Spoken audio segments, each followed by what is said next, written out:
Hey, yo! Early YouTubians, VOD viewers, thank you for being here. Like the stream. I hope you like the vibe. If you're watching on YouTube, like and subscribe. We're gonna play some games. We're gonna clap some cheeks. Now be a good chatter and don't be a piece.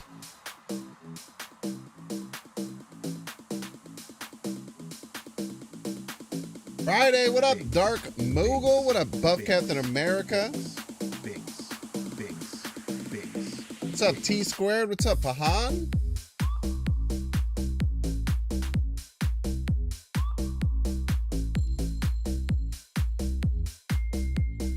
Hope you're all doing well. What's up, Car Saxon? What's up, Frankie? Like the vibe. Binks. Hey, Gabby, you don't have to ruin the vibe. You don't have to ruin the vibe immediately, okay? We know Jupiter's here. We know Jupiter's a problem. It's on my mind constantly. You don't have to remind people who've forgotten, okay? Because I haven't. Definitely not a 12-hour stream interest. It'll probably be kind of short. Welcome to the stream. I hope you like the vibe. If you're watching on YouTube, like and subscribe. We're gonna play some games. I'm not gonna lie. We're gonna clap some Chat, cheeks. I'm gonna be a good chatter. I try and be honest with you. Be a piece. Binks. Might have had a few drinks today. And don't be a piece. Might have had a few drinks today. I might have gone out to a local brewery. Tasted some delicious beverages. Maybe. Maybe it looks something like this. Potentially. Potentially had a nice little amazing 10 beer flight at the pub. Baby. I don't know. Did I have all of it? Of course I had all of it. We got two. They asked us if we wanted one. No. We'll take a pair for the table.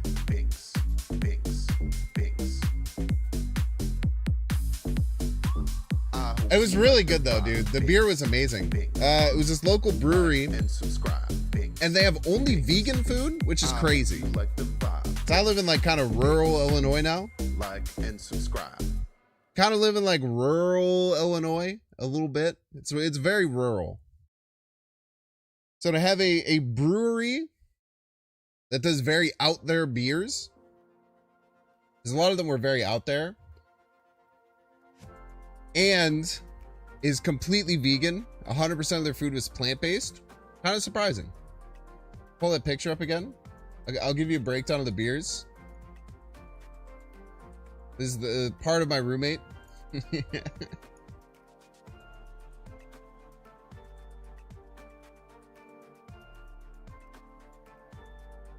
So the first beer, not seen.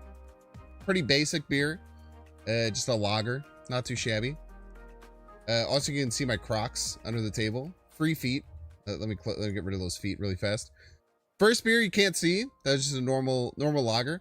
Second beer, a blueberry gold beer. I think they called it blueberry golden beer. Very tasty. We tried to get cans of this, but they were out.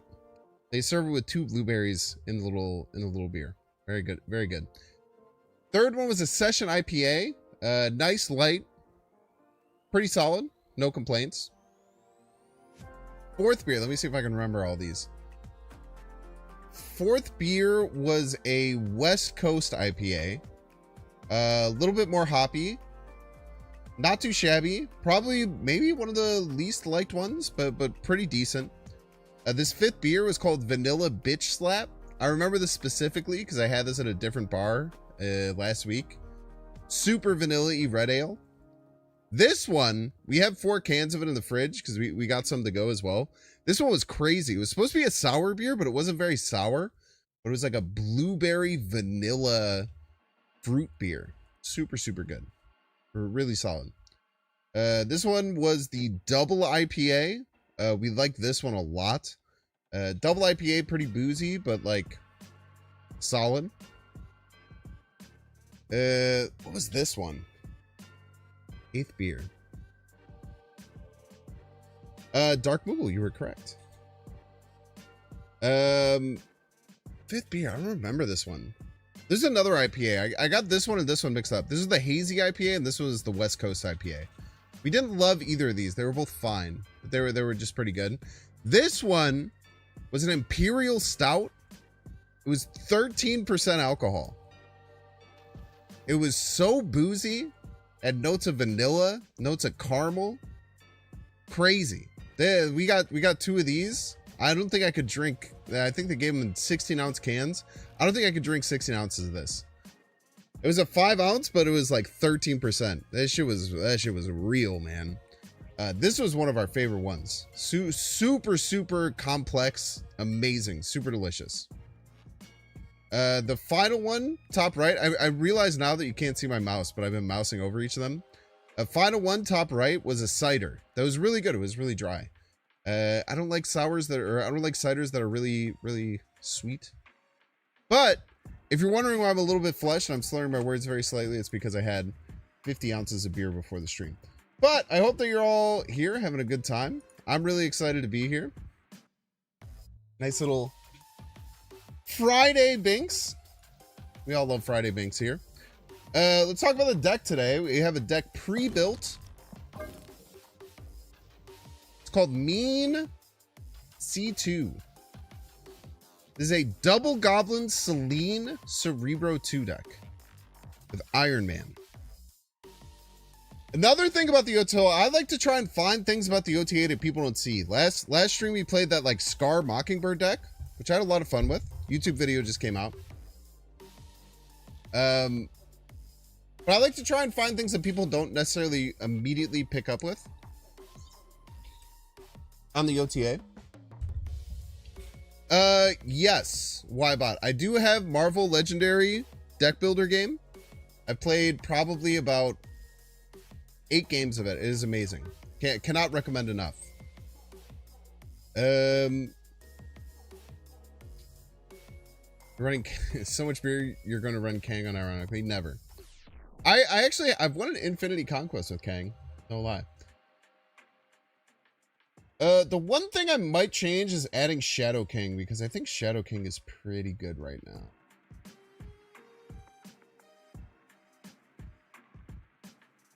That's the only thing I really want to add, but I'm having trouble finding something to cut. I think Daredevil's probably the most likely cut, but I really want Daredevil. I wonder if we can cut Mr. Sinister. We just don't have many 2s. I really think that you need Mr. Sinister and Brood if you're going to play both goblins. Nah, I want to play Selene. Look at her. Plus, we don't have any other 1-drops. What do you get from Daredevil? You can Goblin Elaine and clog it on 5, which is really powerful. Being able to know where to Goblin on 5 is very important in these decks. We're gonna run it as is. If we need Shadow King, we might cut Daredevil. We'll give it a we'll give it a run for its money.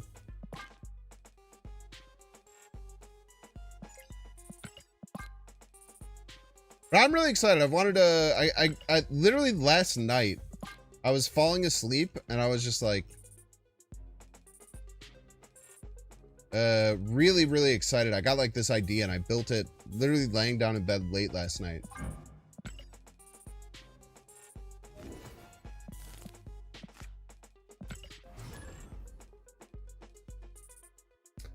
The problem with cutting Sinister is that we have such a hard time getting 2-drops in lanes or 2 power cards in lanes. I'm really excited for this. Oh, okay. I got scared for a second because the untapped tracker is telling me the wrong deck, but I picked the right deck. I did indeed pick the right one. We could just Selene on 1. Would you look at that? Hey man, I'm Korg. Hey Korg. Hello Korg. Ad's going crazy for you? Or the ad should have ended 8 minutes ago, brother. Should always go Ravona.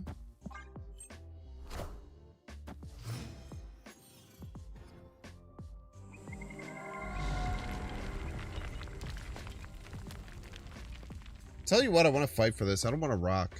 Do I care? Maybe I don't care. Next turn we have double 2, which is really nice. I think we snap here. We're in a great spot. We have time to fight for here, so let's just do it anyway. Coward. Victory.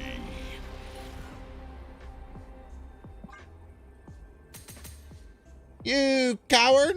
Retreating on infinite top 400 ladder? How dare you! Not allowed. I wanted to do my cool things. 100% win rate. Let's go. So true. And as a matter of fact, chat, we're already a little drunk. This is a rare Friday Binks treat.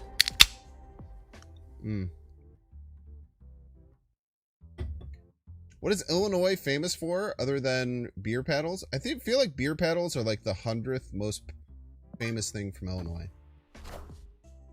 I don't know how to answer that. My opponent is taking aim. That's very scary. I don't know if you've heard about this or seen this, but my opponent is actually taking aim. And I don't like it.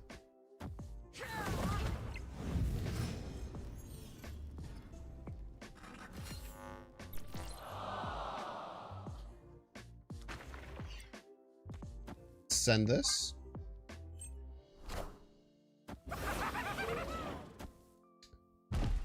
Next turn, hopefully you draw 2 to play with Ravona.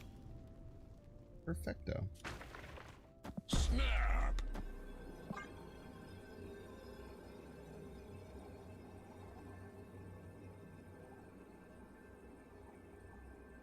The perfect 2, some may say. I really hope that you weren't planning on playing next turn. Now, looking at that side of the board, I tell you what, I would have really liked to have something good to play. Ooh, this is interesting. So we can magic and extend the game, or we can just play Iron Man. And then set up like Cerebro Brood. Do we ever lose? Do we ever lose if we Cerebro Brood after Iron Man? I do not think so. I do not want to extend the game for my opponent. I am Iron Man. He's also Iron Man, by the way. There's no way they can fill this and get it to 16. There's simply no way. There's just no way they can do that.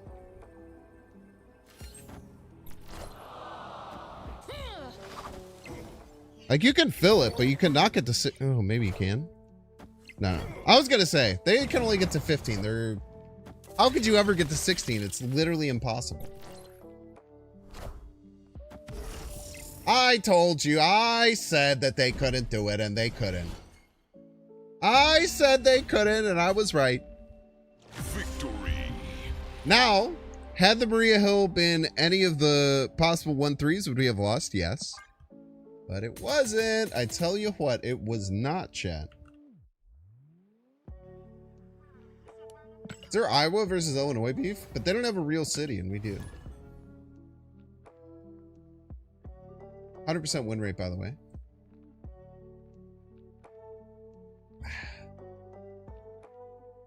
Maul would have done. I mean, Blade, like any card would have done it. I guess we. I don't know. I don't know how the final total looked out.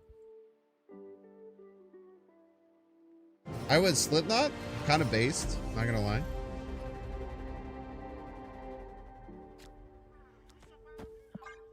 I really like. So someone said you should cut Selene. I just disagree. When you have double Goblin, Selene is really good. Selene is only good in decks where you have double Goblin. Any other deck, it's trash. When you got double Goblin, ooh wee. That's a lot of goblins, man. This must be random, right? It's not. Agent 13 Valkyrie deck? What deck has Agent 13 and Valkyrie? I'm blown away. We just can't win against Valkyrie, I don't think. I found a rock. Found a rock, by the way.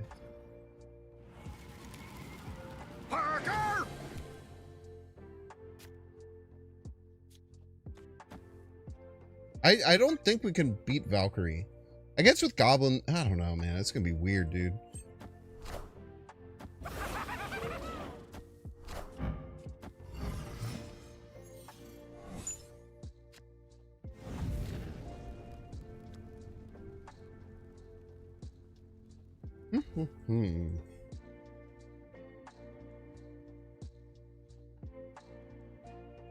Turn 4. Next turn we can either Hobgoblin or play a 3 and a 2. Yeah, pulling their Valk would be really great, but they have 7 cards in hand. They got a full ass hand. Let's just magic here.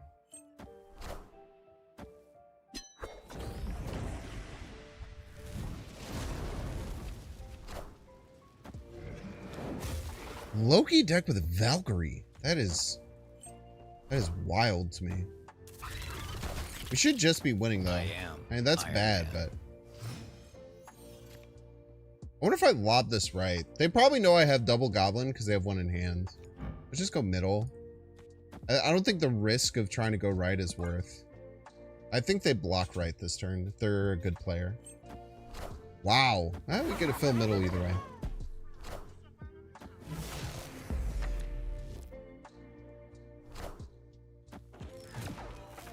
Oh no, a white widow.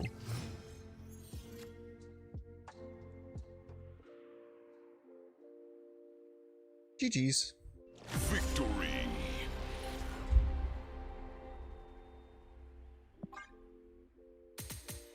%100% win rate, by the way.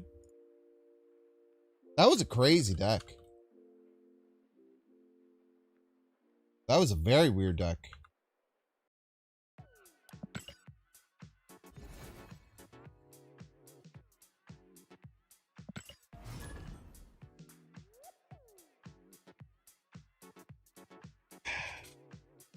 Okay, that's enough content. Stop playing clickbait the YouTube video. That's the kind of positive reinforcement we need as a content creator, baby. Goblin me? It was not an Erisham deck. It was a pure Loki deck that just had Valkyrie as a joke. Yeah, what's up, Unhelpful Yoda? All is well. We're buzzed. We're having a good time. It's Friday. Feeling good.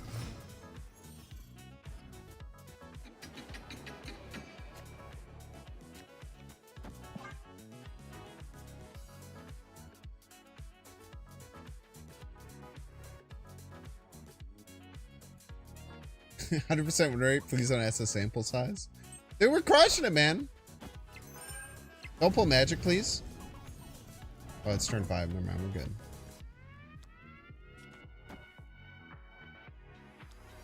We can wait on this. We'll go Celine, Daredevil. It's not clog. Let's go both right, actually. Let's give us space. That was weird how that worked, but I'm for it. Pogwells. So true.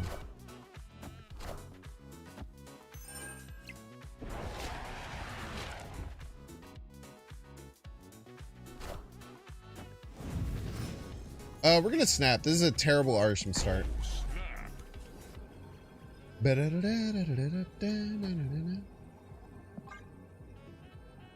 Hopefully get a full fill here.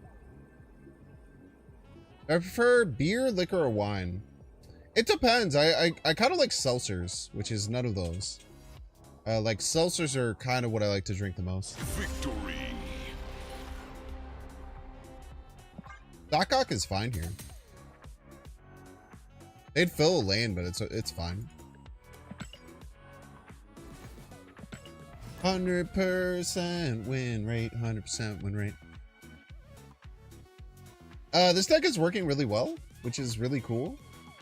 I love very weird concept decks like this. I feel like when Ravona was originally a 2-2, I played a very similar deck and it did pretty well too. I'm not going to be live for the Erisham tourney, no.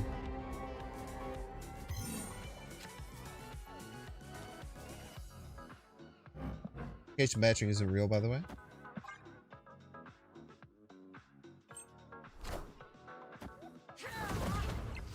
Had pretty good bro locations too. I mean, we had Xandar last game. Definitely wouldn't consider that one. Why'd you have to talk? Now, did Wakandan Embassy hit when we had no cards that break our Cerebro 2? Yes. That's just what Buzzbinks does, baby. We just perfectly hit Wakandan Embassy when it does not hurt us. As a matter of fact, makes us way stronger.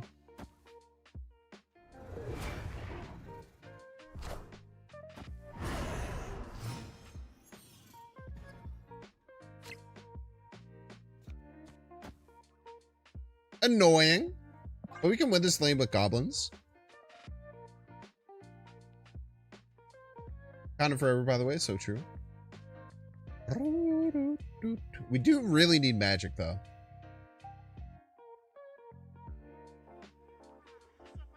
We did get 2 anti-cerebral locations. We got 3 anti-cerebral locations this game. This is true. Oh, Hobgoblin! Yes! Ah! He's a monster! He cannot be stopped! Who is this guy? This piece of shit has a nihilus? They must have a nihilus. There's 0 chance you snap there unless you're playing a nihilus next turn. Literally no chance.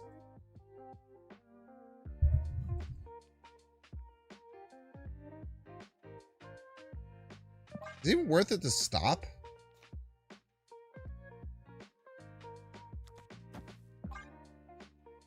I guess. No, it's not even worth it to stop, right?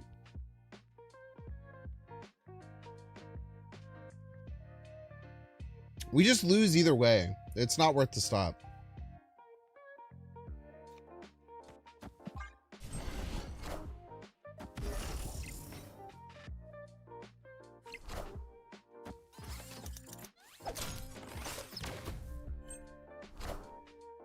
I am Iron Man.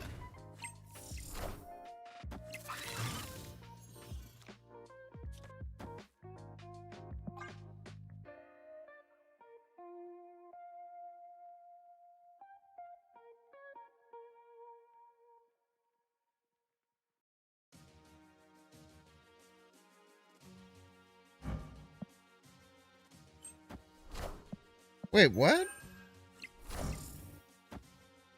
Why does it say this pulled Doc Ock?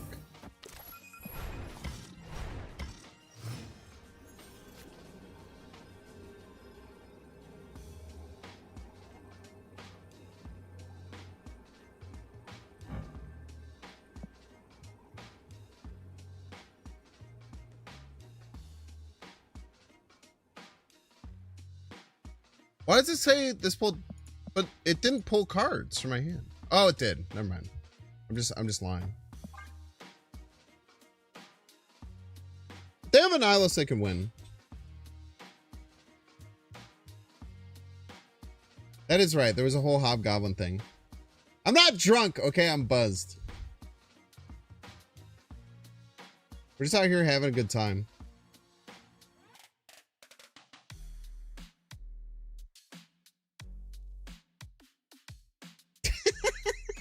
Victory.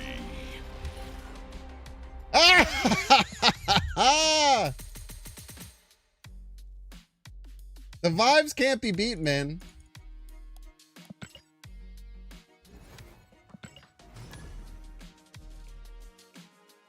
The vibes can't be beaten. I can play left. They kill my card left.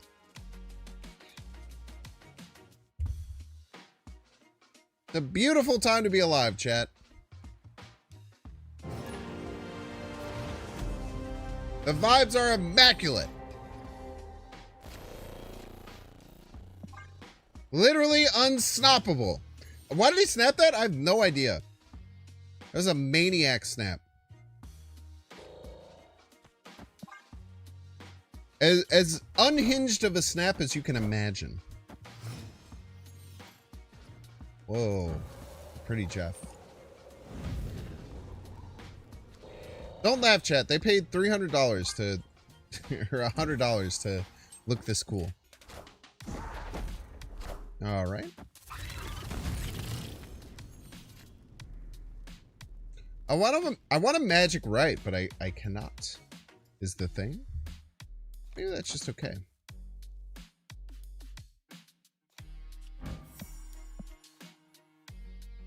Or maybe I don't care. Okay, so here's the thing I thought about with this deck, right? People run Nocturne. Nocturne turns off magic. These are things that we know. However, the only other 2-power card is Storm for turning off locations, right? So my thought process is that even if magic gets turned off, it's just kind of fine. So is there a world where we magic right anyway? I think there is. Scarlet Witch, the 2/3.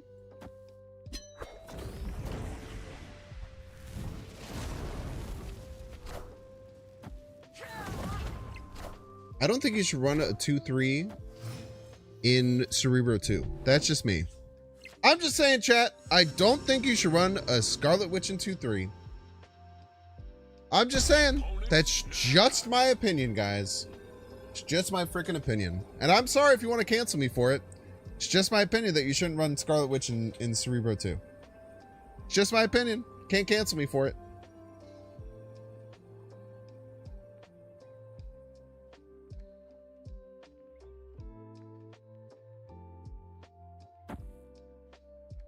It's a lot of cards.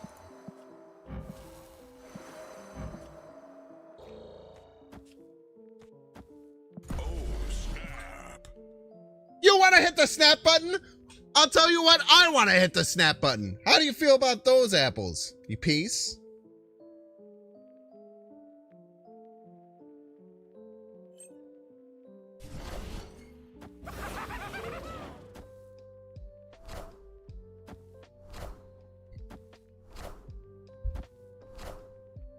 Oh, what are you gonna do? Play frickin' Mockingbird? I forgot Ravona didn't work. I'm not gonna lie about that.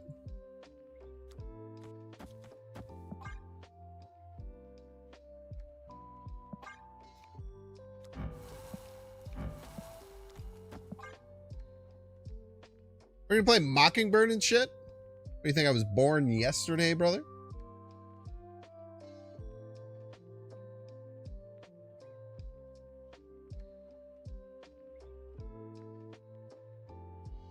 Oh no, chat, they turned off my freaking limbo! Whatever am I supposed to do?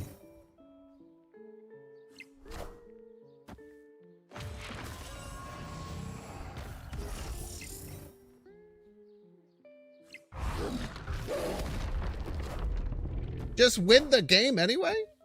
He's just gonna win the game anyway, chat? He's just gonna win? No matter what? What a crazy thing! We're going to the frickin' moon tonight, chat. We're going to the moon! We're good. Top one Buzzed Binks. Undefeated Ravona C2 deck.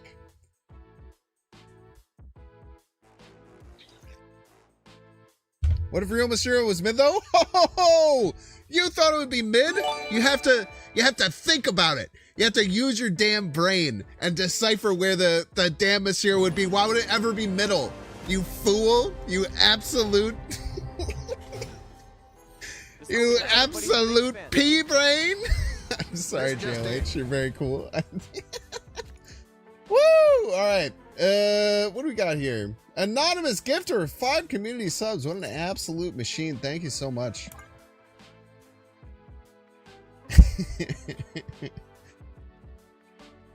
We have not lost. It's been a half hour. Is this the best deck that has ever existed? Should I post this on Twitter right now? This is what we hear everybody's Before anything bad happens? 6-0 plus 19 cubes?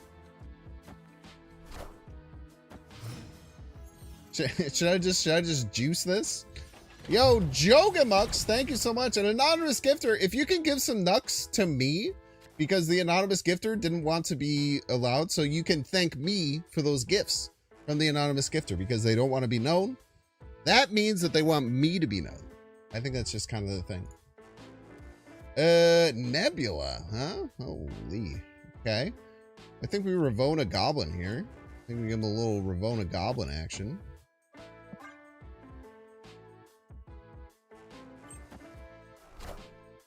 Magento. The future. Scary card.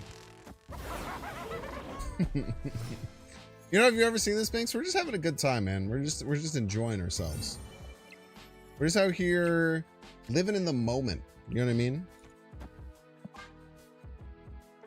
We're sending our opponents gifts.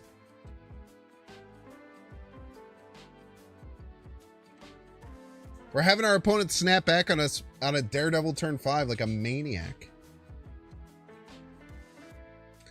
No one ever told me I look like Luke from Linus Tech Tips. You're the first. I hope that Luke is handsome and talented like me. We have gotten so much Xandar. It's not actually the hot location, right? Like you're joking with me? Because I'm pretty sure it's not the hot location, but it's becoming it's a lot. There's a lot of instances of it so far. It's kind of freaking me out. What do we want to do here? Maybe just do a little sinister, a little Mr. Sinister action. My opponent doesn't know what to do. They have so many goblins on their side. Don't do that. Stop, undo. Don't worry about it.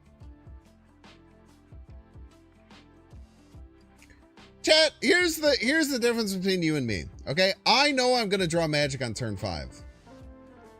I know this. This is something that in my lexicon I understand will happen. You probably don't get that. Okay? I'm seeing the damn future. I'm way ahead of y'all, and y'all don't even freaking know, man. That's the thing, dude. Shit. Son of a bitch. Okay. All right. You have a point here. We didn't hit it. Everyone should support Bings. You do have a point here. We didn't hit the magic. Okay. I believed in myself, and maybe that was the wrong thing to do. There's an argument for that. Okay. I agree with you that there's an argument that I made a mistake there. All right. And I want to be upfront about the fact that that's just the dang truth. That's what happened, you know?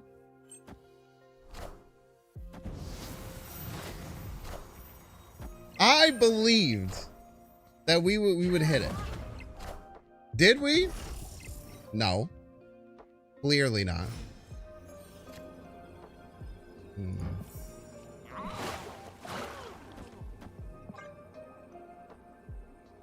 But we can't let this 100% win rate go to waste. That's one thing I do know. Let me just make sure I did that in the right order.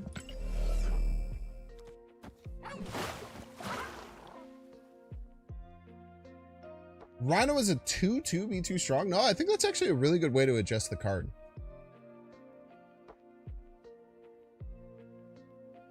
Now, on paper, are we only winning middle by 1 point? Yes. This is true. This is a true statement. But it never hits middle. Fuck.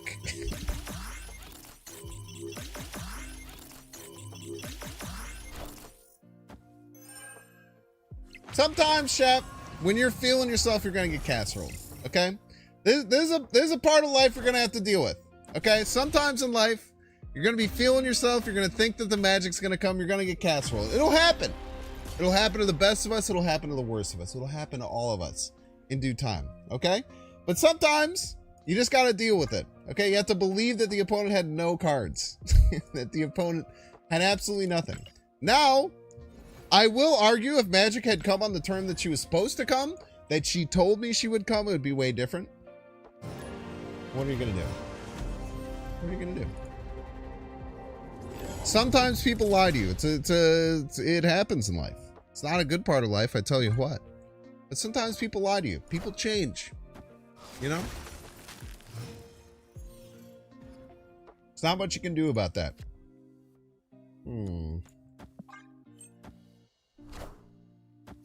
Armor, huh?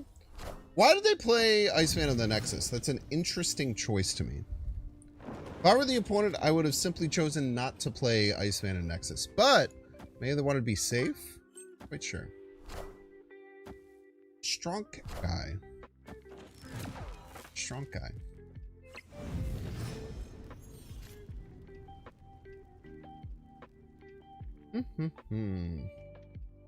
Still can't play Celine. It's a little frustrating.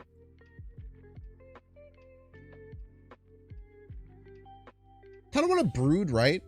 Brood Right seems pretty safe.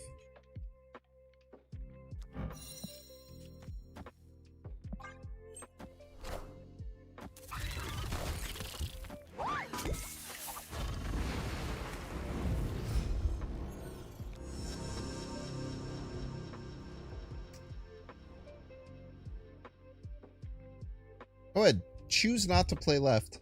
I dare you.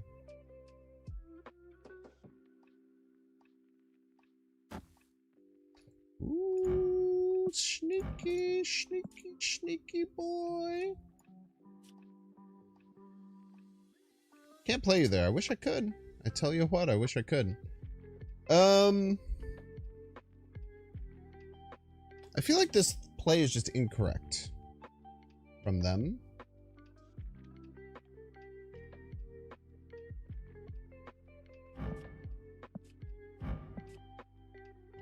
They're a Spectrum deck, clearly. I'm scared of, like, Quake.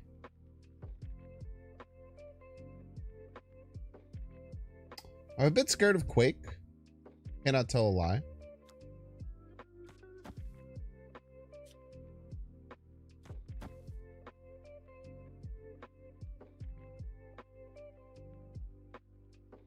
Next turn, Hobgoblin Right should always work. We can snap next turn because of Mount Vesuvius. Random Quake is what scares me, but I just can't... I just can't believe that that's what's going to happen, you know? Avengers! Assemble.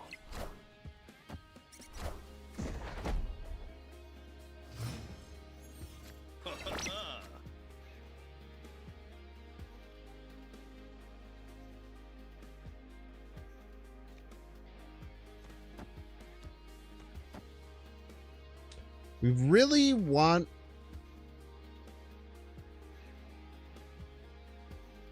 Ravone is fine. We really want Mr. Sinister next turn. But we're kind of in bad shape to Spectrum. If we get Mr. Sinister, we should be okay. Maybe not. Maybe I'm just coping. I think I'm just coping. No, we're just lost here. Damn, I messed this up. I really did mess this up. Hopefully they don't snap. That'd be devastating. This is best play, but we always lose. Okay, at least we only lose 2. That's fine. I am Iron Might have won with Mr. Sinister. Mr. Sinister makes it close. Mr. Sinister is tie.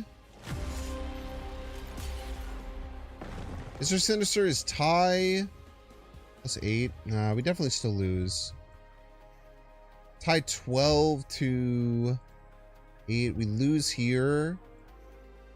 12 minus 2. Actually, no. Mr. Sinister 18 to 10 plus 8. This is less than plus 8. We actually win with Mr. Sinister with this Ant-Man play. Very interesting. Yeah, maybe we should have just Magic Nexus. I agree with that. I thought because they were so full over there, we were fine. But if we had Mr. Sinister, we actually win that game, which is kind of crazy. Now, if they had drawn Spectrum, which is almost certainly in their deck, we would have lost either way, but...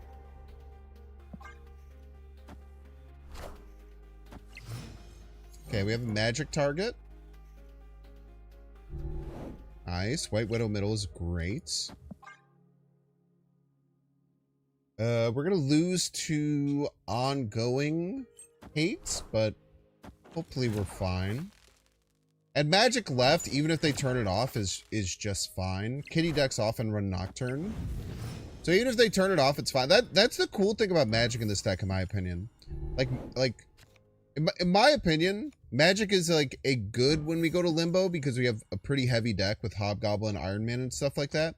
But if we don't get it, it's kind of okay. And we're just using it as a location disruption more than anything.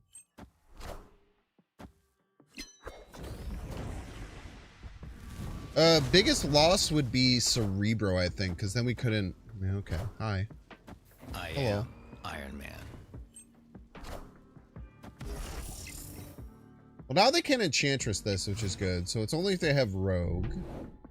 That's a positive thing. And they lost Iron Man here, which, again, is very good. We can't count on this Limbo sticking around. An important thing to think about. I'm kind of considering Daredevil, but I think it is just Goblin. Like, we don't need to know what they do next turn, and this is a snap to me for sure. What's also cool about, like, playing Magic and not caring if they turn this off, which is what our deck aims to do, is that if they turn it off, they're going to be very confident, so they'll never respect our snaps. An interesting thing to think about.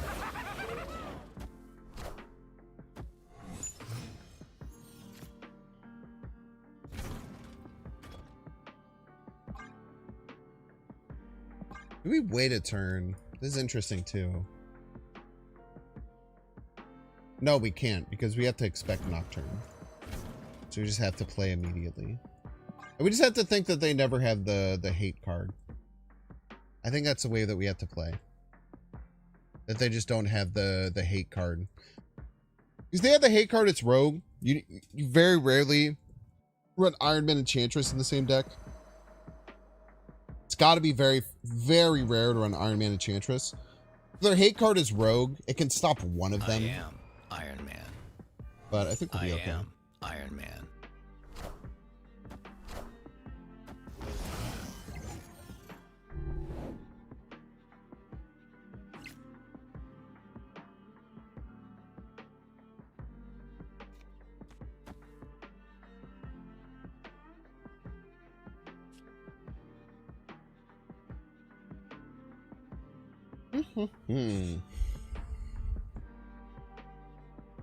Just Mystique's a little scary.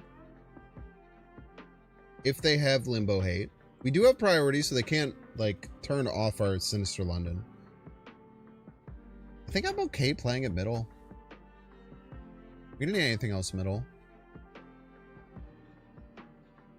And then just fill up whatever lane. I think we're okay here. They fill middle too. They might even be playing like freaking Green Goblin of their own middle, and they just get crushed. Iron Man.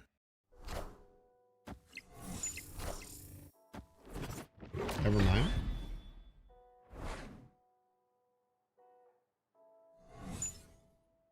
Oh, I should probably try and fit Blue Marvel in the deck, huh? Shit. I have another card I have to fit in the deck.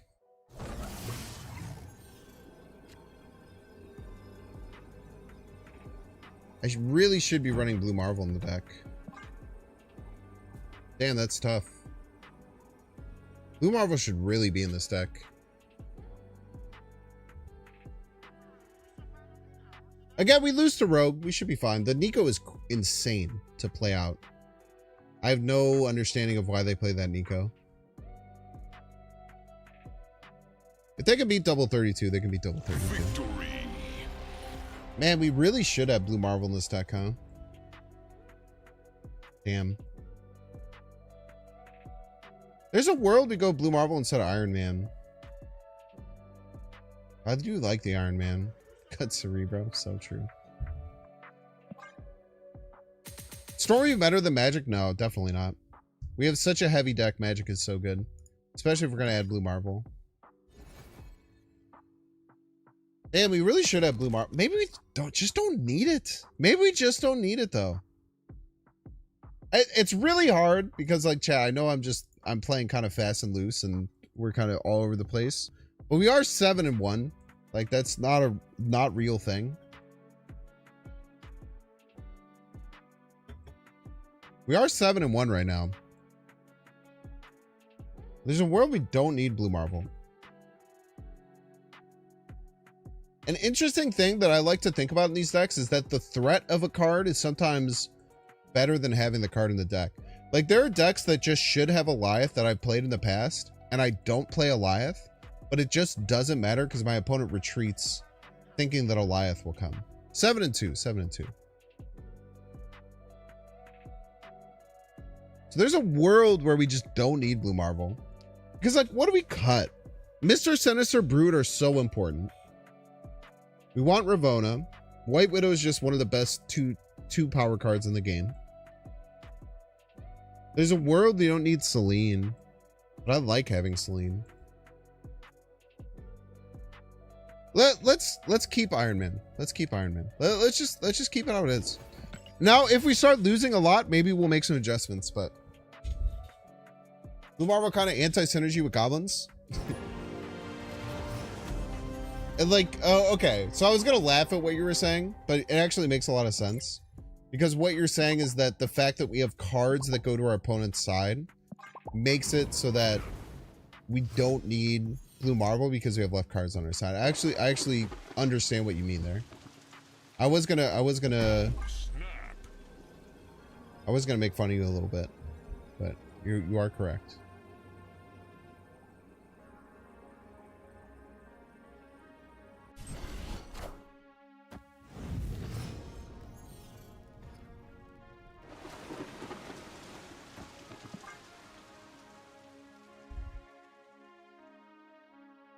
So winning the raft isn't about getting a raft.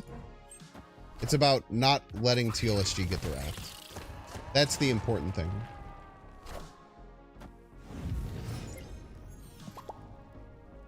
I wish I could snap again.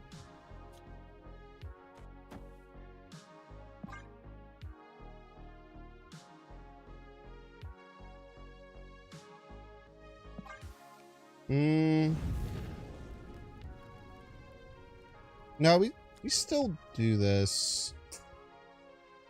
Daredevil's nice, but no, Daredevil's too good.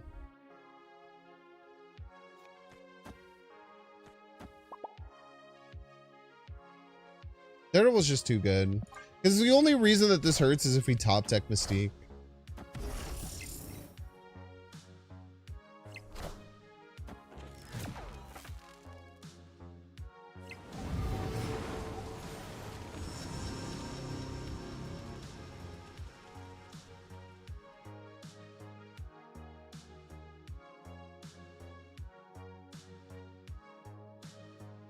Why play right there? It's a good question. Probably should have played left.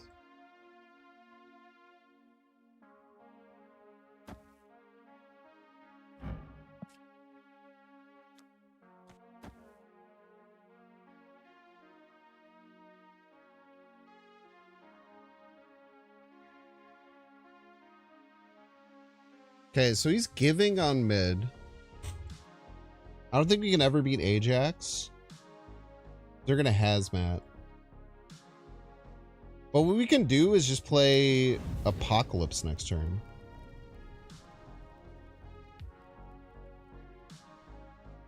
Iron Man's not that great. It gets us to 8. No, what we can do is this, maybe?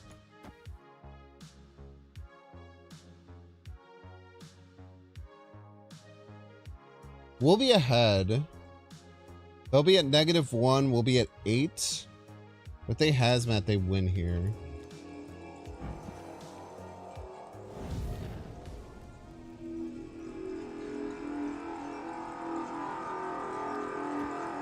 Damn, this is really hard, actually. The play might actually be pass. But I think we went right with Apocalypse.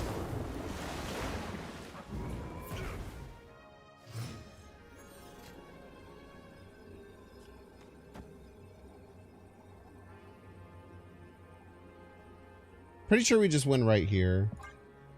Even if they do hazmat stuff. Because this gains us... Wait, Red Hulk goes up again. So we'll go to 16. And we would be at 10. So if they just play Red Hulk, it would go to 16. Or was it already at 16? It was at 13, right?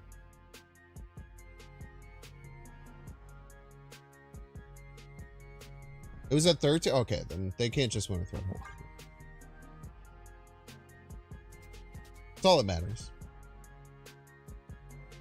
We'll tie and win the tiebreaker.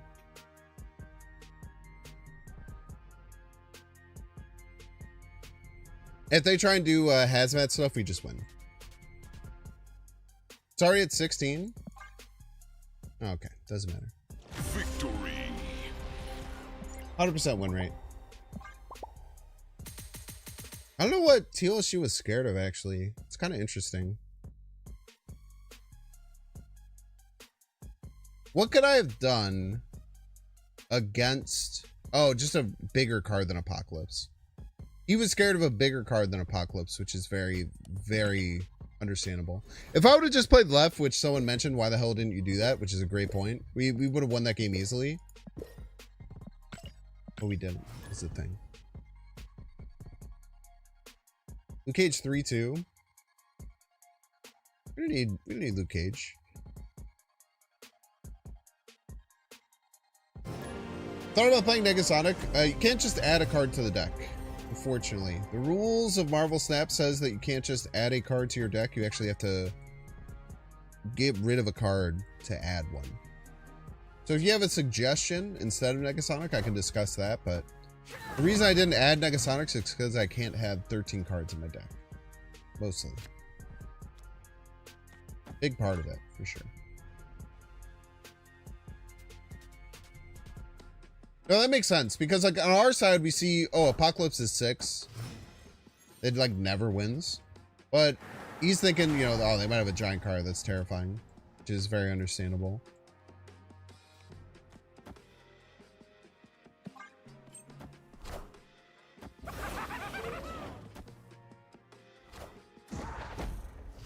Okay, we have a magic location if we want it.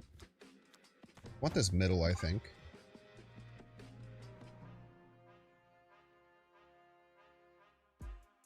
Nocturne and White Widow can't go wrong. Both unanimously just very good cards that fit into a million decks. It's a win-win.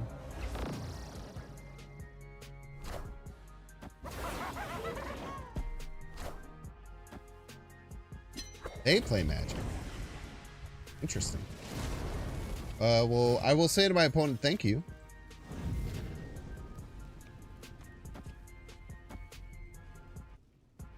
Snap, probably? Snap. Feels like a good snap. Doctor goes into more decks? I don't know about that. I mean, maybe it's just me. I think I put White Widow in more decks than Nocturne. But I don't know if Nocturne goes in more decks necessarily. I think especially since after Professor X left the meta, Jeff is not nearly as good as he was.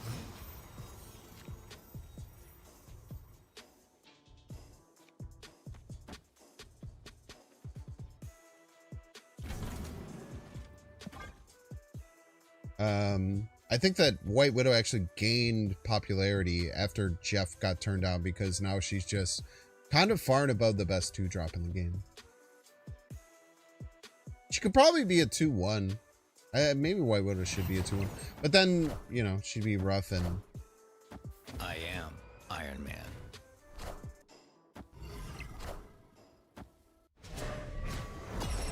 Alright.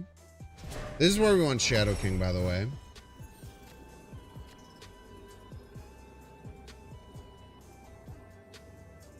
This is why we want Shadow King in these decks. We just win with Mystique.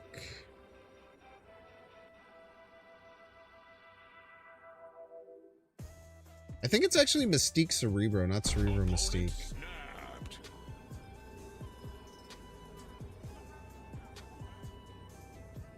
She's gonna do hazmat stuff? Hazmat stuff might be coming. Luke Cage definitely indicates hazmat stuff, right?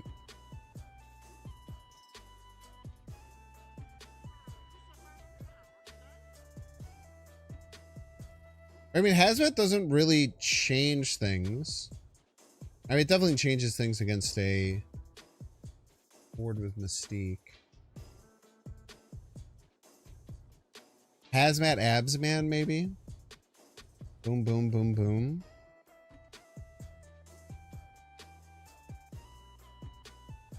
That would bring us to no points in any lane. Hazmat Ajax? I think we beat Hazmat Ajax. Maybe not, though. Yeah, everything becoming 0 power, now that I think about it, pretty bad. They would become 2 because of Cerebro, right? Unless it's -4. If it's -4, it's 0. I think this deck needs Elsa. Yeah, definitely. A 3/3 is pretty good in Cerebro 2. Great point. Would this be a game where you want Blarble versus Iron Man? No, neither saves us there. That's more of a game where I'm like, maybe I want Shadow King. Which is one of the first cards I've thought about with this deck. This is a really bad location for us. This is the worst location for us. Back to back. Okay, we're not a Cerebro deck anymore. We simply cannot be. So therefore we're not. Martyr! Very exciting. Don't worry about Cerebro stuff. We are literally not a Cerebro deck anymore. What's up, King?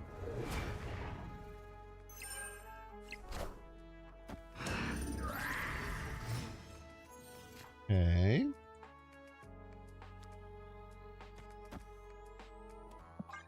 Opponent snapped. They played Sauron on 3. And they snapped. Probably leave. Pretty easy leave. Probably should have played Mr. Sinister left. That was probably a misplay as well. Goblin left. We could Hobgoblin left and try and get MODOK to real line. Random loot to counter. Yeah, that's whatever. We play Celine for our own cards more than theirs, for certain. We've also only had like 2 games that we've had Ravona on 2. Important thing to remember. Double Ravona. Don't think we need double Ravona. Single Ravona seems fine.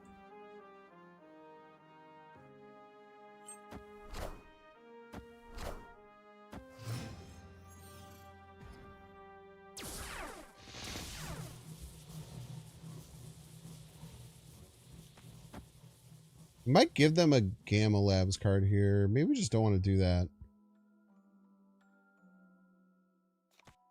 Is it crazy to just do this?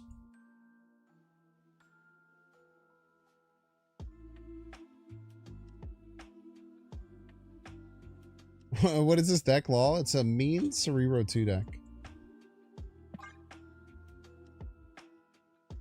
Goblin left is just, it seems dumb, right? It might just be Green Goblin middle and just take the 50-50. There's a chance that's just correct.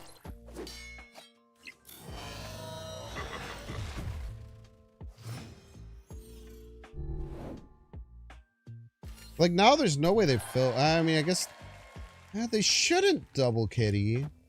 We should be able to get this off. I'd be surprised if they filled middle. That'd be absolutely deranged.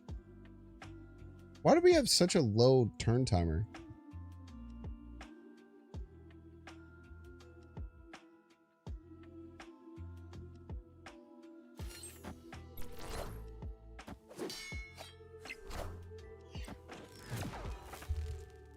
Oh, they're fulfilled.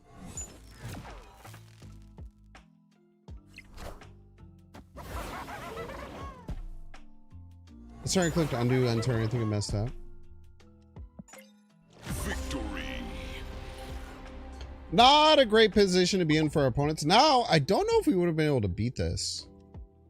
I do not know. It would have been close. We're gonna listen to that house again? There's like, it's so loud.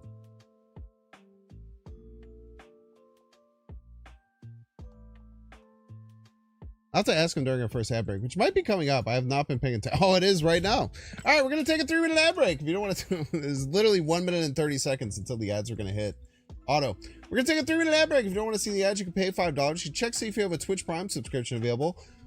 Chat, look to see if you have a Twitch Prime subscription right now. You click the little subscribe button, you use the little Prime toggle. You might have one, you don't even freaking know it. You don't have to use it on me. You can use it on anyone you want. I always ask you use it to someone in the Snap community, because I love when our community grows and flourishes, but you can use it on whoever you want. It's really up to you. If you're watching on YouTube, make sure to like and subscribe. If you're watching on Twitch, make sure to follow. I'll see y'all in 3 minutes. We're going to play Bandle. Bandle, 2018, 2.4 billion YouTube views. Rank hard. Rank hard! I'm bad at those. Bet appropriately. I'll be back in a little over a minute.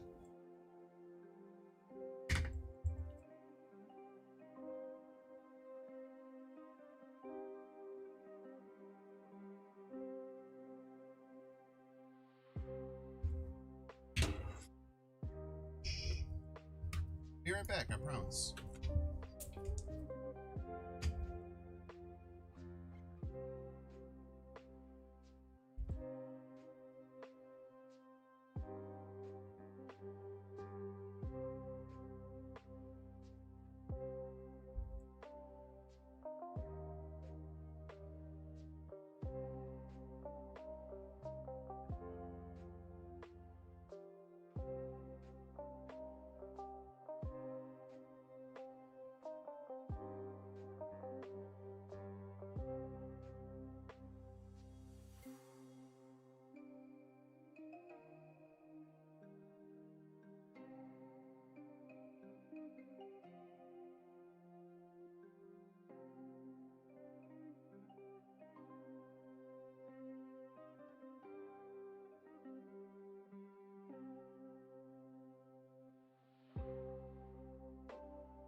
What up? Play some dang Bandle.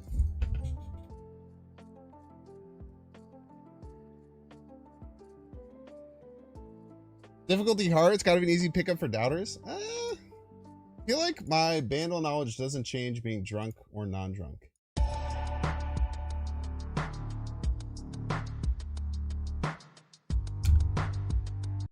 Especially when I get it on the first try, because that's obviously Post Malone Sunflower.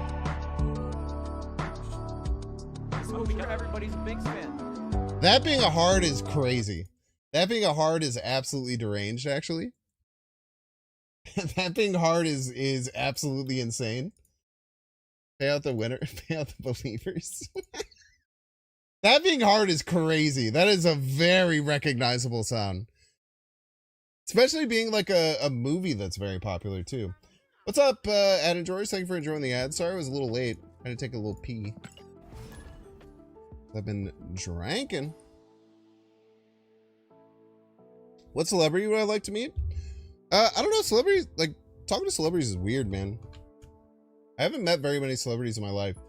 But if you meet a celebrity,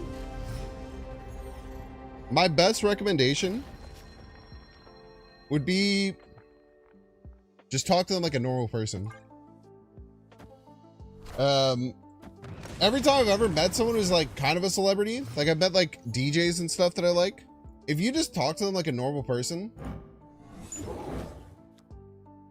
they will actually like be chill, and you just don't be weird about it, and you just like talk about normal stuff. I think you may just say like, hey, by the way, I really respect what you do. I don't mean to be weird. I'm like, oh my gosh, thank you. Yeah, you can run Blue Marvel. We had a whole thought about Blue Marvel or not, but it's kind of hard to fit Blue Marvel in. The deck is very tight. If we want to run Selene double Goblin, it just becomes incredibly tight.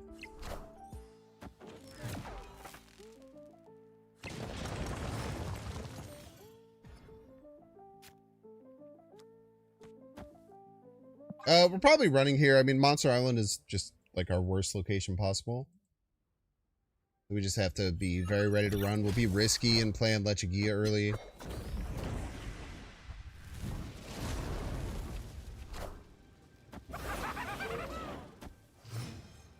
Daredevil best draw? Rock? That works too. Draw a bunch of rocks. Definitely a lost game. We're very ready to run here. They did reopen up our possibility to play Cerebro 2 again, which is kind of cool.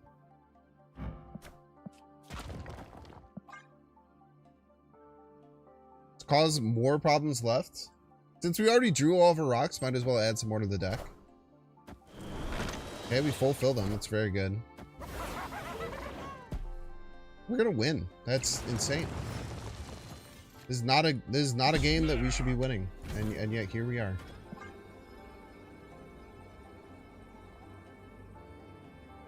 Victory. Thank you. I guess, I don't know. That was crazy. I don't know, man. They just walked themselves into a damn hole. Okay.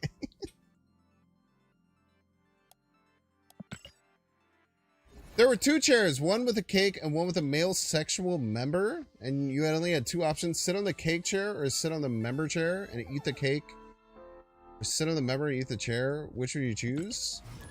I just wouldn't find myself in that situation because I'm built different.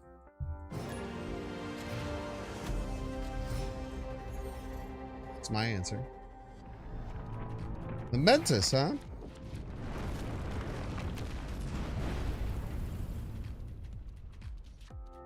Why is that philosophy? Great question.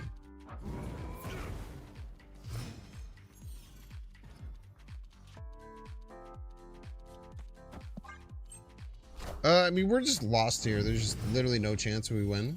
I guess you can look at what our opponent lost. They're playing a very similar deck to one that we played. Now, TVA potentially gives us outs.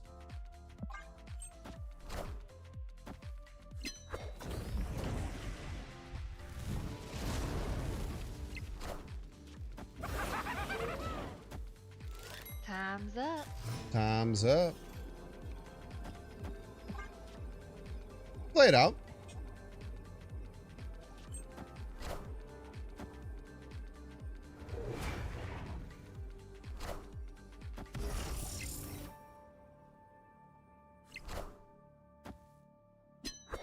Okay, I mean, we just lose.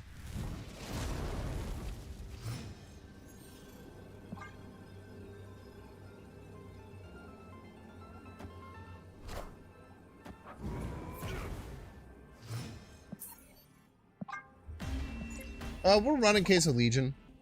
Escaped. Minuscule chance they run Legion in this deck. No reason to stick around.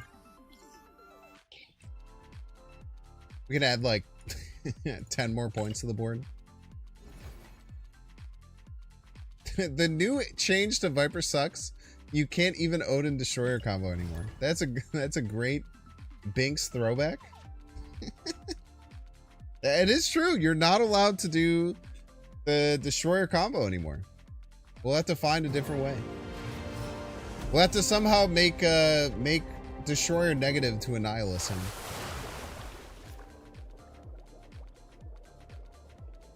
I don't even think that would work. It'd be cool if it did. It would be cool if it did, I tell you what.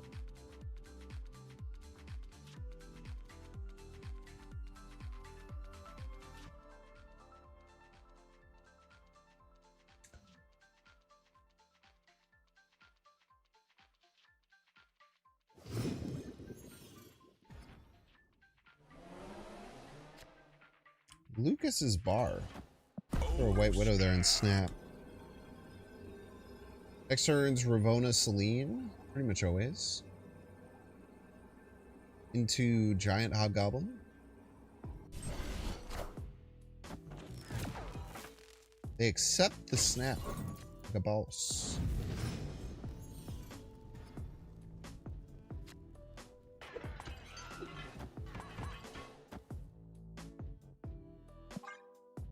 Do this and a Hobgoblin left, most likely.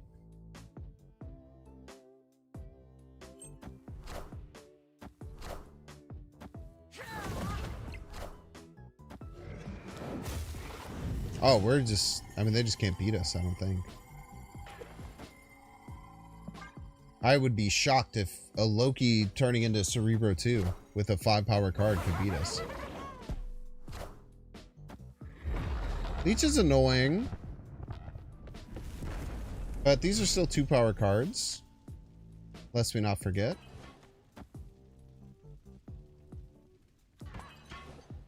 This doesn't do anything anymore.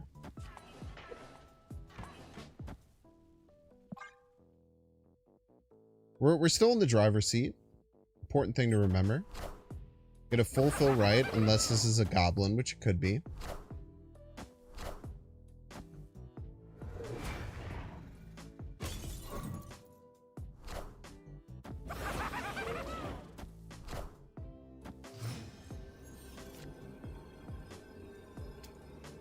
Okay.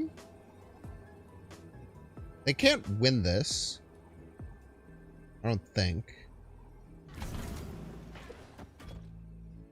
They can tie it. I just don't think they can win. I just don't think they can win here.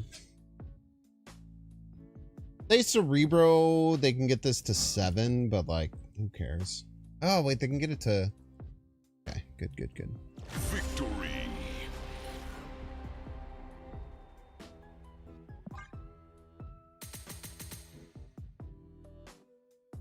My buddy did finally speak. Oh, I don't know what you're talking about. Okay, give me a second here. Comic store, New Jersey. Are you talking about Post Malone?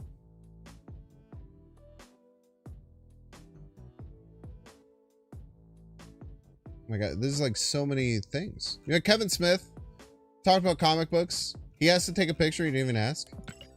I feel like that's what I always do. Like, I never really get talked to by people who are my fans. I've gotten talked to once at a wedding, which was when it was a long time ago. It was over a year ago, which is crazy. Some really cool guy was also at a wedding I was at and recognized me. It's the only time I've ever been talked to by someone outside of like an event. Then obviously at like SnapCon and TwitchCon, I've gotten recognized and talked to people. But yeah, that's just what I always do. I mean, like, pretty much every fan interaction I've had is very positive and very cool. Some people get a little nervous around me, which I find weird, but like, I get. I try and just be very like nice and chill about things, but like I get it, you know.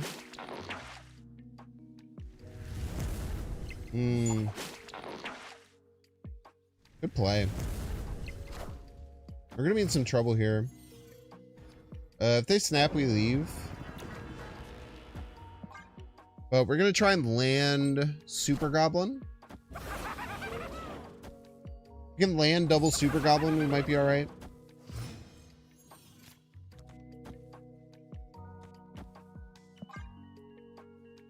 Can potentially land Super Goblin,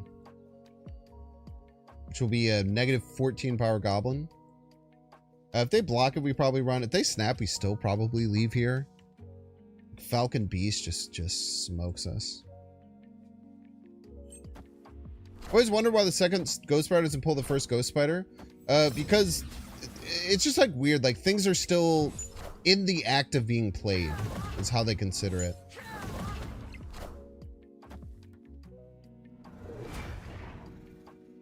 All right, we're just gonna.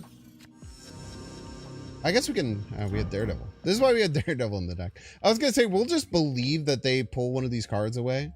Falcon must be coming this turn. This play doesn't make sense unless you play Falcon.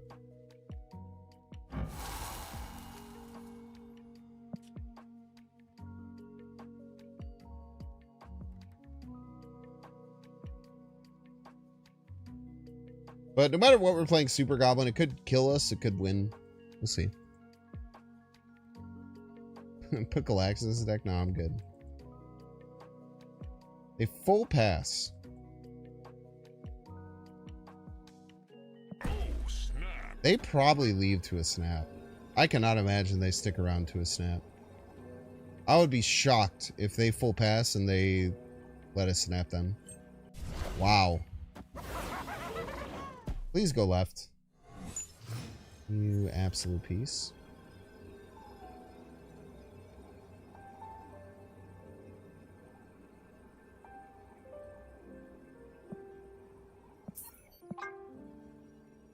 I think the snap there is still correct. I think you're deranged if you don't leave to a snap there. Now what? Now we retreat. You think about Caleb Williams and the Bears? Best time to be a Bears fan since I've arguably been alive? I guess we went to the Super Bowl once. That was a fraud-ass Super Bowl that the Bears got to, I'm not gonna lie. Fraud-ass Super Bowl.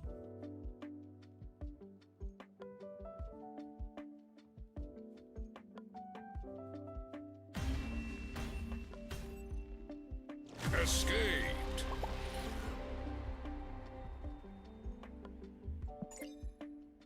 And absolutely, like, the absolute gall of my opponent to stick in after I snap there on a full pass is crazy.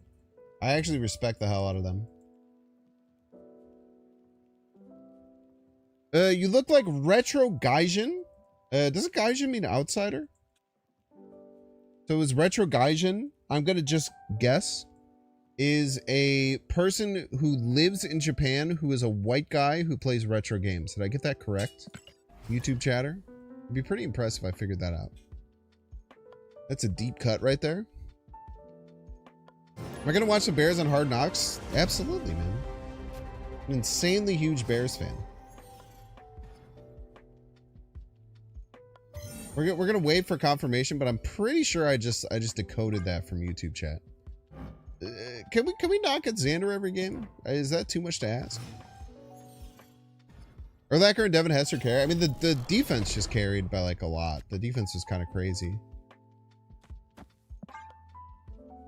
But Devin Hester was also like, people didn't know that you're just allowed to get. Used to play Smash and did IRL streams in Japan. I'll count that as a W. Okay. This is actually good for us. We're just not gonna magic. We're just gonna be Cerebro 2.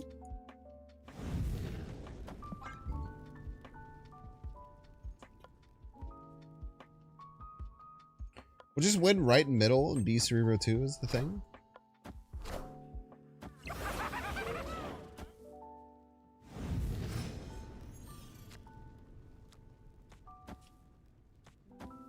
Now, will this maybe lose? Almost certainly, yeah. Do we not have Cerebro? I feel like we haven't drawn Cerebro very many games at all. What type of bear is best? Bears beat Battlestar Galactica or whatever? Oh, I already played this Daredevil middle. What am I doing? A really good question. All right, let's change gears here a little bit.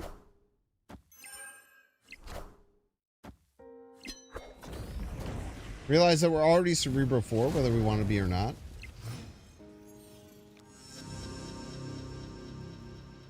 Doesn't matter if you want to be Cerebro 4, you just simply already are.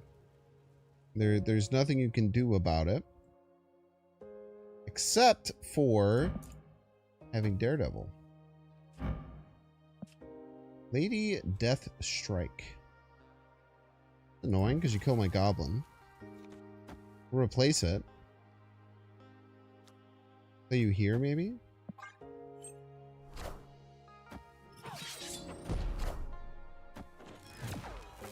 You don't have White Widow, what you use? Shadow King, for sure. I really want to play Shadow King in the deck, but I don't really know what to cut for it. Kind of in one of those weird spots.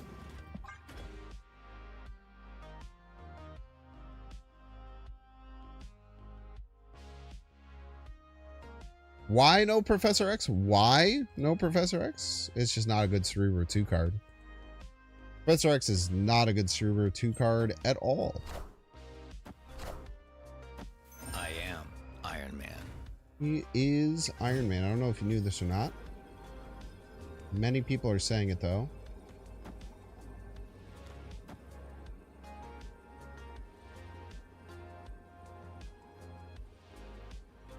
Loses to a lot of things.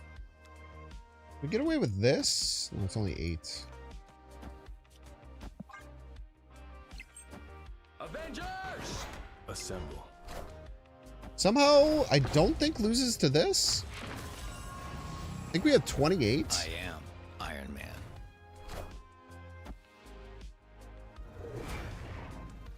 Easy game, by the way.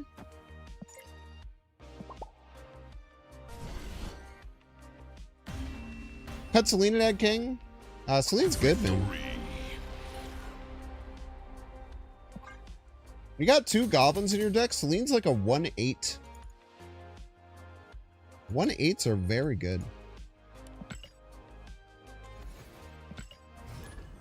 I don't know if you ever run a 1/8 in your deck. It's pretty damn good. Everyone just tell me what to change in the deck. Meanwhile, I'm sitting here gaining 100 snap points, 100 ranks in top 400. Where the fuck are you? Is my question. I actually have not. There's very true. I'm just straight up not drawing Cerebro. It's insane how little I've drawn Cerebro in my Cerebro deck. But it just doesn't matter. We're just too good. We're just simply built different.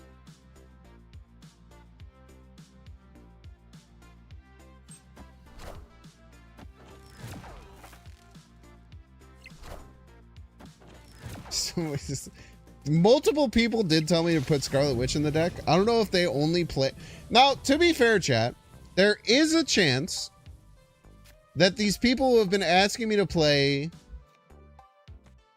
There's a chance that these people who have been asking me to play Scarlet Witch only played from May 2022 till about August 2022. And then they took 22 months off of the game, and now they are back, and they are excited to tell us about the new deck that they can play in Cerebro 2. It could have been, it could be the case. I'm not going to sit here and say that 1/2 Scarlet Witch isn't something that exists in the game, because it's most certainly did. It most certainly did exist in this game. Let's just get rid of this.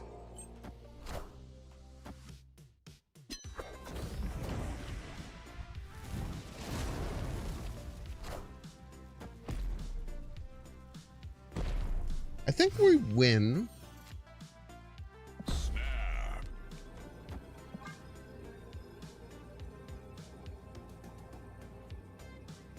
So now we have infinite energy, which is good. Generally a good thing. We have a -11 power Hobgoblin, and we have an Iron Man.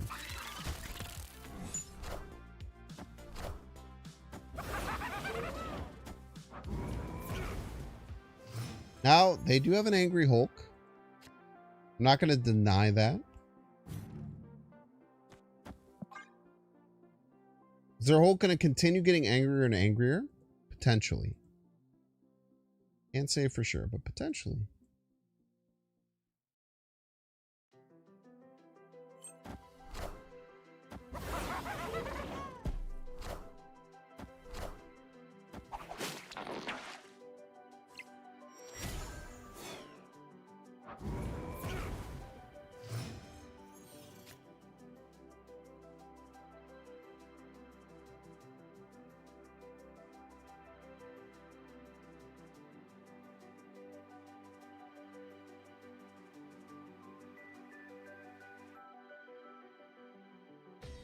It's hard. Green Goblin would have been very nice this turn. There's no way they run Hobgoblin. But we need to play Cerebro Mystique middle. It's the only thing we can do.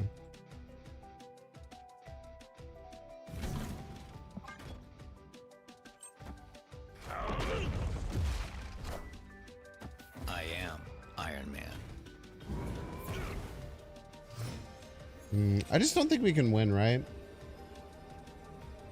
Oh, we can't play all our cards either.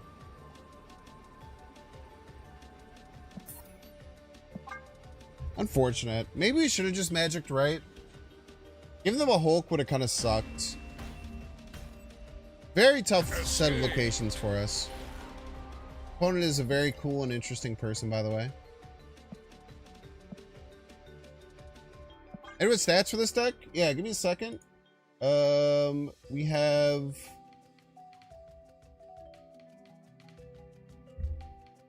Looks like 482,000 wins and 1 loss, which we just saw. About a 99% win rate. It's pretty good, honestly.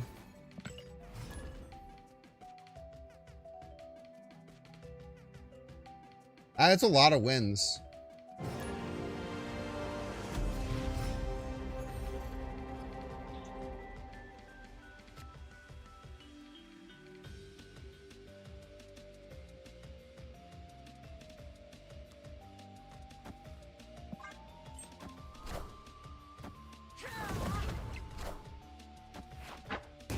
Losing White Widow kind of sucks, but it's kind of fine. People are just too high on themselves. I mean, here's the thing you have to remember with stuff like that, right? That person, that is the happiest that person has been in a long time. They're so excited that they beat someone and that they snapped because they don't understand the snapping mechanic.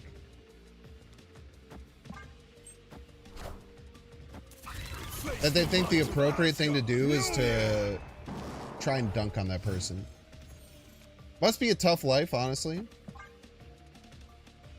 So I just kind of let him have it personally.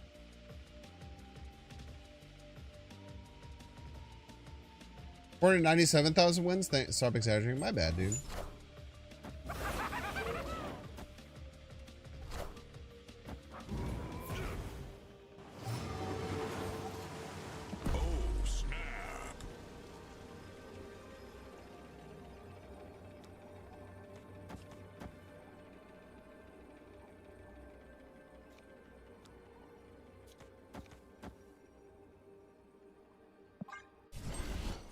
Wow, they stay in.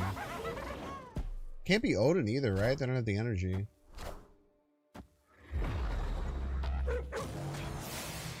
Leech in the Lockjaw lane, that's your whole thing?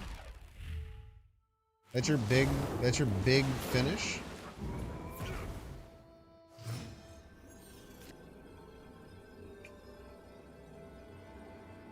Ugh.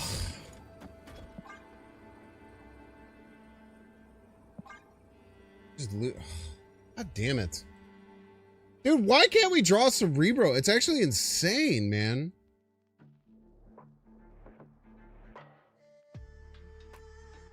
I want to go back and look at the last 20 games. How many times we've had Cerebro. It's kind of crazy.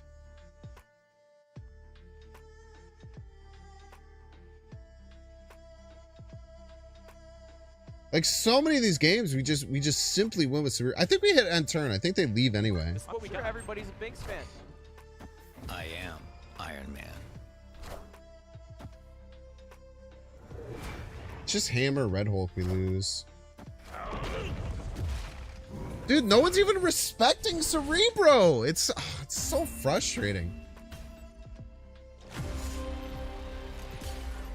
Like, every play they make just loses to Cerebro or Blue Marvel, which should be in my deck. That's insane that they stay there. Absolutely deranged stay. Gonzo Bone, thank you so much for the 7 months. Also, Malloy, thank you so much. Gar Saxon, I completely missed your 5 community subs. I'm so sorry, Gar Saxon. Thank you so much for the 5 community gifted subs.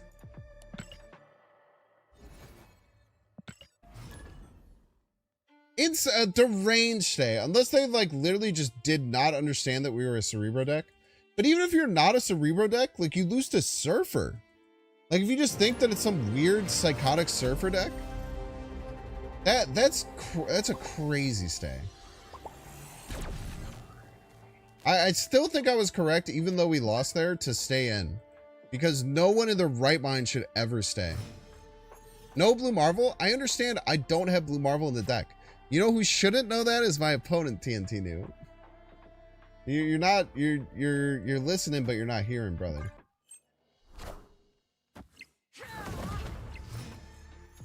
Maybe you're hearing, but not listening? I don't know which one. One of those two. I don't like putting this here.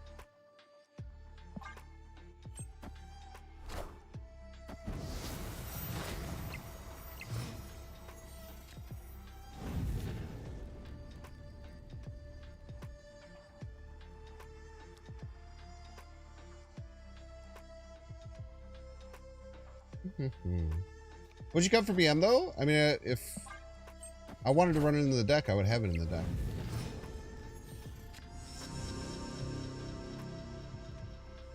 I don't think I would run anything for BM. I should have played Magic last turn. That was a misplay. But maybe we're just fine playing like Hobgoblin. I guess we'll see what happens with this Wong. I don't think this is a real Wong. This is like an Arishem Wong, right? Pretty sure it's a fake Wong.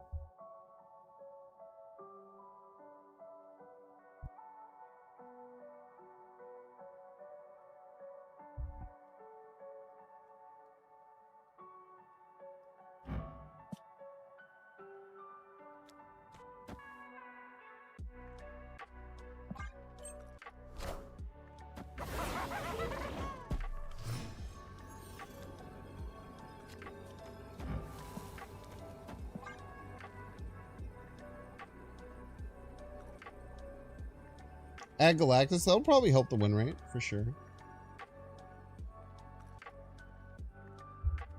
Victory.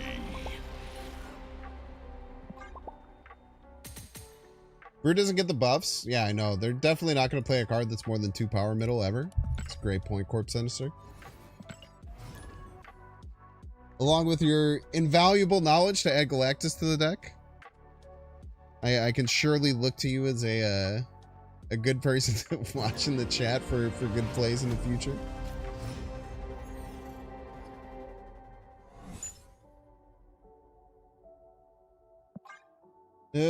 Subterranean is a little annoying, but we do have Cerebro in hand. Yeah, that's a great point, Gar Saxon. We do have the threat of Galactus in the deck, so we don't have to play it. We might just be Cerebro 12 is the thing. I think there's a chance we just become Cerebro 12. Because I don't know if we ever beat them playing a bunch of Hulks, unless we get Magic this turn. I think we just turn into Cerebro 12.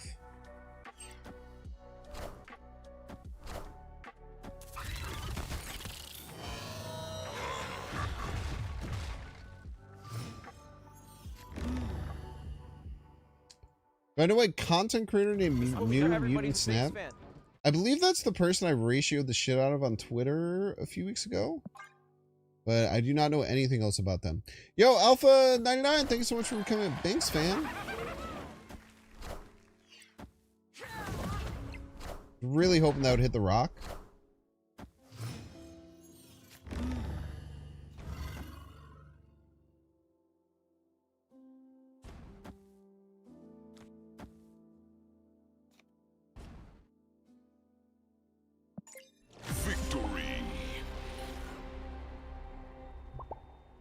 Thank you so much, Alpha.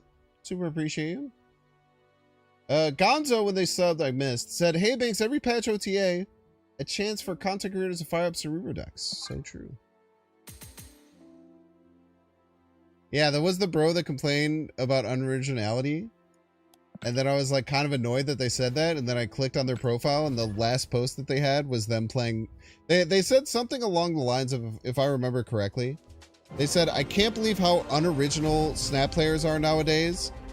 Did you know that there's other cards other than Loki, Blob, Darkhawk? Geez, if you're playing Move or something, respect, I guess, is probably my best breakdown of what I remember the tweet to be. Everybody's a Binks fan. And then that sounded annoying to me because, like, I am a very original deck player, but I also understand that people should be able to play whatever they want in a game. This is, in fact, a Marvel card game that's based on mobile. So I clicked on their profile, and the last tweet that they had was making fun of someone for snapping on turn 6 against them while they were playing a Loki Blob deck. and then I posted a Twitter post and I just said, your last post was playing Loki Blob and shitting on someone else on ladder. And then I ratioed them. I would argue it was the best ratio I think I ever had. I think their post ended up with like 100 likes and my response ended up with like 350. It might have been the most devastating ratio of my career. Just things you love to see. We'll chill here. Next time we can Brood Selene into Goblin Assault. Just tired of mirrors. It's just frustrating me, dude. I just get mad when people are just like, I just don't like people like that, man. it just gets me mad, for sure.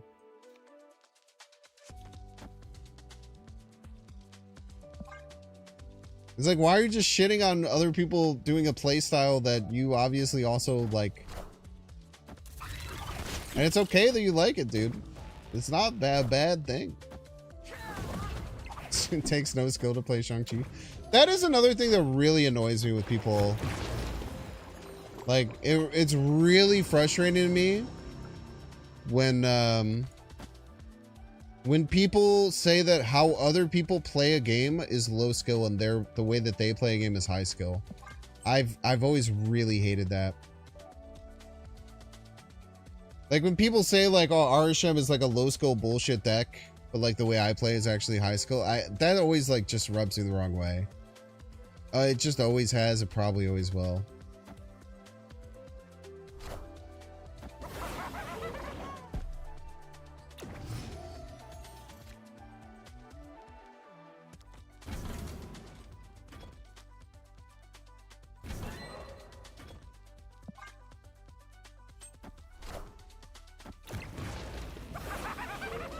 Are we gonna win right with having 0 power on our side? I am Iron Man.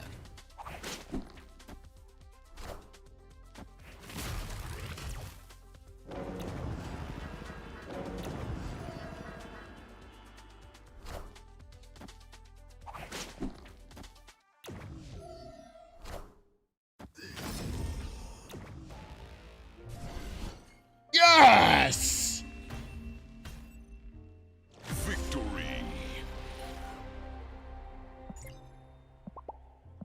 We're so good. We won a Baxter building with 0 power. Let's go!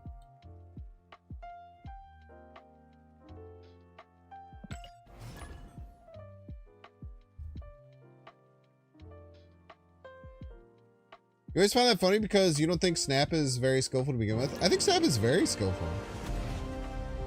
The thing is that the skill of Snap doesn't come from winning or losing. The skill of Snap comes from the long term of being more cube positive than your opponents. And the randomness of Snap makes like winning or losing kind of a bit of a throw up, but people who are better at being good with their cubes will raise to the top.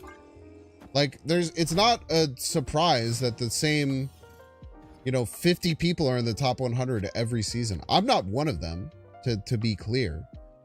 But like to say that Snap is a low skill game or that it's the Mario Party of CCGs, I think is bullshit. Now, if Snap didn't have the Snap mechanic and the games are win or lose, then you're probably right. But the long term and high level of Snap isn't about winning or losing a particular game. It's about being cube efficient. And it does that in a very, very cool and very nuanced way.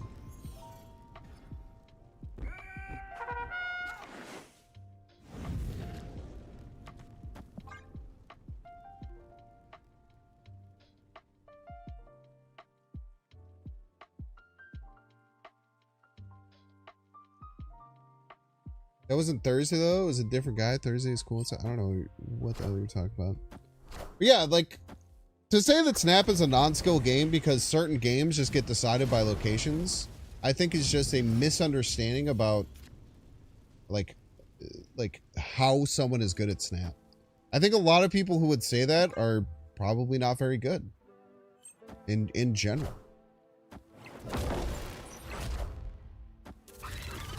Wait, are you serious, Second Fifth? That person deleted the tweet? I need to see this, actually. Opponent snapped. There's no way, right? That person actually deleted my tweet. They kept it up for a really long time. I think I'd probably leave here. Let me think about why I wouldn't leave.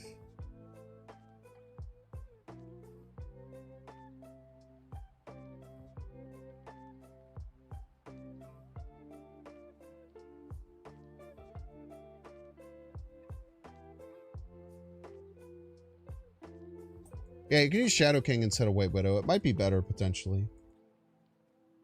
Why would I not leave this game?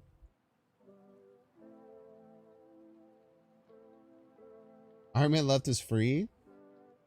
Be what, a 1 in 4? Yeah, there's been worse reasons.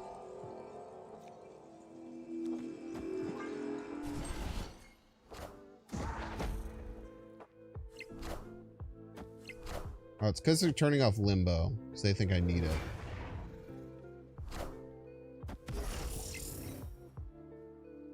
This is what we do. Everybody's a Binks fan.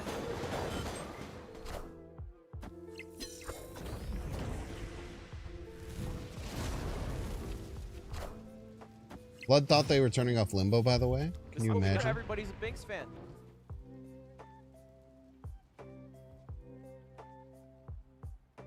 Yo, JD Mac, of course, man. I appreciate it. Thank you so much for the sub. Big Tony, thank you for the sub. Holy, it was a little wave we had here. A second here. And Punkchard, thank you for the sub as well. Big Tony and JD MacDonald, thank you all so much. I really appreciate it.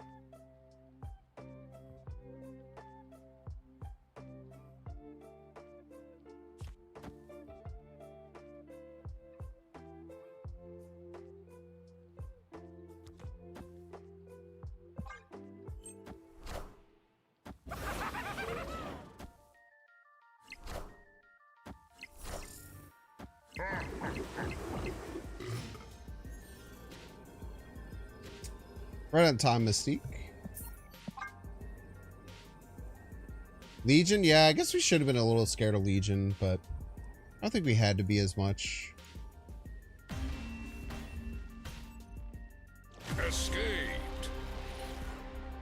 It's not a pure skill. Yeah, I mean, it's not a pure skill game by any means. I just think that most people who say that this game is just like all decided by RNG and like everyone who wins is just lucky, but they're actually not lucky, which is why they're not good. It's just cope, man.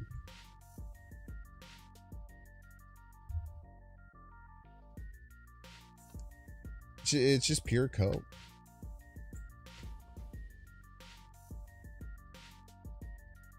You think the top 50 are consistent because they have the exclusively to play top meta? That's fine. You think you could be top 50 if you cared to not be saying everyone, to be fair, but I'm top 500 a few seasons ago. I just don't care to do it anymore, like trying out wacky combos. Yeah, but if you're top 100, of course you can be top 50 because clearly you're good at the game.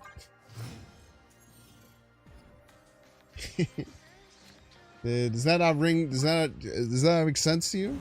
If you're someone who's a top 100 player, of course, if you put in more time, you could be a top 50 player. That's not a like, obviously. What it's saying is someone who's like silver rank and who plays in like the 60s and 70s can just be a top player if they played more. Probably not. It would probably take a lot of time and a lot of work and a lot of understanding of the game and actually engaging in the dynamics of the game and understanding it.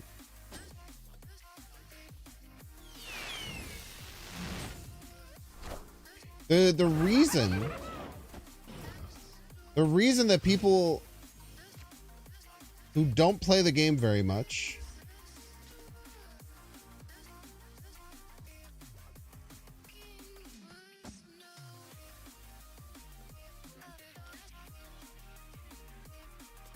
say that it's so easy to get top 100 because it's easier to say that you could get top 100 than to actually do it. They ain't willing to put in the work, brother. I think this is a Daredevil Brood turn. Force Cosmo middle, snap.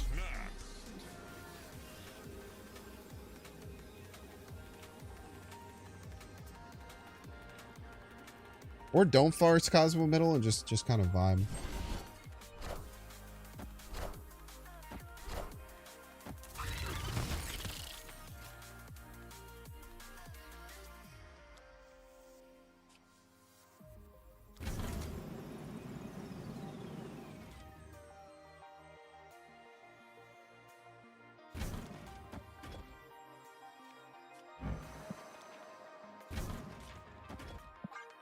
Get a little misdirection going. Behold my mighty hand. I am Iron Man.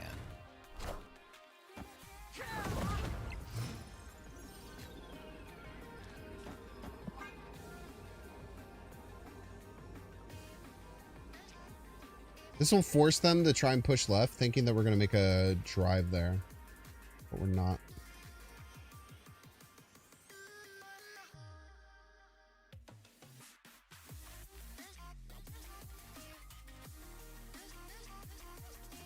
I think it's Tribunal. Can't really do much with their Tribunal.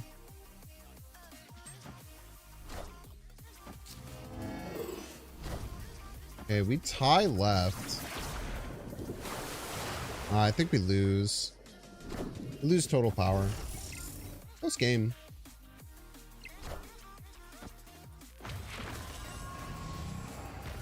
Close total power game too.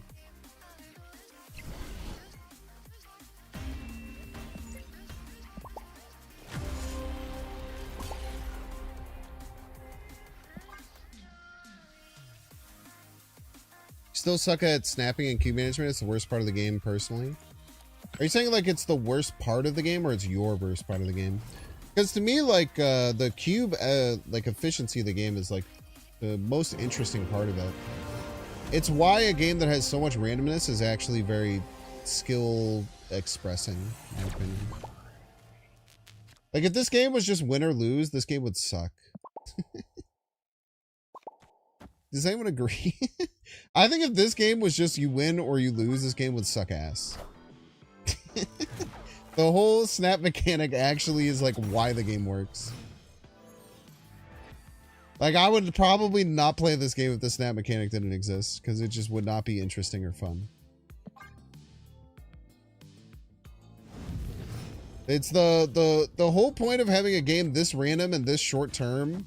Having that like betting mechanic is so important to it.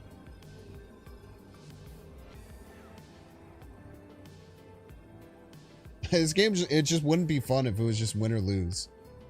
It would not be fun to like sit out a game when you've been like, because honestly, you'd get to like turn 4, you'd be fully clogged, you have no way of winning. You'd just be sitting there fucking twiddling your fucking thumbs, dude. Ah, god damn it.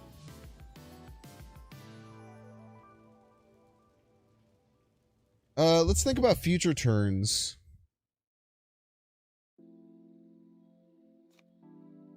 I think we just fulfill here. I don't think the Ravona... Ravona opens up Green Goblin Brood next turn. It's actually good.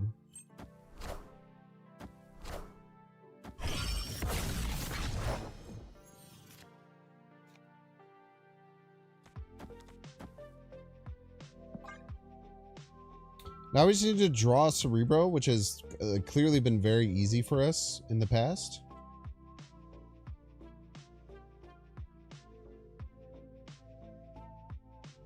Guess you just don't like gambling or poker. So would you actually play this game if it's just win or lose? Because that's crazy to me. I do not think this game would be good if it was win or lose. I just simply don't think it would be a fun or enjoyable game if it was win or lose. I think the whole aspect of snapping and retreating is so important. Oh, I guess we're going to turn 4 no matter what. Blood thought we weren't going to turn 4. Can you imagine? Snap.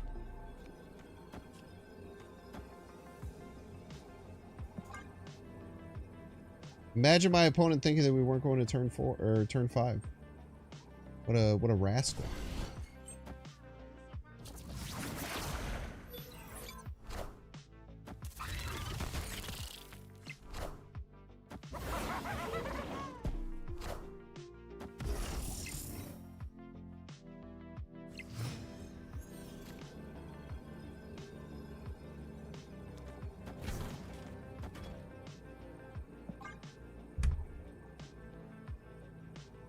That would probably be awkward if you thought that we were going to turn 6 and in fact we're going to turn 7. Turn 5, turn 6, turn 7. Okay, I'm a dyslexic. Don't be ableist, you piece. Do I use being dyslexic as as a way to get out of saying anything stupid or that doesn't make sense? Yes. Am I allowed to do that as an American? Also, yes.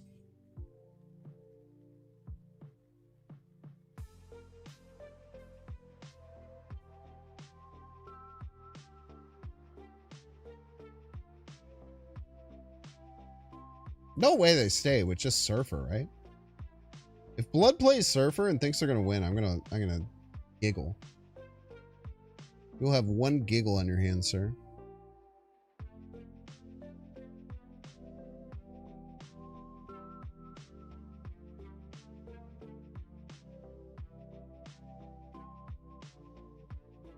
Dun, dun, dun, dun, dun.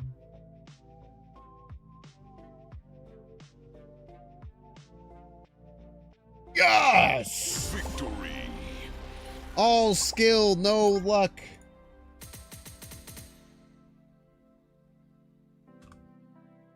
When I win, it's a skill testing game. When I lose, my opponents just drew well and got lucky. I am a Marvel Snap player.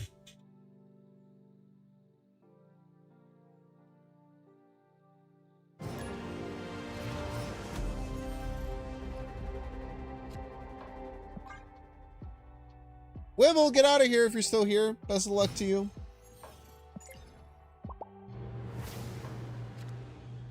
Oh! Have a good hand. I probably want to magic that. Me playing Holodex. You're big on Clog meta right now. Do you think you should pin Red Guardian or grab Cannonball? I want to Clog stuff. Cannonball is more core to Clog. Red Guardian's a better card. So if you're like, I really want to play these like Shang-Chi Red Guardian type decks like really bad, then just grab Cannonball. You can get Red Guardian later.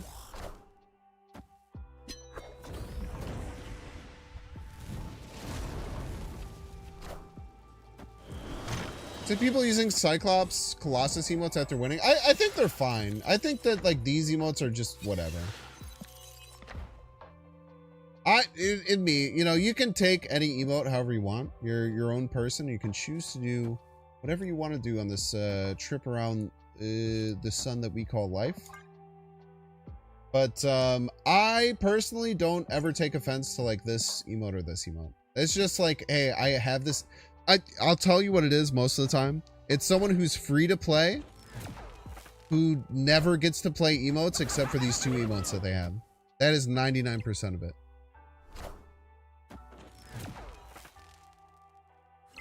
That is them saying, I gotta use this emote and I'm happy. Most of the time. But also you can choose to feel however you want about anything.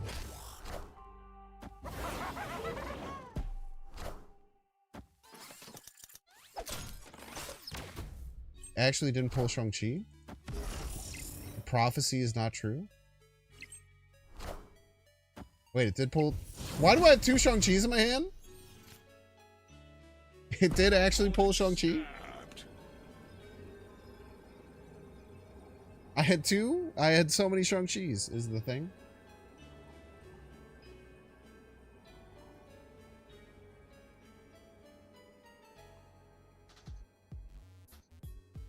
They're just doing this because they don't think I can win left. This gets me to 7, which wins left.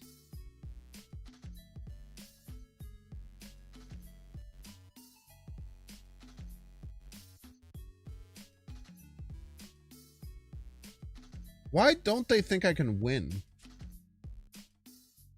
I could do it next turn, too. I don't have to rush.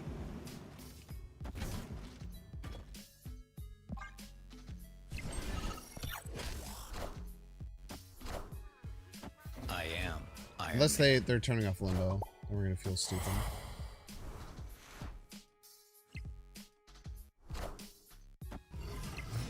Ah. That's why.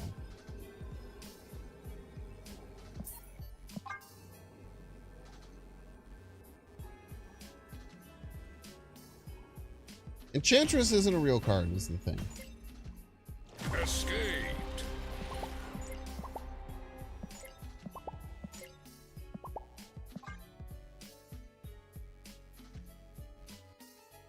Alright, chat, we're gonna run a 3-minute freaking ad! If you don't want to see the ad, you can pay $5.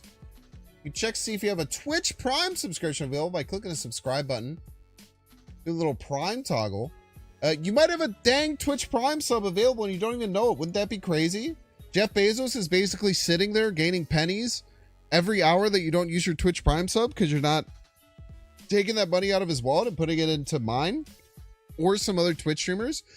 That's insane. You should double check to make sure you have it. If you have it, you don't have to use it on me. You can use it on anyone else. There's a lot of other amazing Twitch partners out there that you can spend your hard-earned Prime sub on. But just make sure you use it. Otherwise, Jeff Bezos will take all of our soup, and no one likes that. If you're watching on YouTube, make sure to like and subscribe. If you're watching on Twitch, make sure to follow. See you in 3 minutes. All right, I'll see you in 3 minutes.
Hello, did I miss anything while I was gone?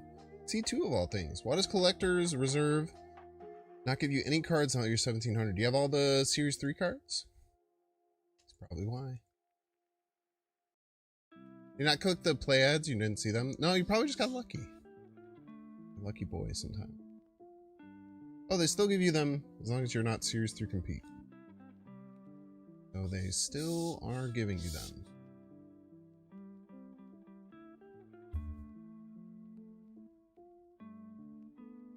Nowhere near Series 3 complete. You maybe just got like 6 caches in a row that didn't give you some. That sometimes happens.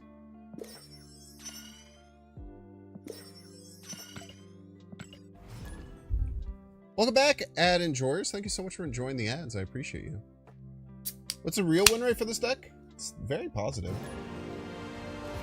We're doing really well. Get a refresh going.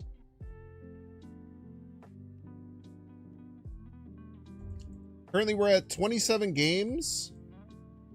60% win rate plus 13 cubes. Now, we did start 7-2, and since then we're 50-50. Oh, god damn, this... Ooh, they're gonna snap on that.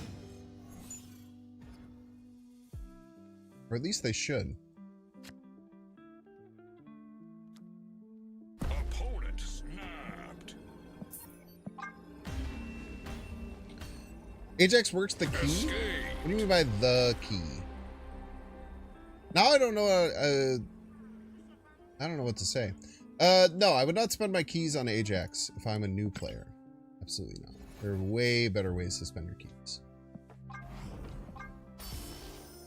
KM Best, who I respect a lot in the community, seems to think that Ajax Hazmat is a really good weapon, and there are some decks appearing that seem very good with it. But as a new player, definitely way better ways to spend you. God damn, this is delicious. This is another beer that we got at the tasting. It's supposed to be a sour beer, but it's not sour at all. That's not a bad thing. I'm gonna magic left, unless I draw a 5-drop maybe. I have to magic middle. Magic middle is forced. Chess turns.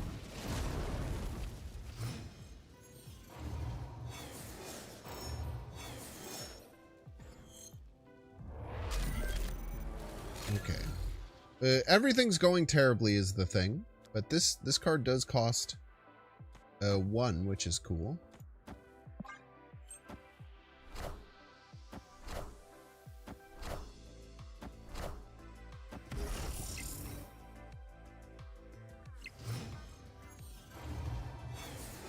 I think no matter what, if you're a new player, Ajax is not super worth it. If you're talking about copycat, I mean, no one knows, right?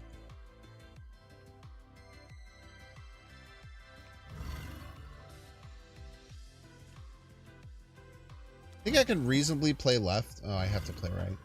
Opponent snapped. Opponent snapped. That to me indicates they have ongoing disruption.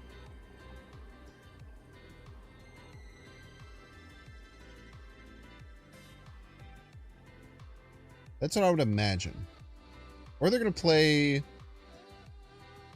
something else here. U.S. Agent snap? I mean, U.S. Agent doesn't do anything against my deck. I want to stay, I think.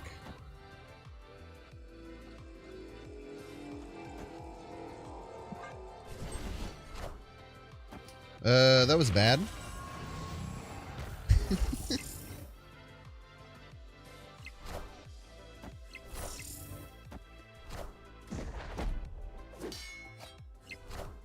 I was really hoping I would give them my Titania and cause some disruptions for them.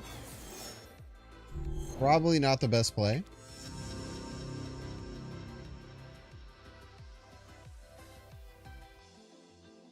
This turn we can White Widow Abs, man. It's kind of cool.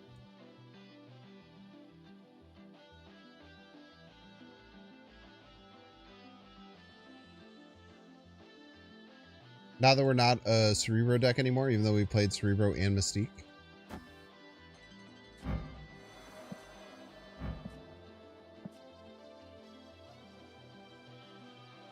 They're in the lead.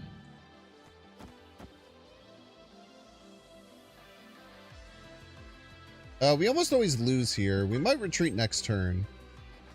Being scared of a location disruption.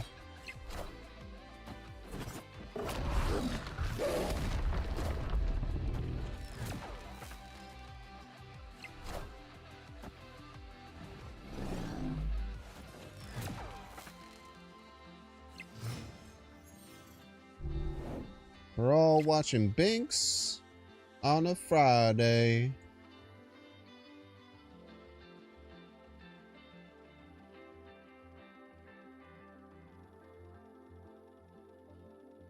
They can take my Titania now. I should definitely run. I'm a little bit scared of location disruption here. I don't think we have a winning line. This Titania was really cheeky. I probably should have just retreated for one for sure. Games are going really well. Very well. Very fun deck.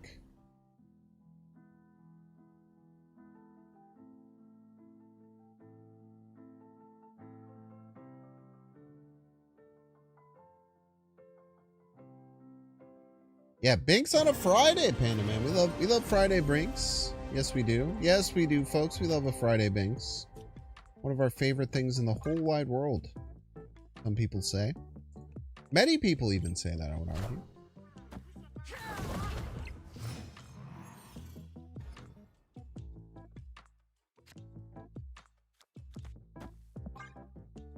White Widow left becomes very hard to fill for our opponent. They have to invest a lot on the final turn,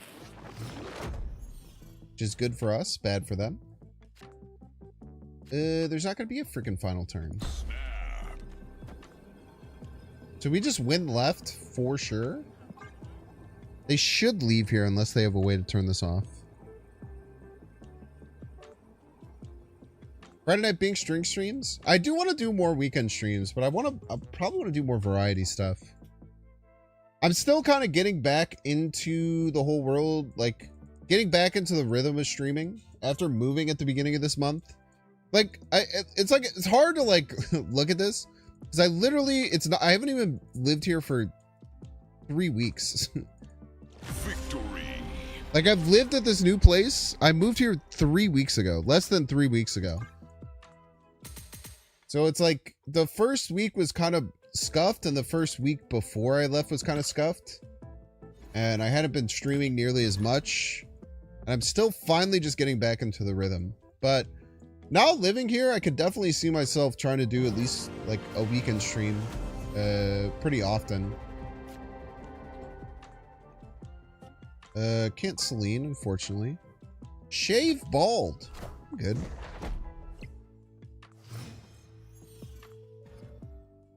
I like my beautiful head of hair. Lucky enough to be blessed with a blossoming, beautiful head of hair. I shouldn't let it go to waste. Jacuzzi weekend stream. We did have a hot tub stream as a potential. Need magic, otherwise we just lose. So let's just pretend that we will draw magic. Because we're just losing if we don't draw magic, right? Because they have Nightcrawler, they can always get here. Opponent snapped. Escaped. Shave my eyebrows out? Am I going to let Broad one-up me? If you think that one-upping me is shaving my eyebrows on stream, I don't think you know what that word means. Or you have a different understanding of that word than I do. I'm all for streamers doing whatever they want to help grow their stream and do cool things. But there's certain things I would just never do because I don't understand why. I think Brade is a amazing content creator who does very cool stuff and great stuff for the Marvel Snap community. But I would sure as hell never shave my damn eyebrows.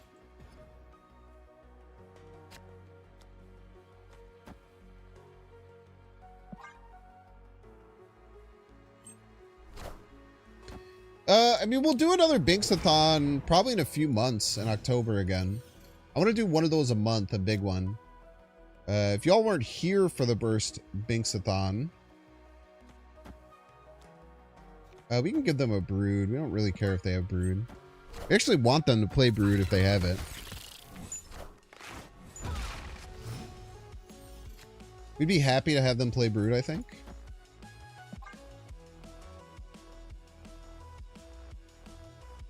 But yeah, we did a Binksathon last October where I streamed for 10 days straight. I streamed 12 hours a day. Maybe it was only 9. I think it was only 9 days straight. I streamed 12 hours a day. But we're going to do that again this... Friendly neighborhood Spider-Man here. I'll go middle. Okay.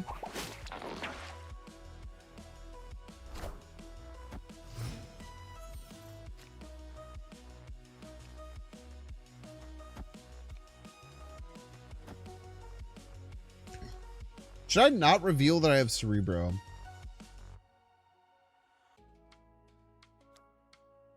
I could just play Ravona. No, I need to play Cerebro, I think. It will suck if they have like Enchantress or something. But I'll make them pay to see it. It is Mike.tv, front of the show. So we did 9 days straight of 12 hours a day. So I'll probably do that. I don't think I'll ever do a subathon where I have to stream like the whole time, which is what some people do. But people like that, which is cool. That just ain't me. Mike.tv actually probably knows what we're playing, so they probably already know we're a Cerebro deck. Also, if you're a good player and you see 8 cards on your opponent's side of the board that are 2 power, you're probably going to expect that they're a Cerebro 2 gamer. I don't think I'll ever do like... I did one 24-hour stream and I had a lot of fun. But 24-hour streams are... It's just devastating on the mental. I'll be honest with you. Wow, thank you for the cards. This gets us to 1224. It's not enough. I could get to 32 right. I should just win right and put the onus on them to win. I did one 24-hour stream. It was cool. It fucked me up, but it was fun. It was interesting. But I would never do like an uncapped subathon. My version of an uncapped subathon was 12 hours a day, but it's uncapped, which I thought was very cool. And I think a lot of people really like that because they could watch most of it. Because I think a lot of like uncapped subathons, it just ends up being like the first 24 hours, there's like 18 hours of content, then there's like 6 hours of sleep. And then like the rest of it is just like bad. It's just like not interesting content most of the time. It's just like suffer core type content. But when I did 12 hours a day every day, it was like 12 hours of electric awesome content in my opinion. And then I took 4 hours to settle myself and then I slept 8 hours every night. So I think if I ever anytime I do a subathon, I'm just going to do the same thing because I think that it's better for the viewers and it's better for me is how I find it. C2 or C3 more competitive? I don't know. Actually, I don't have a good answer for you. They're both niche competitive for sure. Okay, this game we will chill and really think about if we want to do anything with this Nexus or quite widow it. Maybe should have done that middle still. Okay, we will magic the Nexus. You don't have to do it just yet, though. Still wait for next turn.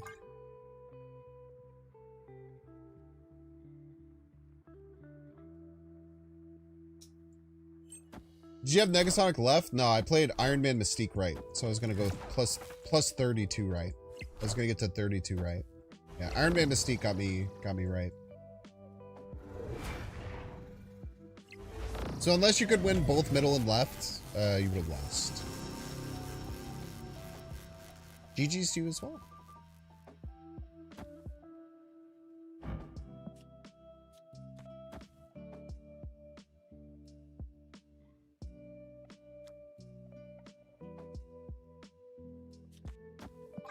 Let them magic it for me.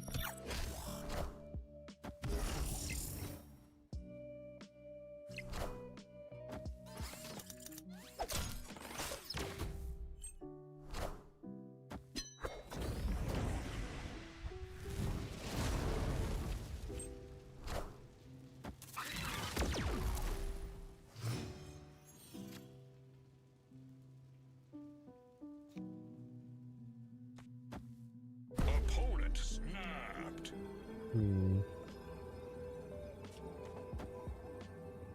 Yeah, they can just win throne room, right? They're gonna win middle no matter what. And even if this gets to 6, it's just not enough to win middle. Well played. Escaped. Yo, what's up, Nate? Greetings from vacation. Yeah, stream's going well. We're drinking tonight. Having a grand old time.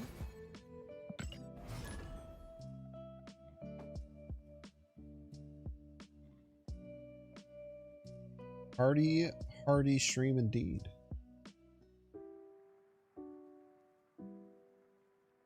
That was a tough game where we had 2 lanes we needed a magic. But we got out of it for 1, which is an absolute win in my book. Central Park is fine. It's not necessarily a negative or positive location for us. In general, as a double goblin deck, it's going to be pretty good.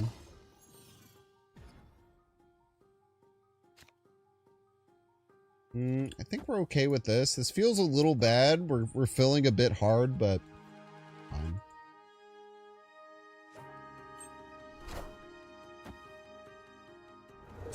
Magic reminds you of your character in Marvel Heroes. You missed that cozy game. Was Marvel Heroes the MOBA?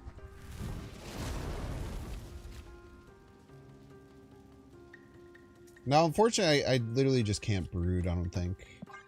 Let's go Cerebro into Mystique. Hopefully draw a Goblin, play Celine. I'm very happy you played that card. And that you had priority. Could have been a bit of a disaster.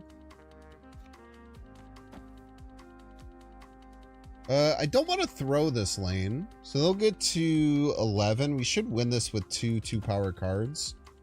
But we just can't play Celine right now, which kind of sucks. This is terrifying. This could be close to an insta loss for us, unfortunately. It's very hard for us to proceed.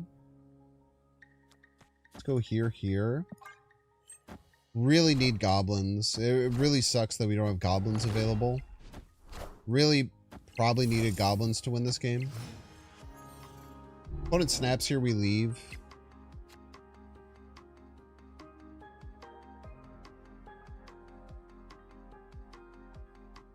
Let's stick it out. We'll just kind of...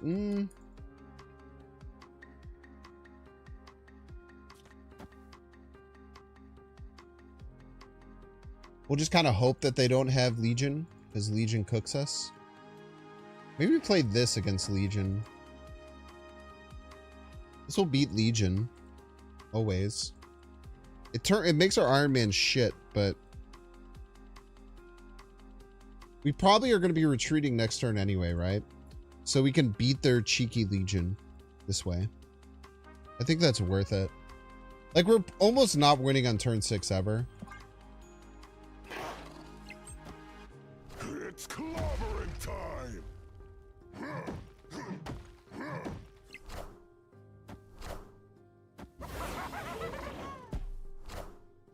Wait, maybe we actually just are?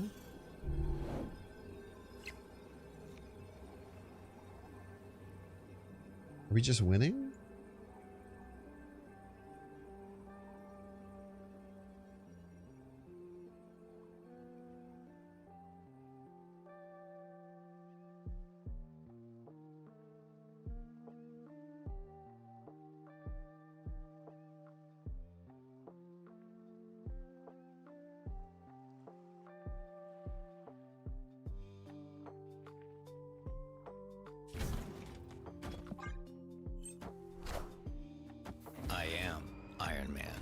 Iron Man, by the way. Need 27 points. Is less than 27 points. Victory. It's unfortunately not 27 points there. Close, but it's not 27. This is a really cool deck. It's so hard bringing a whole package of Selene, Double Goblin, Ravonna into C2.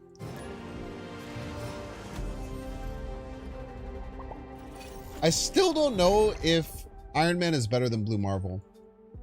Also, we're C4 now, by the way. Or we're just not. We could just not be C4. You can choose.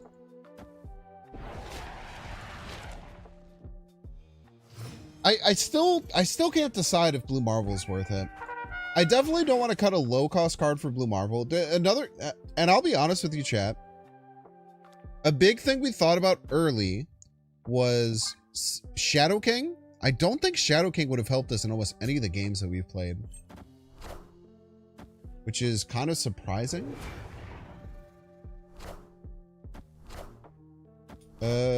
Anticipation would be Sasquatch potentially next turn, or they're going to try and do Hazmat stuff. Hazmat stuff is bad for us.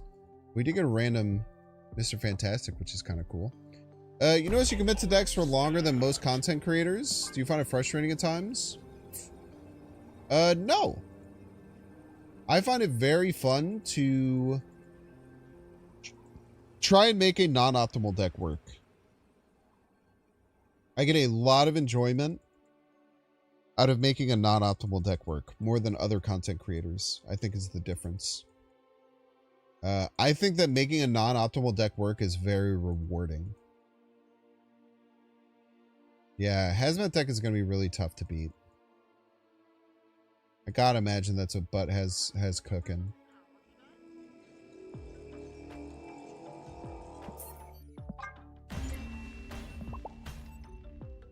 Escaped. I get a lot of enjoyment out of playing non-optimal decks. I think there are a lot of content creators who start playing a non-optimal deck, they say this sucks, and then they play something else. But to me, there's a lot of joy in trying to make decks seem possible. Because I really think that Snap is a game where there's a lot of creativity expression, a lot of skill expression. And you don't need a fully optimal deck to win. You can call out your opponent, you can be one step ahead of them, and you can make things happen in a really cool way and end up winning, which is really cool. Now, important note, I don't think it's bad to be someone who doesn't want to play a non-optimal deck. I think that's totally fine if that's your vibe. I think it's totally fine. I think there's a lot of people who do that, and that's cool. That's fine if they want to do that. But if you're asking why you think that I do it more than other content creators, it's because I find joy in it. I really do. That was my Green Goblin, by the way, you piece.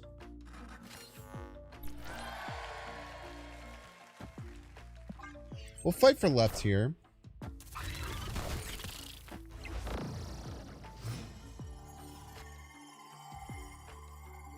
I want to snap. I think snap might scare them off of the game. And we might lose everything here and then feel shitty about losing all my stuff. But I think they're going to think that we're going to play Cerebro and get to 12, and I don't think they can beat 12.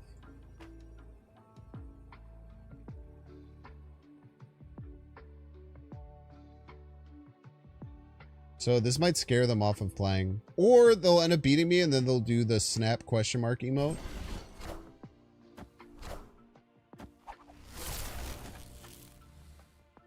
That'll do, donkey.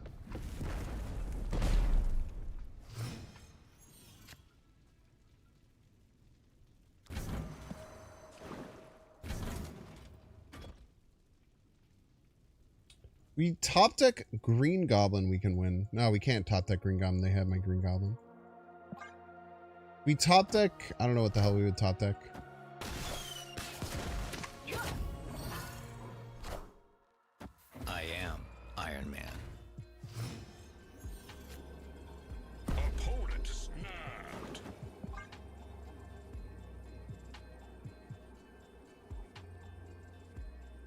We'll play it out for 8 just out of anger towards our opponent.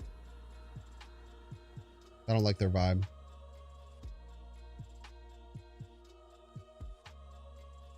But they probably maybe just play blob middle and win.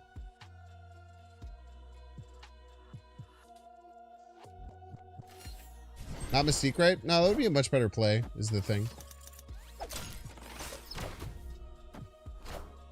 Mystique right would have not won me the game. It would have been better, for sure.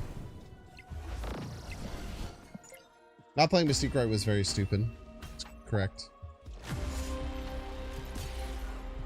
Very shocking that our very cool and interesting opponent hit us with the snap question mark emote. I know it's very surprising sometimes when someone that you think might be not that cool and interesting does something that makes you just realize, God damn, this person's really cool and really interesting. But sometimes you just have to deal with that in life, you know? Sometimes people that you don't think are going to be really cool and really awesome people just end up being like the coolest person ever.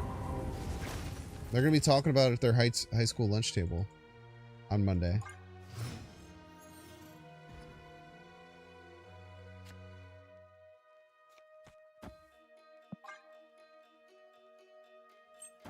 Emotes are out of control in turn 6 these days. I think it's just a mindset thing. Because I never really care if people emote me, because I just know that anyone who emotes me, like that person did,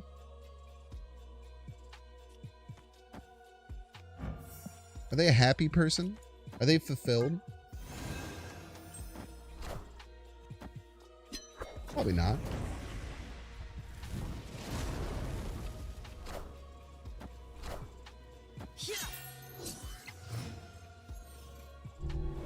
If they have Nocturne in their deck, you will know that this person is a real gamer. They play Nocturne right.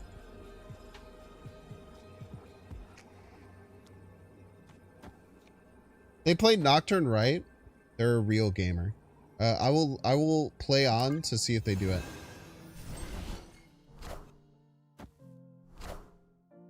First of all, rude.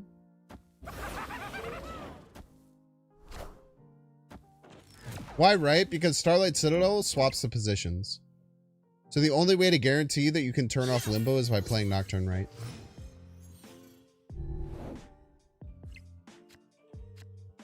The reason you ask that is why it's kind of hard.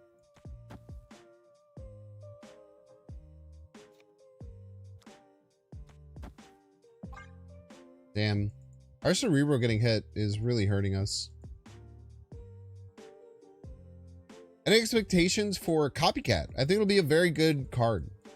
It will compete with Red Guardian and Nocturne for just fundamentally pure good cardness, which is hard.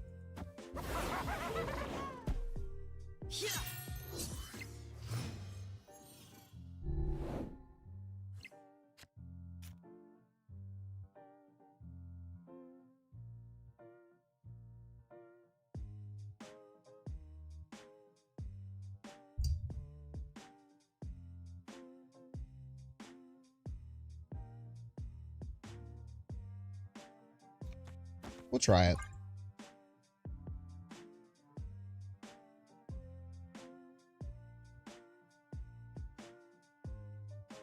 They're a programmer. I mean, they played it right now. I meant if they played it before Starlight Citadel flopped.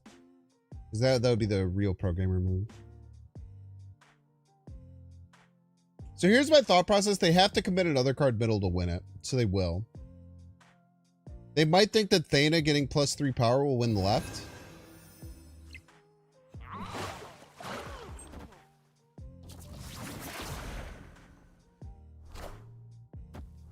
This just simply has to be less than 2 power, right? Sag. We'll play it opponent.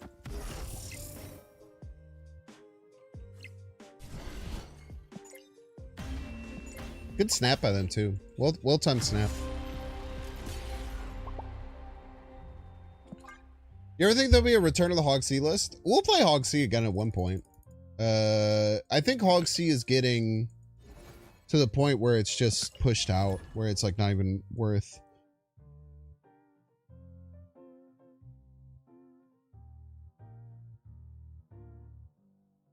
Did I consider Grandmaster for this? I did not know. The deck is very tight.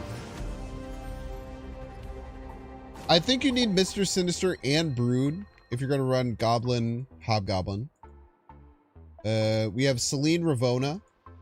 That's already 6 cards. You have Cerebro Mystique. That's 8 cards. And then the extra cards that we're adding in are like Iron Man, White Widow, Daredevil. Right, that was 9 cards. And Magic for Location Disruption. So the deck is very tight. Any card I would consider. The biggest problem is just that it doesn't matter if I consider it or not. It's just very hard to add any card to this deck. What if we go Brood right next turn?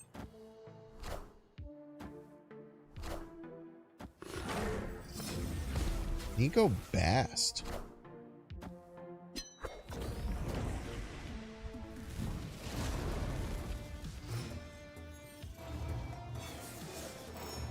Nico Bast. Very interesting play. I'll go Brood right. I need to get to my Cerebro, so I can't realistically play in Lechagia. That's probably their only location disruption, so we don't have to worry about Limbo disappearing. Next turn, we can Hobgoblin middle and then be at a huge advantage of the rest of the game. I consider ourselves in a pretty good spot. You don't see much ramp at all. Yeah, like Salmon ramp is just hard. People can... You can add so many points in the early game. Wow. That is a devastating play from the opponent. If they don't snap here, they're crazy. Absolutely devastating. Holy. That is about the best thing you can have your opponent do when you're going to play Ghost Spider. Dagger Ghost Spider. That is wild.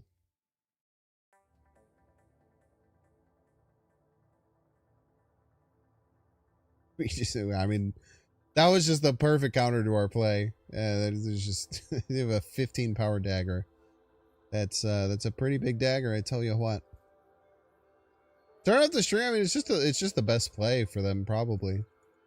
Certainly not a snipe by any means. They might be scum snapping us now. We'll leave for sure.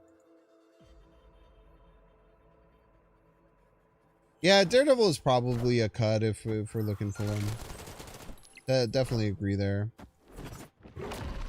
Yeah, they just have a 115 in their hand is the thing. Their whole thing is having a 115. Now,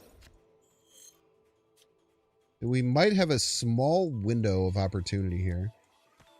Crazily. If we can land this White Widow, we're actually in an okay spot.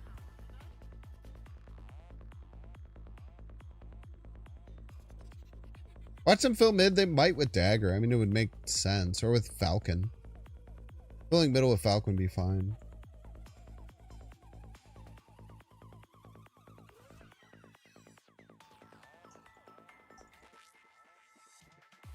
We do have to leave next turn, though, unless we're really feeling ourselves.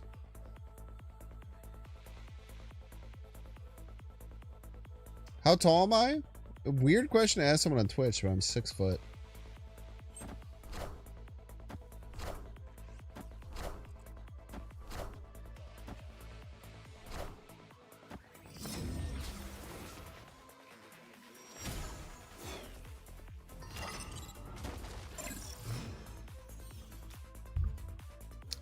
Now I guess we don't have to worry about Nico anymore.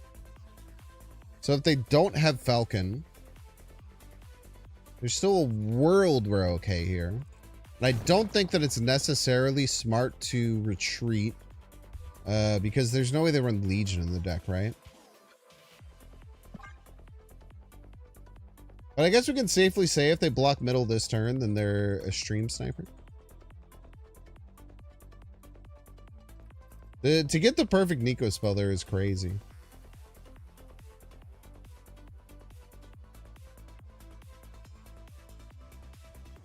It is a very big dagger. This is true. I'm also kidding about the stream sniper thing. They are taking a lot of time, but Why do they go so hard and right? They probably have Doctor Strange. They're just juicing it up to move it later. But it is very funny that Sage is 4 power. On a full land. They played a Sage on a full land and it's 4 power, which is very funny.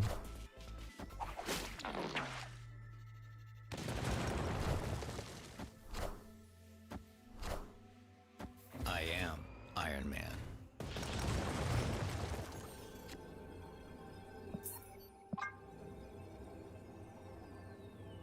27. Very snipe, probably not. I mean, like nothing that they did would not make sense for sure. I also don't think Pepega has had a history of being a sniper by any means.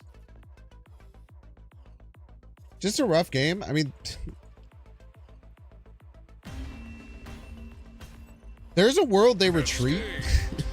As insane as that sounds, there's a world they retreat this game. Like they just lose to Cerebro Mystique, right? Or like Cerebro something else. They have to like take a 50-50 probably. They're in a weird spot. Which is a crazy thing to say with a 27 power dagger.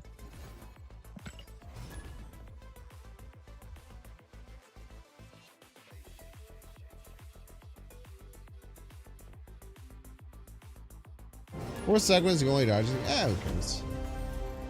The coolest thing about playing Stream Snipers is even if they win, you're winning in life, you know?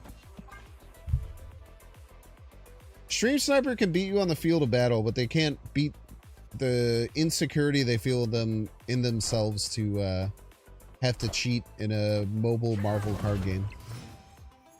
There's no escaping that if you're a Stream Sniper, I tell you what.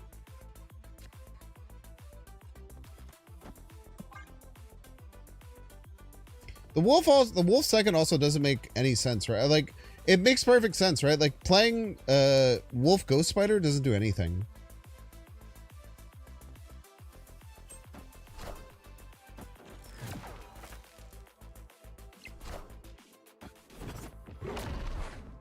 That's just something you hate to see. Twitch chat do be loving to claim that everyone snipes, it's true. No matter how hard I try.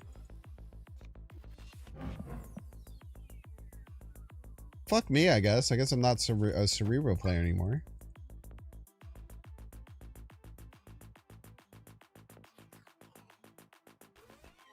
Also, playing Wolf mid means they lose mid. Yeah, but what if they win left? You thought about that?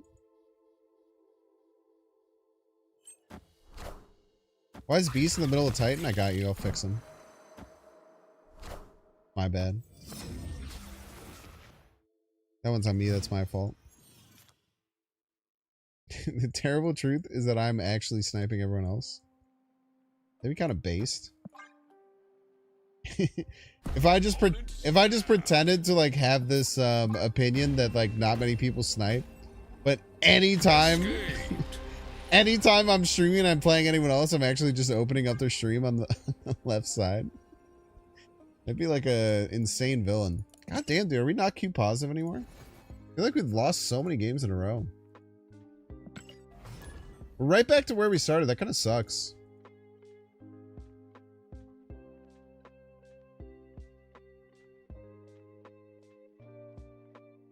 I think it was that big 8-cuber that we lost to try and beat Hyde because we were mad that they sent us snap ? Really put the nail in our coffin. Whoever said at the beginning after we won 6 games in a row to start the stream that we should have just left was correct.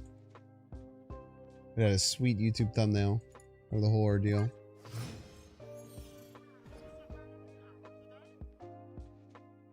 We also just haven't been drawing Cerebro is very true. But luckily we'll draw Cerebro next turn and actually give him a +2 buff.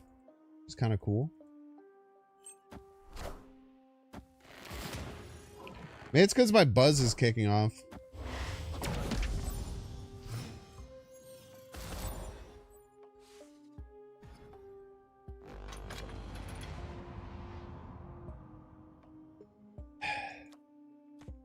Things you hate to see.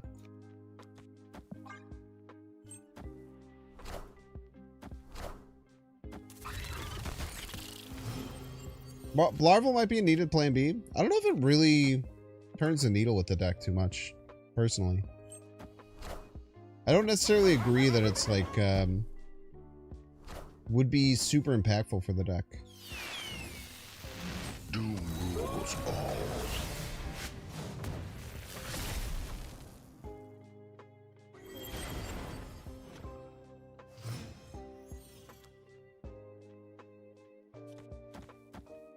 I think the biggest thing we need with this deck is to start drawing Cerebro. It's probably like our biggest hang up. I think it's the thing that's causing us the most problems. We should... I'm really mad about that. I thought 2 seconds later that we should swap positions. Oh, that really upsets me. We would win the opposite order. We would just be winning. Now, we didn't draw Cerebro, so it didn't matter. I know White Widow's 4. But with no Cerebro in hand, we kind of have to just play to whatever's in front of us. Damn, playing that in the wrong order was very stupid. It's very frustrating. Escaped. Play Iron Lad to help with the Cerebro consistency? So true.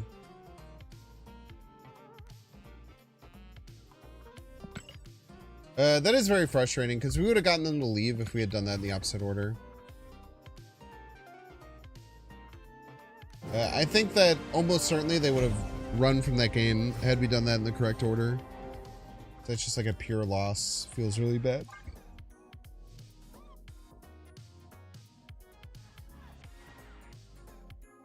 You run Odin so goblins suck there. Now if you fill their whole side of the board. Like we had been doing. Doesn't matter if they can Odin a goblin if they can't, you know?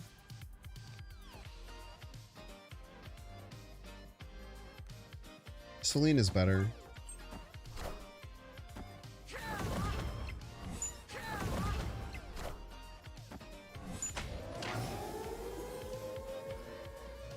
Because Los Diablos base can screw us. There's no way they can fill here. They never have 3/1s. There's just no, I just do not believe that you could have 3/1 power cards. There's literally no way that you have 3/1 power cards on turn 3. It's just impossible.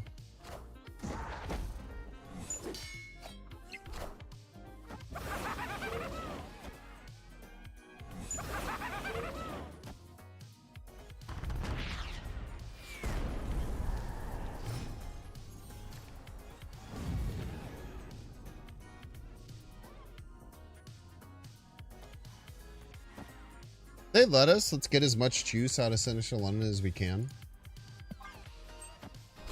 They do let us.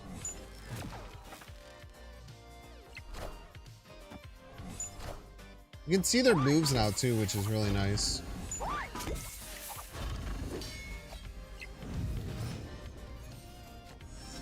We're gonna snap them back here no matter what. Even if they swap out Nocturnes.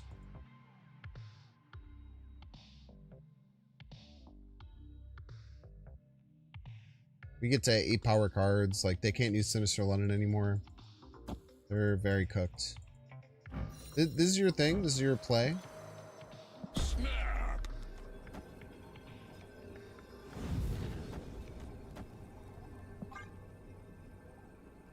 There's just no way. Victory. Very good game there. Took the snap to the nose and felt really good about our position, pushed through it, played the best lines possible. Very good game. This is what we got. Everybody's a Binks fan. Yo! Let me make sure I got everyone. Shots of Hysteria, thank you so much for 5 months at tier 1. Thank you so much. And TJ Harris, thank you so much for the prime.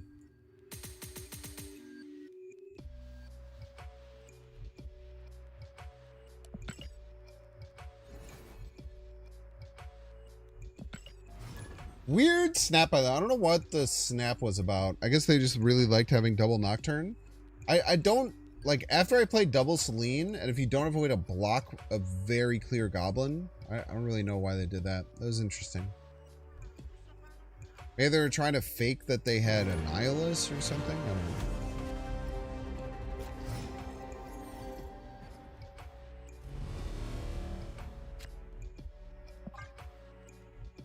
White Widow's really good for winning left. Into Green Goblin is even better. I think I snapped this, actually. Oh, snap. White Widow into Green Goblin is so hard for them to ever win left.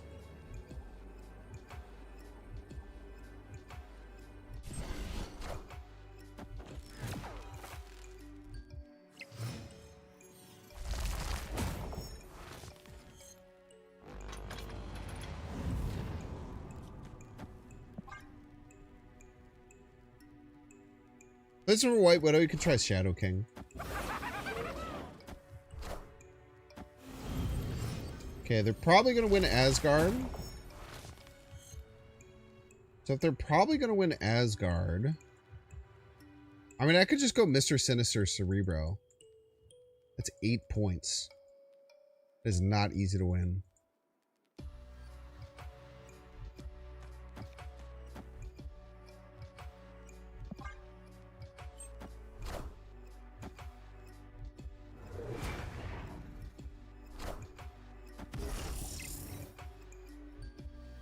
Face the might of Asgard. Mjolnir.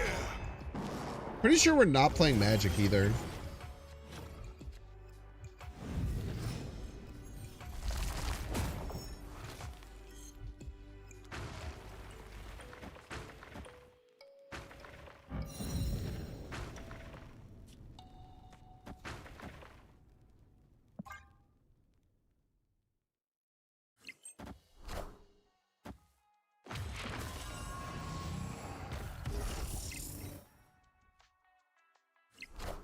They're gonna win left? That'd be very surprising.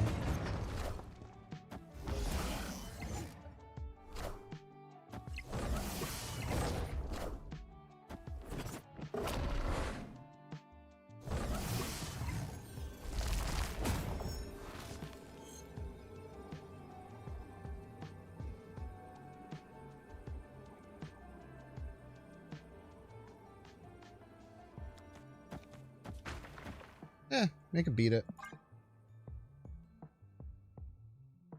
They can, they can. That is Valk usually. That is incorrect.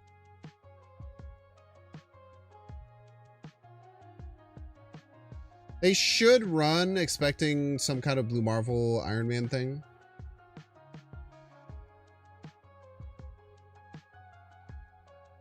Is a Captain America pretty good in this deck? Pretty good if you want to lose. First of all, it's a 3/3, which is pretty bad. Second of all, we have multiple extra ongoing cards. They could certainly win here. It's very likely that they can beat us. But hopefully they commit too much middle.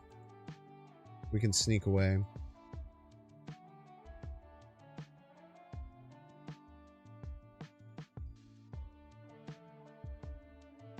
Yes! Victory.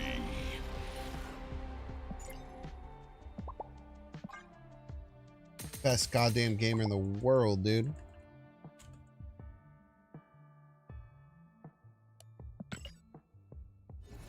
Why does the collection level matters to get to infinite? It doesn't matter to get to infinite. The problem is that if you're low collection level and you get to infinite, you're going to play a bunch of people who have all the cards. Isn't he a 3/2? He was. And he got buffed. He was a 3/2 for sure.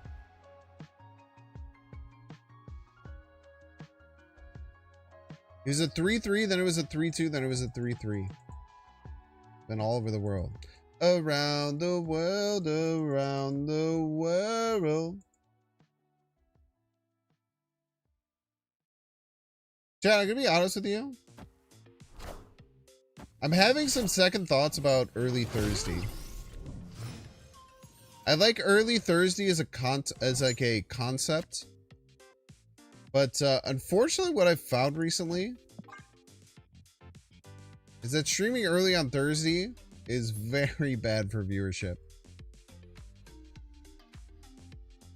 It's always kind of been the case,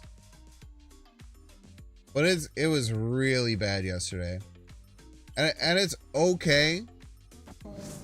Like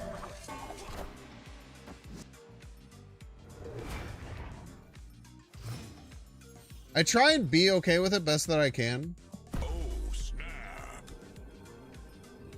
But damn dude, it's rough, man. Victory.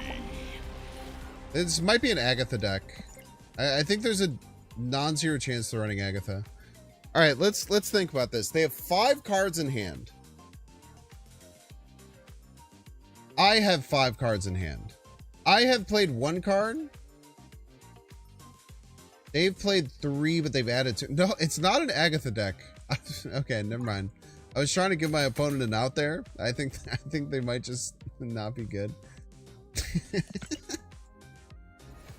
I don't know. I have a good answer. What did Nico be getting in the deck? No, most of Nico's spells break Cerebro. I have been an adamant from the moment Nico came out. I've been an adamant supporter that Nico makes C2 worse. And I think that over time it has shown that I am correct. I think that at this point, no one who runs C2 runs Nico anymore.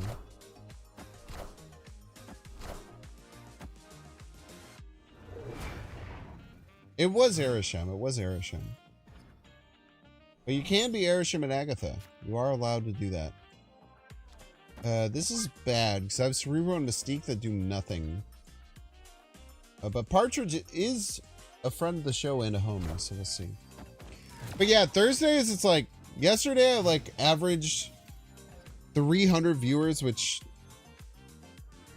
you know, if you asked me 2 years ago if 300 viewers would be amazing, I would laugh at you. I'd be like, why the fuck would 300 people watch me? But as someone who now does this for a career, having 300 viewers and then averaging, you know, 3x that every other time that I stream, you know, sometimes you got to do it. There is a bug on me is the thing. Did y'all see that bug? I think that was a lightning bug. I think a lightning bug just landed on my head and then freaked out. And now it's on my neck. That's not great.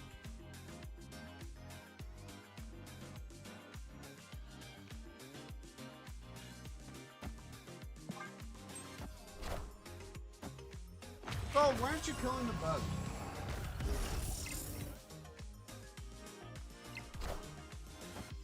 I have a goddamn beautiful, beautiful dog here who should be killing said bug. And instead you're just sitting there and chewing on your toy. Why are you doing that instead of killing the bug that's attacking me, buddy? He has no idea what's going on. He just probably wants to get down, don't you? Are you so camera shy? Say hi to the camera. Hello. Okay, I'll put you down. I know you hate when I bring Alan camera. You hate when I bring him on camera, chat. Well, my opponent hasn't left yet. You think if I delete my own hand, they will?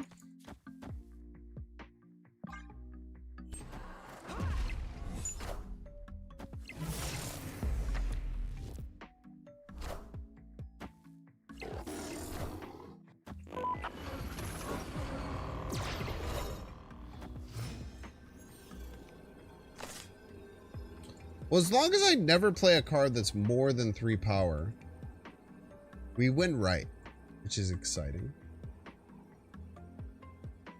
I can't even play Taskmaster.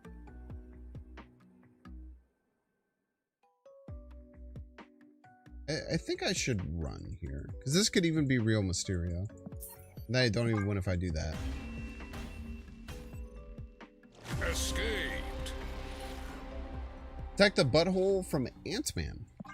Great point.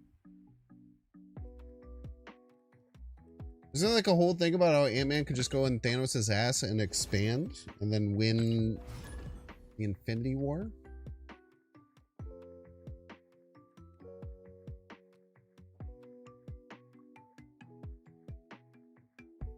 That's like their thing, right?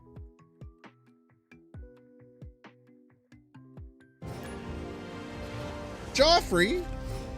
What's up, Joffrey? That was what a future Doctor Strange saw, but he didn't want to tell anyone. It would be kind of embarrassing. This avatar is terrible. And arguably racist.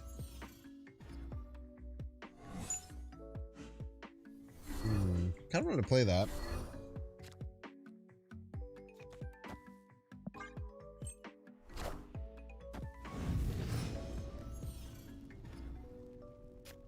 Fury Ant-Man could do that to anyone? Exactly. That's what we're saying. That's what the frick we're talking about, bro. This version of C2 better than the meta, than the Storm builds? Heroes. Yep. It's actually the best version. Any other version is suboptimal, and whoever said that it's good is a liar. And they don't want you to succeed.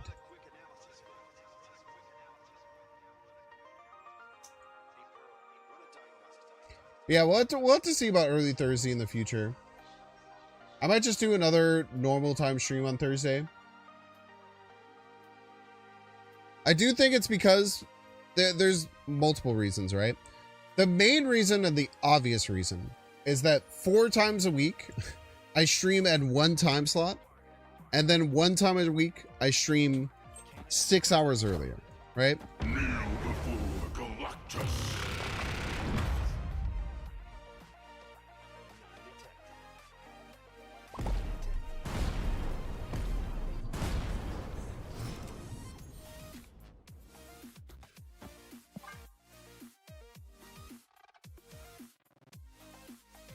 Imagine they fill here, though. Opponent snapped.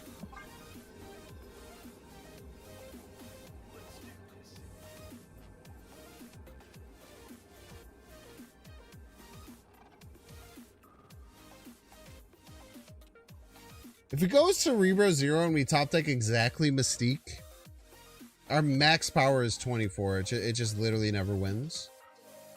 There's no way that an Erisham deck doesn't get 24 power in 2 turns.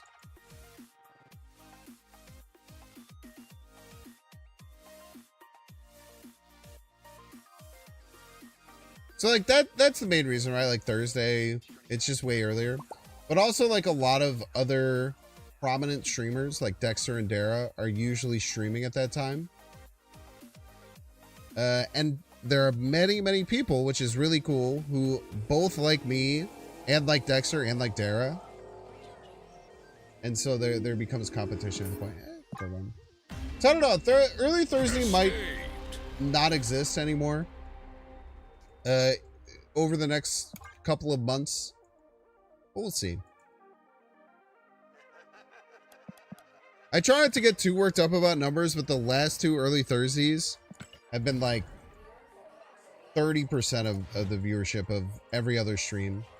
And it just kind of comes to the point, it's like, is it worth it?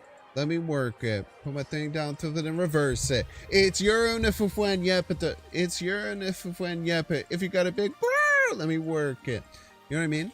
All right, chat, we're going to take a 3-minute ad break. If you don't want to see the ads, you can pay $5. You can check to see if you have a Twitch Prime subscription available by clicking the subscribe button. Use a little Prime tab. And then if you check that, you might have a Twitch Prime available and you could sub for free, and that would be crazy. You don't even have to pay any money. That'd be so much easier than paying me money to sub for me. You can pay for free. Now you can use it on anyone. Okay, you can use it on anyone. Okay. You can use it. You don't have to use it on me. Let's kill him. Let's kill this guy. Let's beat him to death with hammers. You don't have to use it on me. You can use it on any streamer. But make sure you use it. Otherwise, Jeff Bezos will take all our soup. If you're watching on YouTube, make sure to like and subscribe. If you're watching on Twitch, make sure to follow. I'll see you in 3 minutes. I'll be back.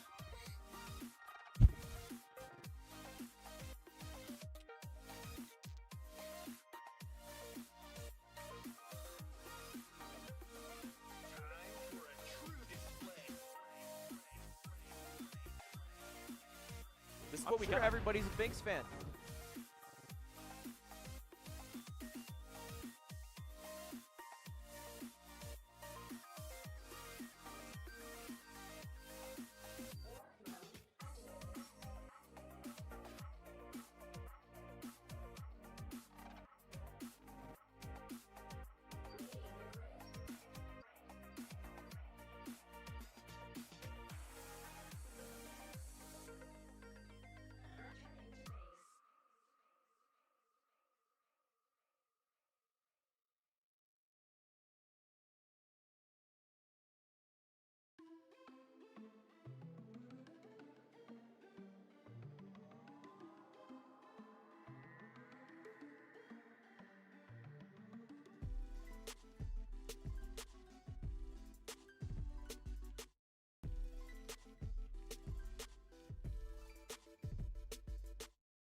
Oh, did I miss anything?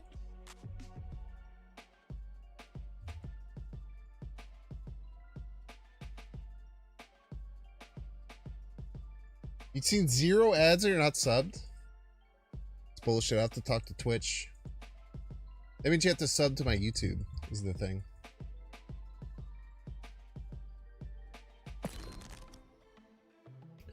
No, I have this conspiracy theory that YouTube or Twitch alpha beta tests showing someone no ads for a period of time and assessing if they leave or not. So like seeing if they end up leaving if there's no ads, or if they end up leaving if there's ads, to see how many ads that they can show people.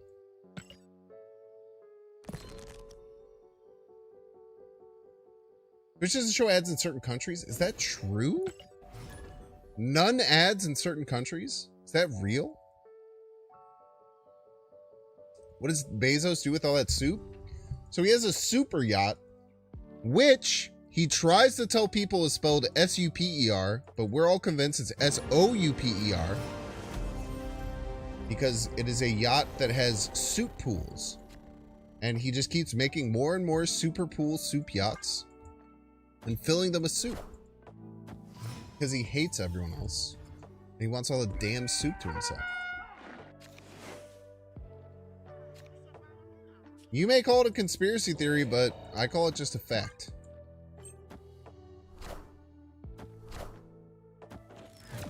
Jeffrey Bezos.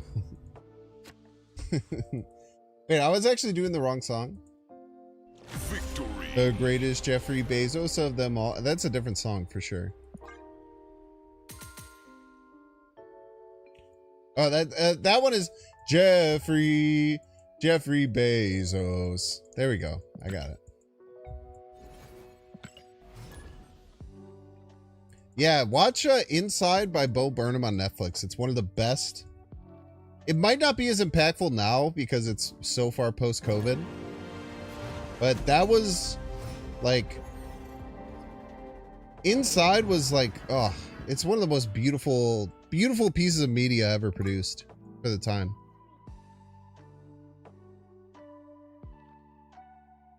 I know that every time I mention Jeffrey Bezos, the algorithm recommends me 1% more. Jeffrey Bezos is cool. Viewership skyrockets. Everything goes crazy. You were never a Bo fan before? I think Bo Burnham has consistently just been amazing, man.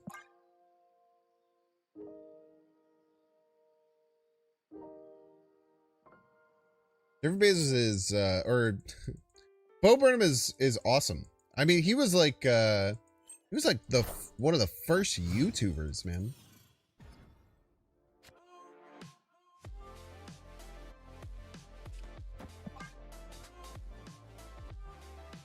You just didn't appreciate when you were younger? That's fair.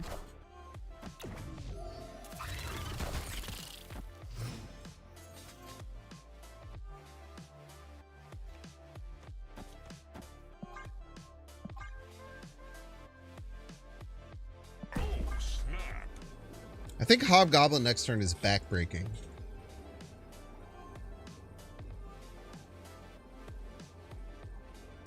Jeffrey Bezos. Yo, small liver queen. Small liver queen. You're like a queen who has a small liver. That's kind of cool. Respect.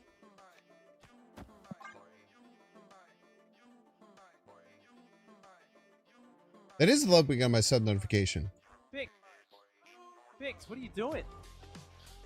He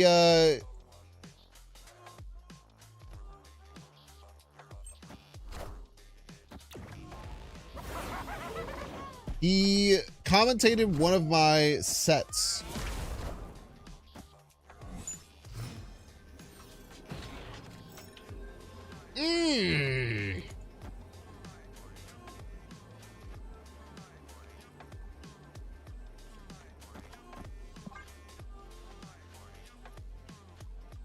This sucks.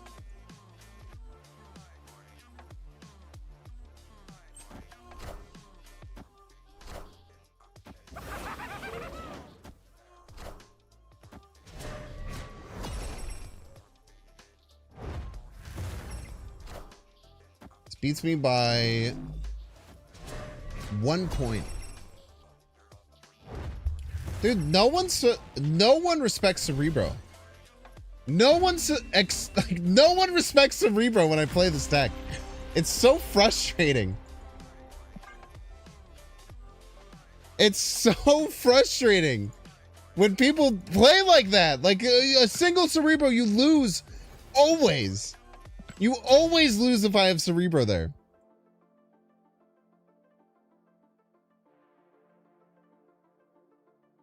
Ah, it's so frustrating, man.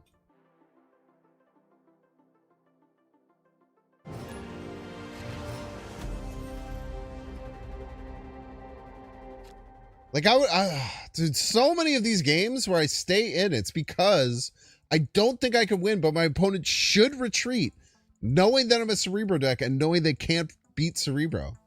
It's so frustrating. Stinger? Oh my god. Thank you. Wait, how long have I been on that screen? Oh, I hit it trying to do the... I tried to... Bix, what are you doing? I accidentally hit it when I was trying to do the Binks, what are you doing thing. That's funny.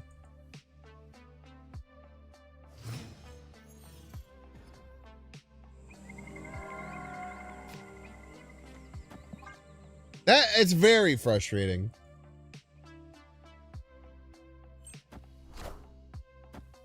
Bro's mad people are calling his bluff. What bluff? What the hell are you talking about? Calling my bluff? You don't understand how the game works.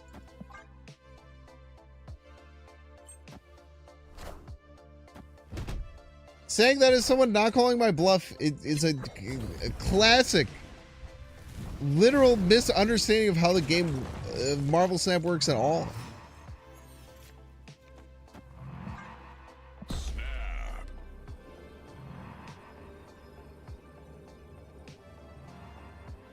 I'm not bluffing. Bluffing would be if I snapped. You just don't you just have no understanding of the game, dude.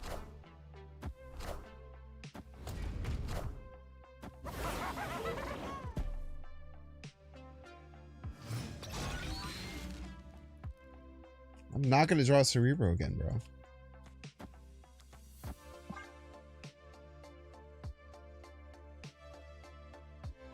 Spectrum is fine because I will draw Cerebro this game.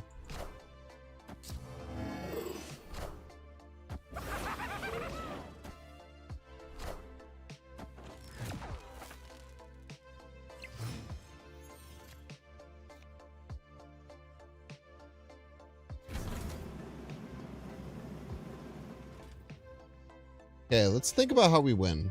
We only need one Cerebro.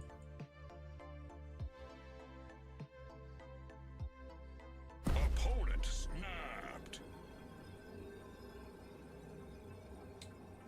Middle will go to...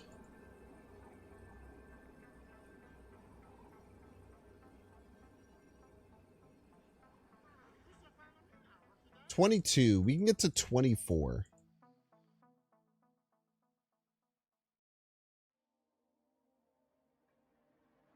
How else could they win?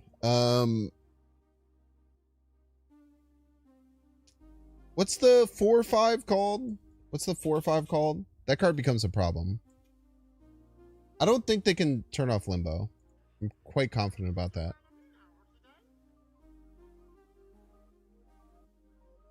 If they have Enchantress in their ongoing deck, I would be very... Yeah, Omega Red. Omega Red.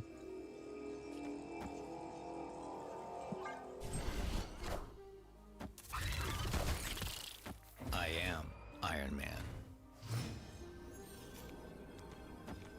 They just play Spectrum and they think they win, but we do.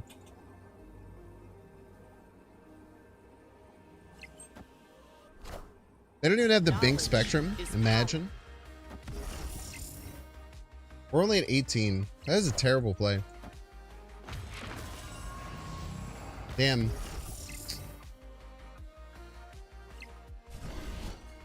Oof. So I should have went Iron Man. Yeah, that's really cringe. Sorry about that one. Just completely miscalculated.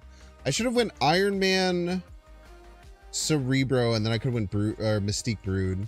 I could have won that. That's really cringe. Oop.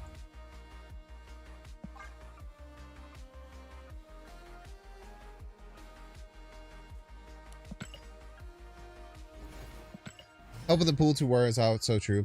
We had the annoying thing is we had a path to victory there that was very clear. We couldn't have gone Iron Man Cerebro, could we have? Maybe we didn't have a path to victory there.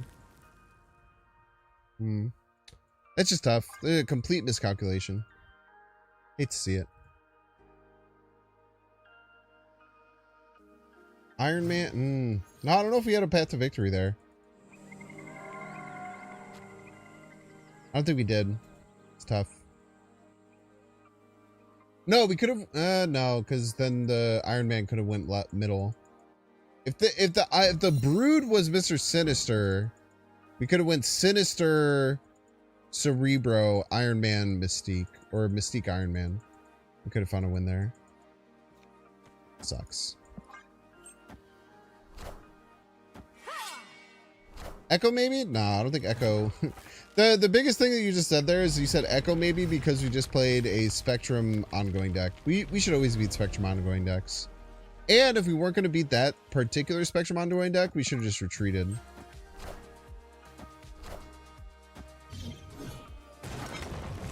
That was just a pure misplay. Just fine. You have to take those on the nose sometimes. This game, we should take Castle Blackstone here. I'm actually completely fine. They play Brood right, we're in a lot of trouble.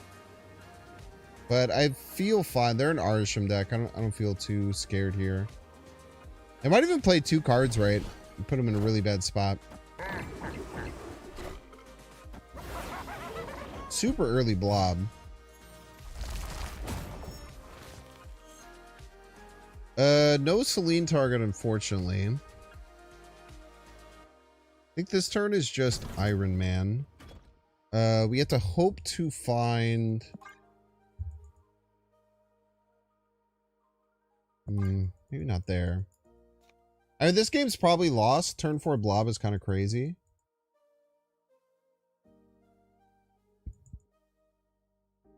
But what are our outs is the big question.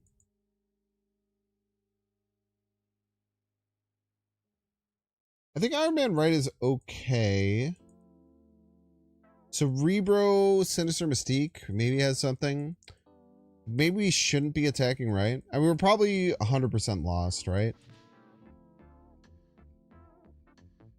After that blob and not getting the extra energy to be able to push out extra cards. Probably just 100% lost. But if we weren't, path to victory is maybe Iron Man left.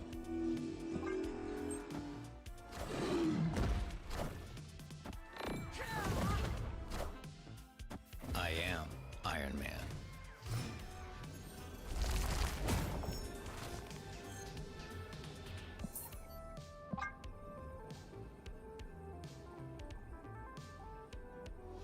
Spectrum good right now? No. Spectrum's not good right now. Spectrum maybe needs to go back to like 6-4 and be +3. I think Spectrum is one of the few cards in the game that can be +3. I think if Spectrum went to +3, there's a potential chance to go for it. She's never been +3 now. I might have said go back to +3. I meant she goes back to 6-4 and then +3. Because she was 6-4, then she was 6-6, then she was 6-7. She found a little bit of success in this like kind of cool ongoing deck. It was kind of like anti-meta. She's never found too much. Why did Spectrum get nerfed to 6-7? Why'd she get nerfed to 6-7? She was 6-7, then she went to 6-6. What? From 6-7. It was because she was really strong for a very small amount of time. There's a very small little niche where she was like pretty good.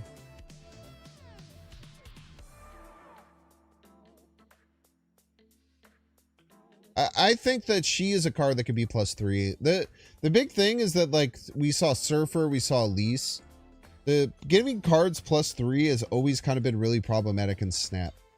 But I think as a 6 cost, she can be +3. Yo, Binks was my least favorite meta of Marvel Snap. Undoubtedly, release Zabu. 2 cards middle? One must be Kitty, right?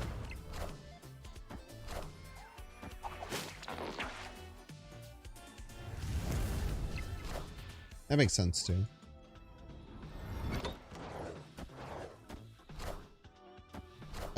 On release Kitty was so unfathomably broken.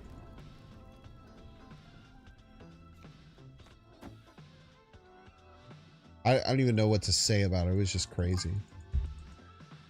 Fair match. I'm pretty fair. Yeah.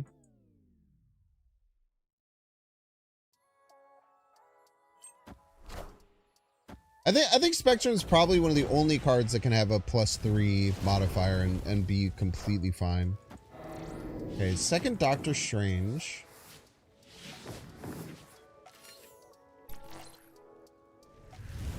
I think I might just try and win middle with Hobgoblin. I don't even need Hobgoblin. We have 7 turns.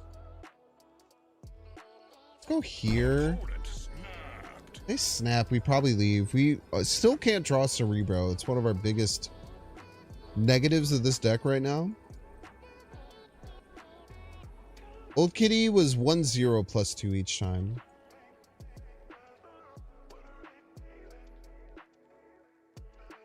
But she was also like you could choose when to put her into your hand. She was very weird. You're almost always drawing Cerebro, right? I mean, that's true. But opponent has like Beast and Falcon and all these crazy ways to like explode on the board. Maybe I just have to take my risk of winning middle right now.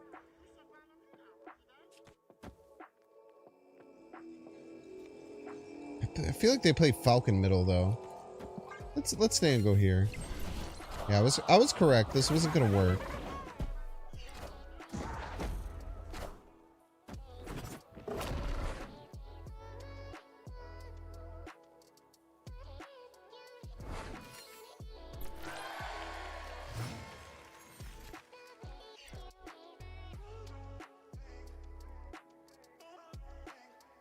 Okay, so they're gonna Nocturne, right? So they can't do any of the stuff that they want to do, which is actually very good for me. Now, did I not draw Cerebro again? Correct, I didn't, which is very annoying. I'm sure you agree. Surely we were supposed to draw Cerebro that game. So Nocturne goes right, which means we're tied middle. They have to play something about the same level. They probably... They can't get the Sunspot right. Or they can't get the... They just lose right, always. Because they can't win right. I guess they could play the Human Torch's 8? It's like a tie, right?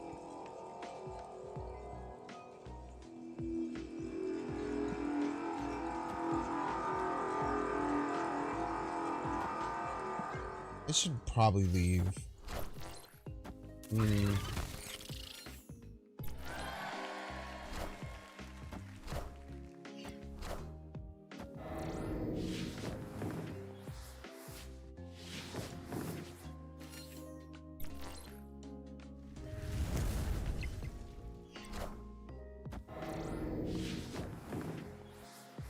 I guess they can if they do that.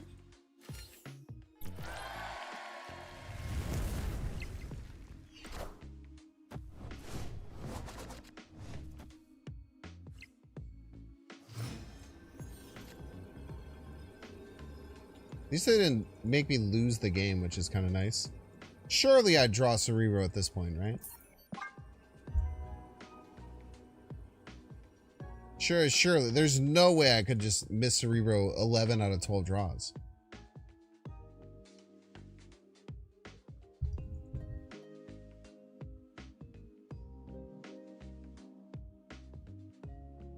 I think they should give Spectrum a time to try and shine at +3.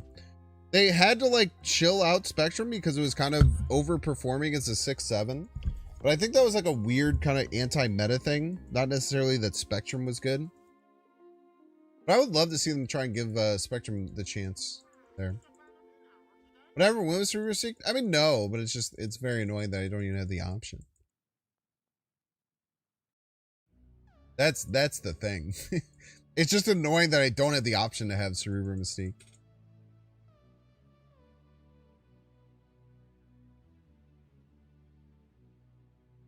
Spectrum already good at low rank? Is it? I guess I don't know the pool too meta at all. But I guess probably Claw getting the improvement he got recently probably makes it so that Spectrum is definitely okay.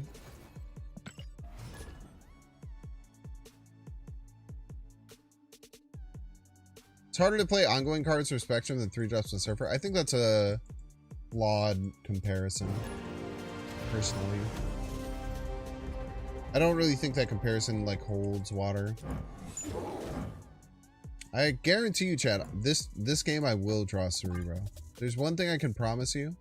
It's that this game I will draw Cerebro.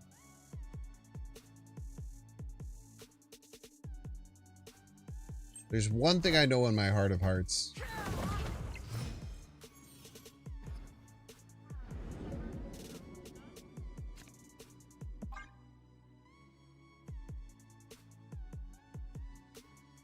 I have made several Black Swan decks, yeah.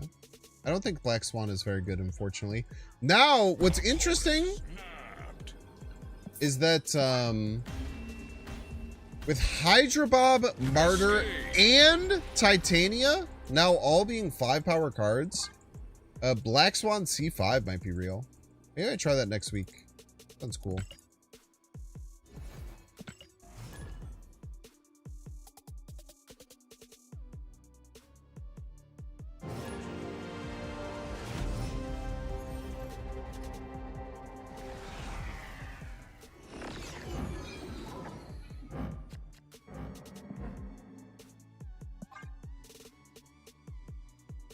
Not Spectrum at 3 cost. I don't think a 3-cost Spectrum is a good idea, personally. We're talking about a +3 power Spectrum is the conversation.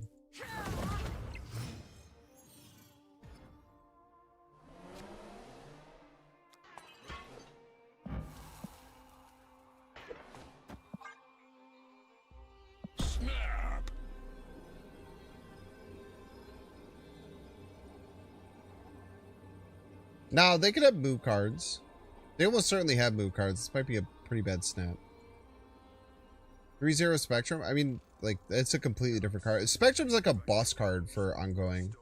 I don't think she should be cheap. I like her at 6 cost. I just want to see her experimented at +3 power. Because then, like, Wong going decks could be kind of cool. Like, when Wong Spectrum gives +6 to all your ongoing cards, I think that's very interesting.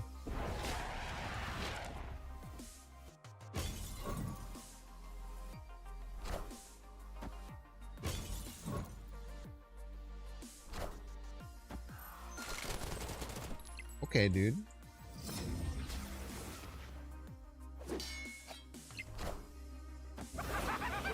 Now, if opponent is good, they will know that because I Celine and played Green Goblin for -3, there's almost a certainty that I have a 11 power Hobgoblin in my hand. They should play around it.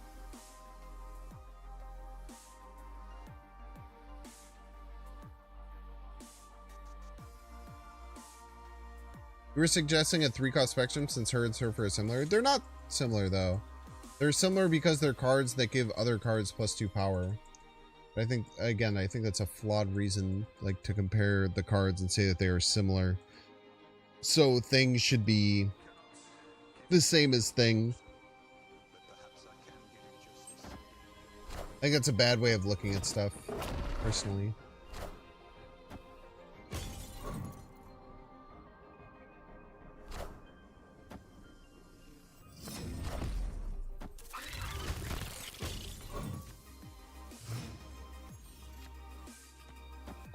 Chat, I literally just can't draw Cerebro. I think it's been 5 games now in a row I haven't drawn it. Our opponent could be good and fulfills here.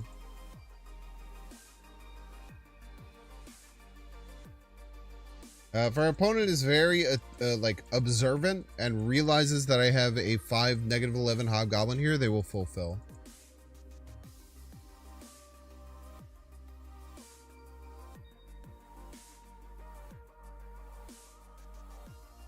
But it's a hard thing to do, and it's also hard to like take that risk.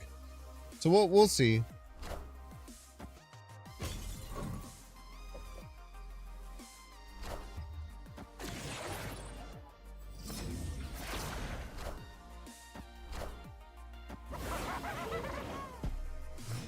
Surely we'll draw Cerebro. Hello.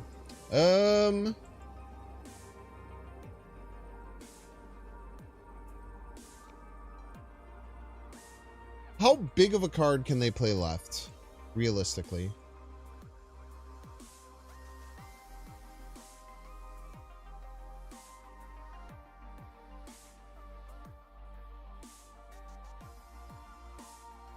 So we get to 16 right. 16 right doesn't feel very safe.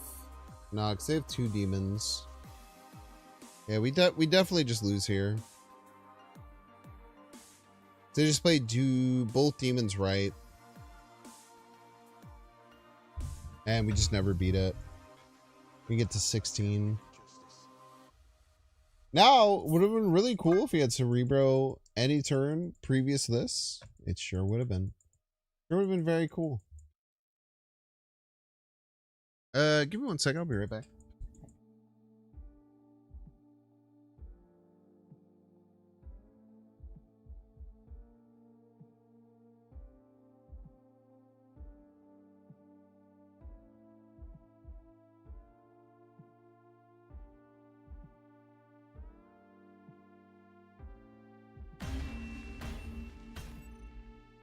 Escaped.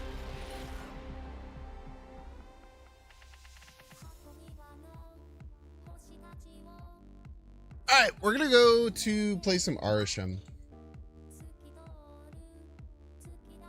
Doesn't really matter if the demons are free, they can still play 2 of them very easily.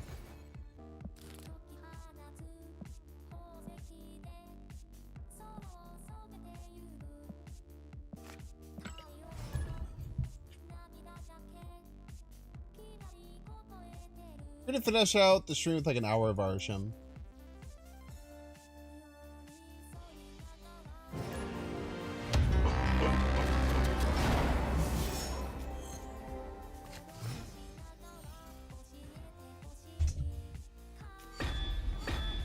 That was just frustrating. The first like 20 games of that deck, very fun. Felt good. Missing Cerebro for... Thank God I switched off Cerebro here. Missing Cerebro for that many games is just... it's just impossible to win.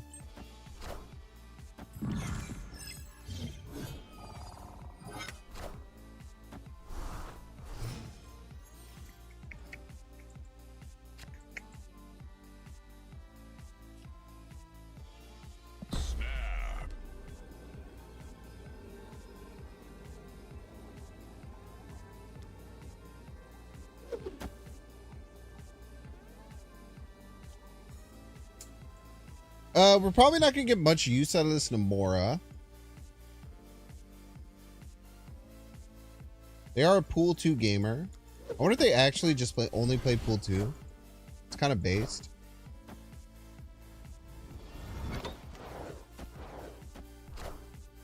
Who they dig up this time? Thank you.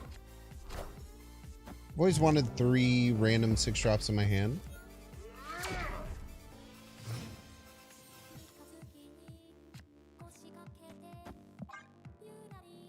We'll go Doc Ock right.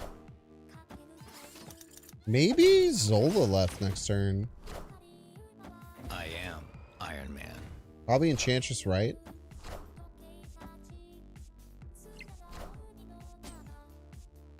But they have one space left the rest of the game. I think if I had Enchantress right, and I could Bass my hand, which is kind of fun. Is Bassing my hand good?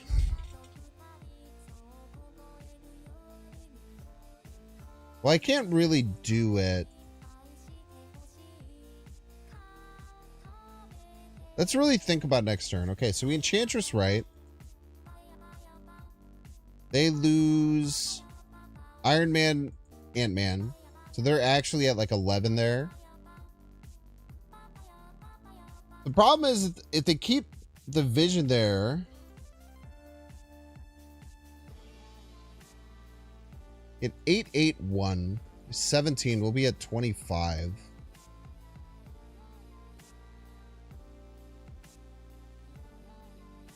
They can't beat us, right? Passing our hand realistically does nothing. I will play it middle.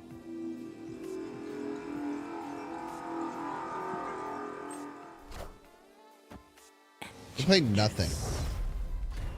Playing none cards is crazy. You know they'll have a Namora or a Black Panther to play? Leader, Zola do nothing for them. We just do this and we always win. They can play Infinite. Actually fucked. Actually fucking insane that they can play Infinite. Escaped.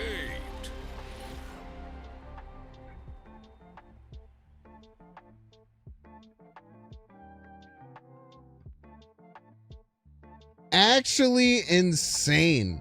Why did I bash my hand? Because it didn't realistically did very little. Maybe I'm wrong. Because they moved the Vision left. They can leader right. Maybe bashing my hand was just correct. I mean, there's no way you play around them passing, right? Playing around them passing is absolutely insane. You never do that. But even if they didn't pass, I could force them into a 3-power Namora and 6-power. Like, all I do is I turn their Black Panther into 6-power and I lose myself a space left. Now, I should have anticipated that they would play their card. Now, I would only have one card anyway, so Baslev was probably correct. Baslev was probably correct. They can also move this. Not that it does very much.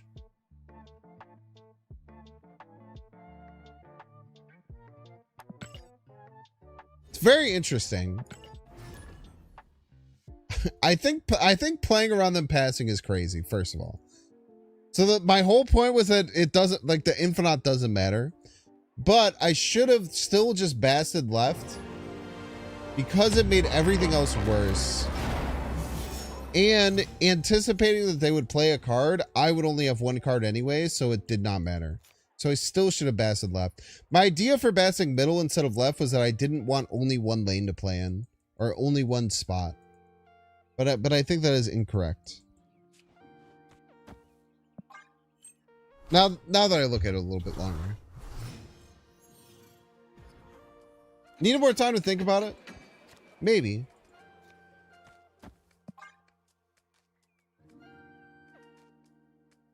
Maybe. Yeah. Needed to think about it more analytically, for sure.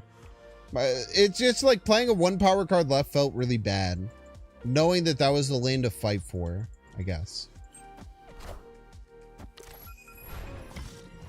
Because Namora or Black Panther wasn't going to win right anyway.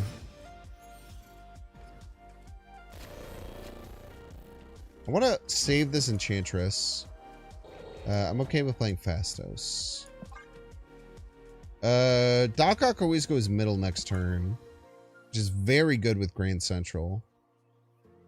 Is it Snapworthy? Yes, it is. Snap.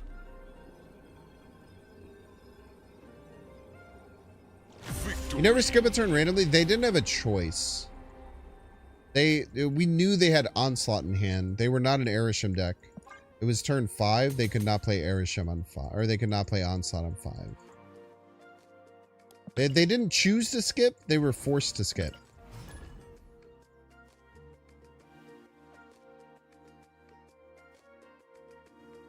They just got incredibly unlucky, which caused them to be very lucky. That is correct, Space Pumpkin. That is the exact situation that happened. They were insanely unlucky until they were insanely lucky to get my Infinite, which they could play. Definitely not playing the Squirrel Girl. The key is fine.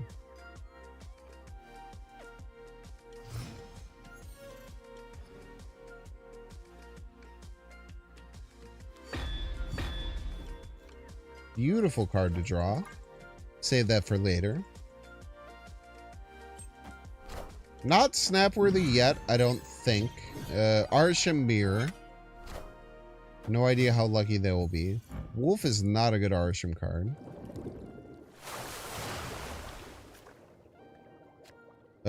This is... We will snap now. They're playing Werewolf on 3 or on 2. They're probably not in the best spot. The complaint is playing Jean Grey or Namora. It doesn't matter. They're an Erisham deck. They probably won't draw them anyway.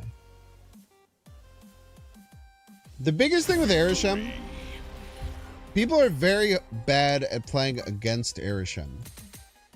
Because it has a lot of randomness. It has a lot of craziness.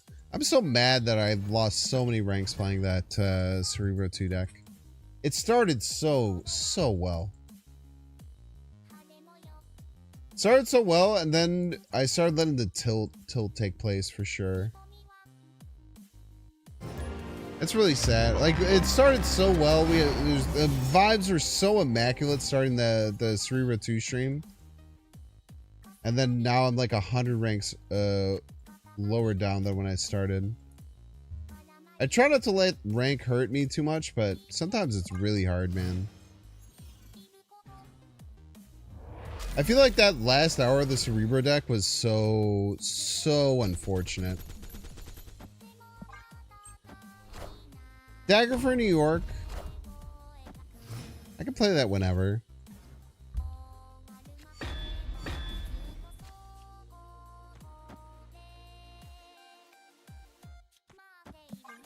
I feel like that last hour was so unfortunate.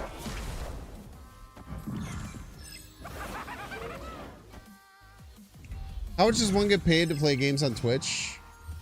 Give me a second here. Are you a sub?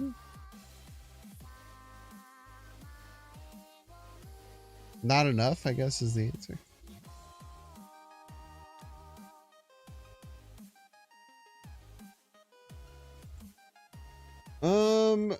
I'd like Spider-Woman middle.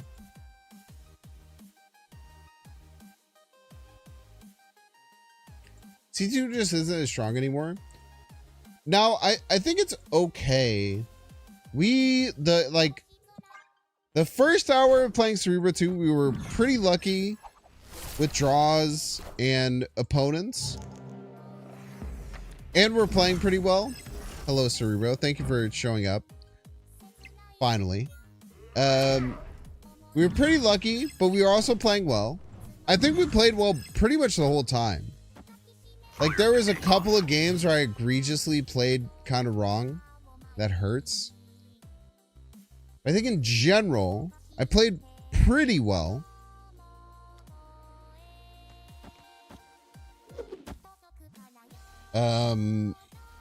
Just ran into some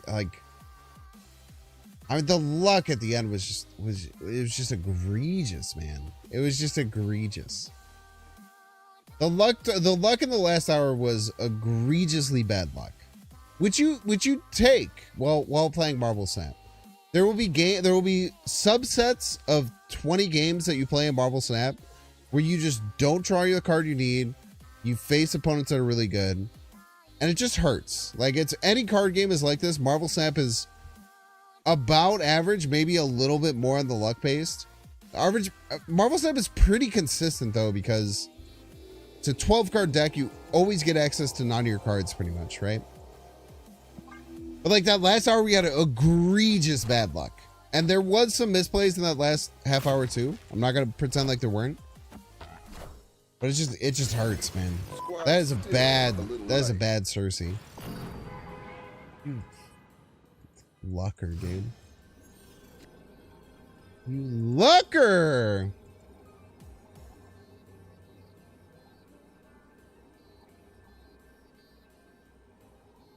That was a terrible Cersei and they got bailed out. A 3-8 and a 3-5 should not get Cersei'd. You shouldn't gain it. You should not gain power from doing that. They gain 2 power, which is a high roll, which is crazy. It's always dagger.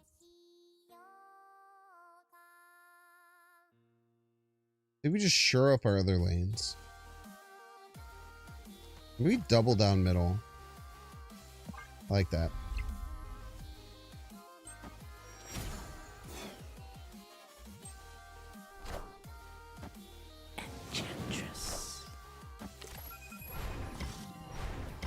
Played that really well. Oh!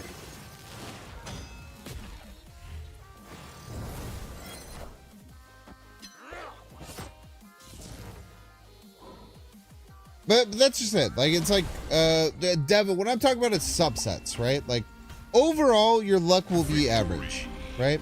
When I play this game, my luck is average, aggregate. And everyone's luck is average, aggregate. A lot of people will say like, oh, this person is lucky, this person is unlucky. Every person's luck is aggregate over enough games. It's just the truth of any card game, right? But when you hit those like hours where the luck is so in your favor, it's just pain, man. But what we did was we tried to push through. We tried to have the most fun possible. We did get salty during certain points, and we're trying to push through. And now we're playing our favorite deck to make up for it, which is the way that you have to deal with things.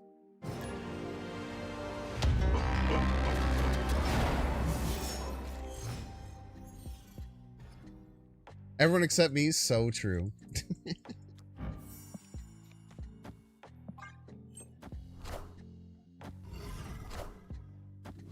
Quinjet on 1 in 6. Let's go.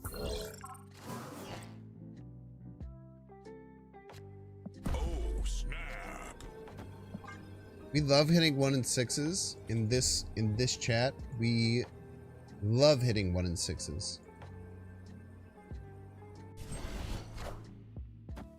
Frick!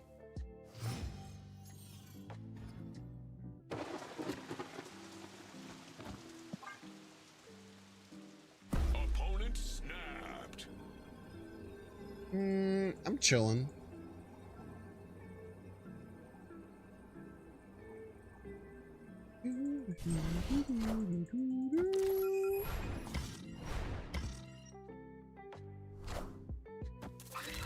Person has a brood?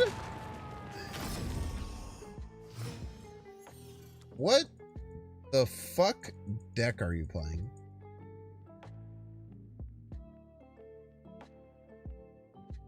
Does anyone have any indication of what deck my opponent is playing? Because I am lost.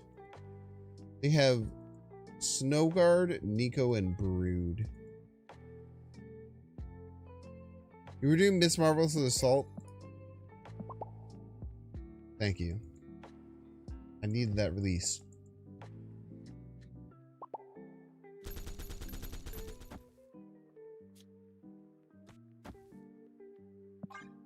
We hit him with a Sandman on 5?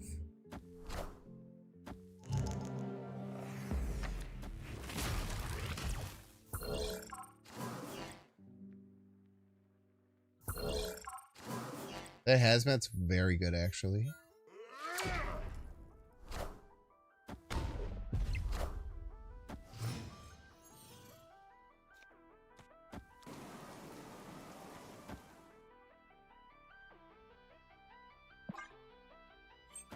Hazmat before they play their, oh, this is so good.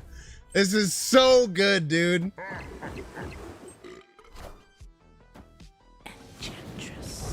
Oh, my enchantress. Oh, no. Oh, shit. What are you going to do? Are you going to play like a bunch of cards to make up for it? You absolute piece.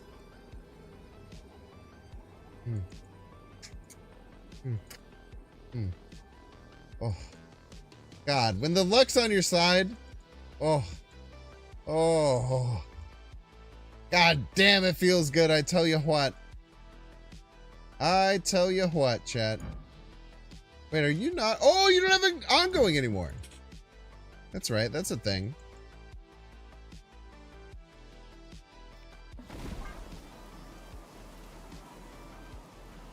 Victory.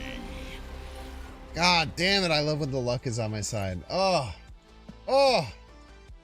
But I do want to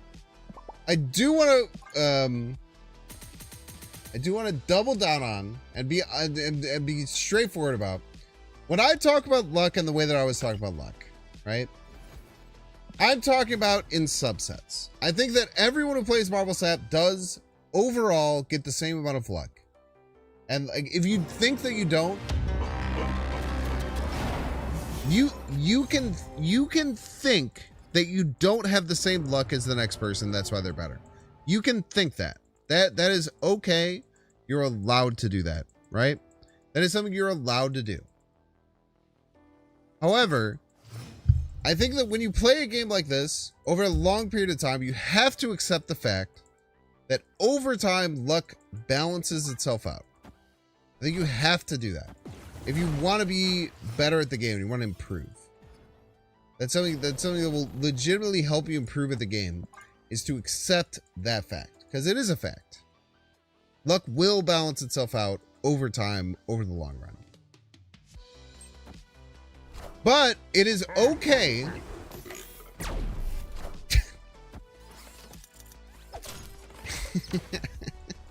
It is okay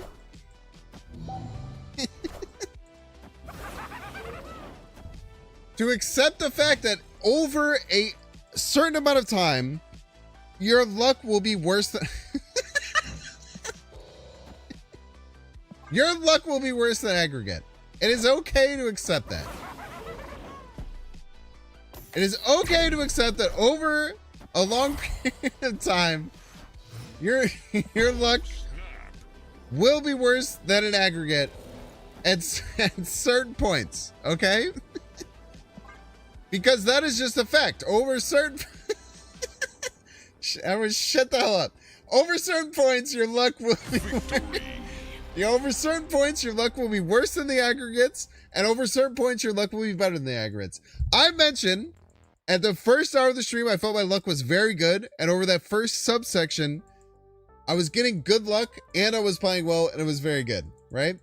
And then there was a subsection towards the end of that stream that I was getting very bad luck, and I was playing decently well, and also I probably had 9 drinks tonight.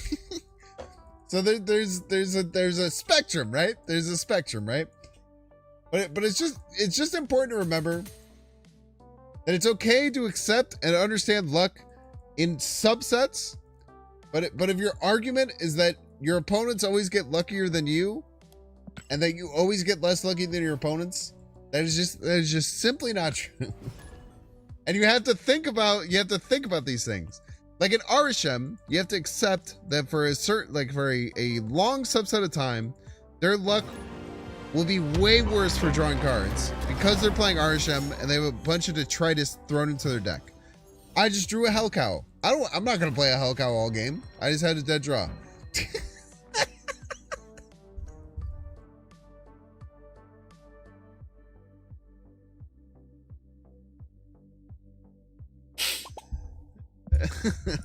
God, everyone shut the hell up. All right. I'm just built different is the thing. The actual thing is that I'm just simply built different is the actual truth, and I'm just better than everyone else. Oh wait, okay. No, I do want to make this funny. Screams about dead draws Arish and Blob. Asgard. Mjolnir. Oh god. No, my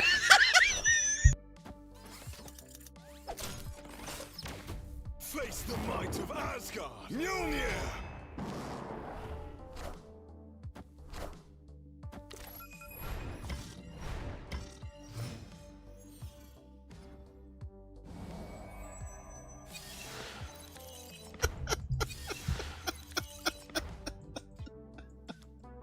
Okay. Here's what we've learned, chat. Here's what we've learned. I need to just start complaining more. I just need to start I just need to start complaining about what is happening, because clearly that is just getting all the good things to happen, which is good. I like when good things happen. I don't like when bad things happen. That's just me, chat. I'm just someone who doesn't like when bad things happen. I'm sorry. Snap. Do you guys Oh god, that was so Victory. that was maybe one of the funniest games of Marvel Snap, as I've tried to explain luck to someone that has ever existed. That was just so fucking funny. And nothing stopped working for me that whole time. I just need to start doing that more. I just need to start I just need to start lying. I just need to start pretending like the game isn't actually just enhancing my luck because I'm a content creator and I help boost this game's algorithm, which is the real thing, chat. Which is honestly the real thing. The real thing is that the whole world's a lie. You're stuck in your position because of outliers that are outside of your control. There's nothing you can do to change it. I am a content creator and I get to make video games. I get to play video games for a living and make videos for a living because the world wants me to. And it doesn't like you in comparison. I don't know, man. What's up? How are you guys' weekend going? Anyone doing anything fun? Anyone going on a vacation, man? You guys going on vacation? What's going on? What's the action? You guys playing Mockingbird on turn 2? You guys playing Mockingbird on turn 2 on Castle Blackstone? Is that your vibe? You traveled the world this year. That's exciting. Pink Wasp. I gotta meet Pink Wasp in Vegas. Oh, snap. One of the best cities in the whole world. That's what a lot of people say. Some people say that for sure. It's definitely a thing that some people say. Finally, some bad luck. The Central Park was bad luck. That's true.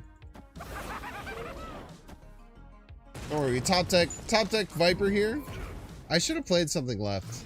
I'm like anti-tilted right now.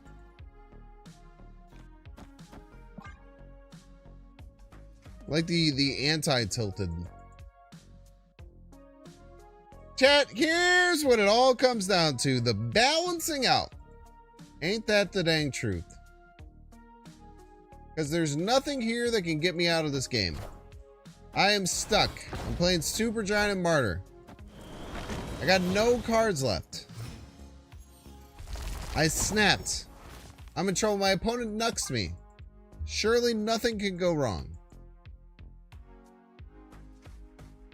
Just like we said, you know, after everything that happened before that being bad, now all this evens everything out and we're all on the same playing field. Get it twisted. What if my opponent played Destroyer though?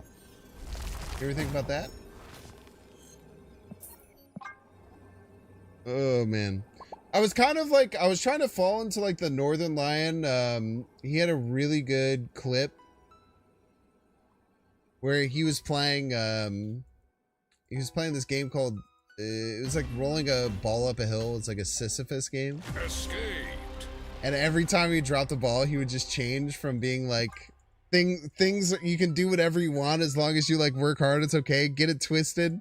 It's the it's the situation around where you were born, which is what makes you or breaks you. Get it twisted. Nothing matters. Everything, you're just a pawn in the game. Yeah, okay. People got it. Get it twisted. I was kind of trying to fall into that at some point. And then I just started laughing. And now here we're at. Here we are. Oh, here we are. Museum's not great. Try and turn that off if we have the chance, I think. Chat, what, let's start talking about this now. What rage game? They're gonna play Mobius this turn. What rage game should I play, during the Binksathon that's coming in a few months? Last time I played and beat Jump King in a very respectable time, mind you. But what kind of like rage game? Elden Ring is not a rage game. What kind of rage games would y'all like me to see?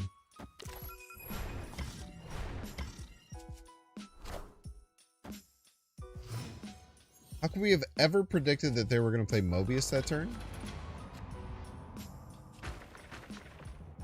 Loki's kind of bad.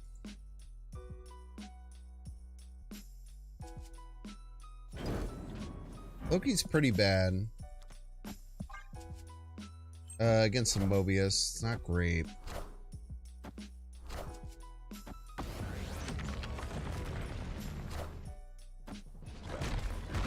Bonka bonka.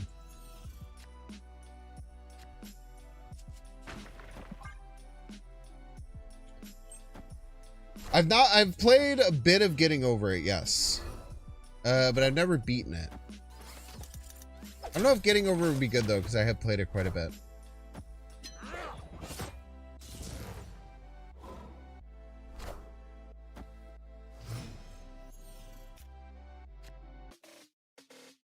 Definitely the driver's seat here. What if I just Loki anyway?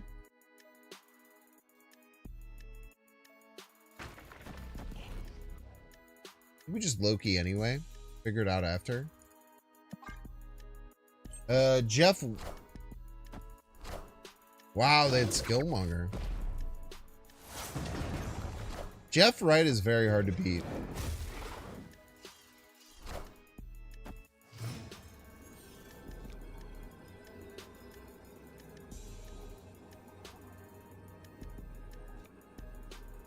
Mojo would beat it though.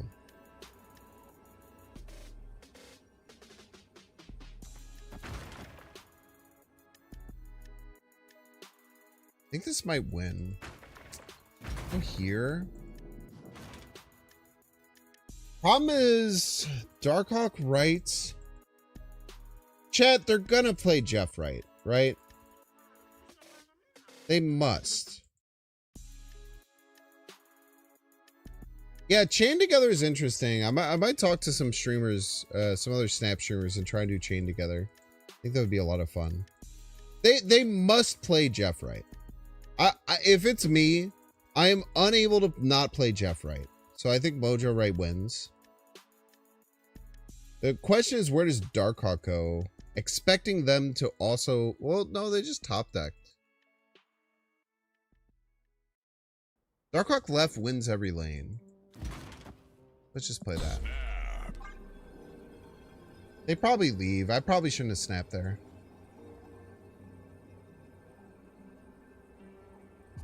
If they top decked Darkhawk, I think we always win. If they go Jeff Wright, which they must.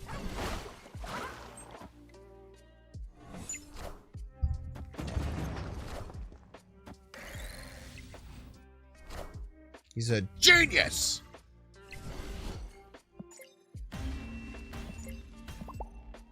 Victory. Dexter, Cozy, Alex, I guarantee you, first of all, Cozy would absolutely not come back to streaming to play Chain Together. No universe where Cozy can... Cozy wouldn't come back to streaming for Marvel Rivals, which is a game he was insanely anticipating, okay? First of all, there's no chance Cozy would ever come back to stream to play Chain Together. Dexter and Alex? Maybe. I think if chat, they had to play Jeff Wright. There was literally no chance they would have done it. Cozy stepped away from streaming.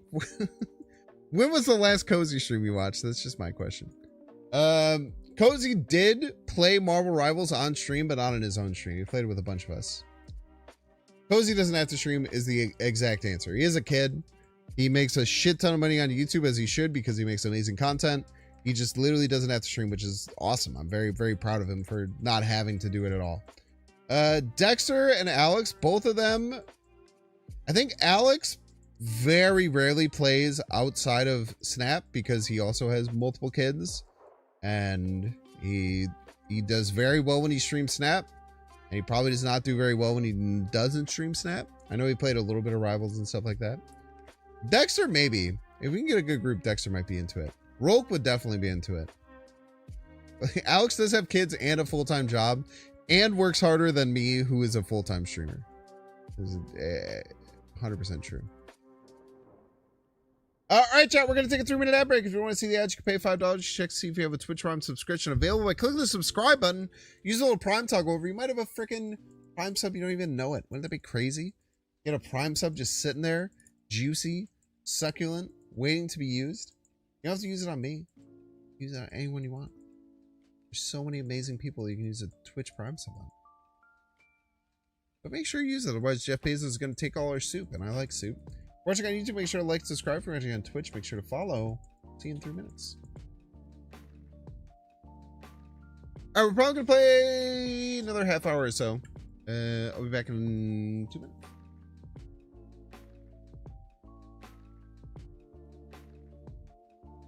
This is what we do. Everybody's a Binks fan.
What's up? Did I miss anything?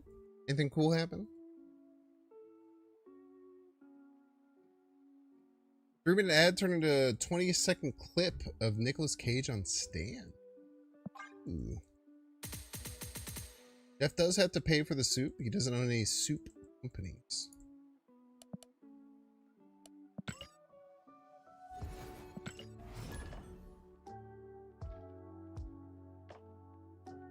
Cozy puts crazy effort into his videos. He does indeed. I am forever. Here's the thing. I had to, because at one point I used to try and compare myself to Cozy. Numbers wise. I used to compare myself to a lot of people numbers wise. I had to pull away from that because it's very bad for my mental health, first of all.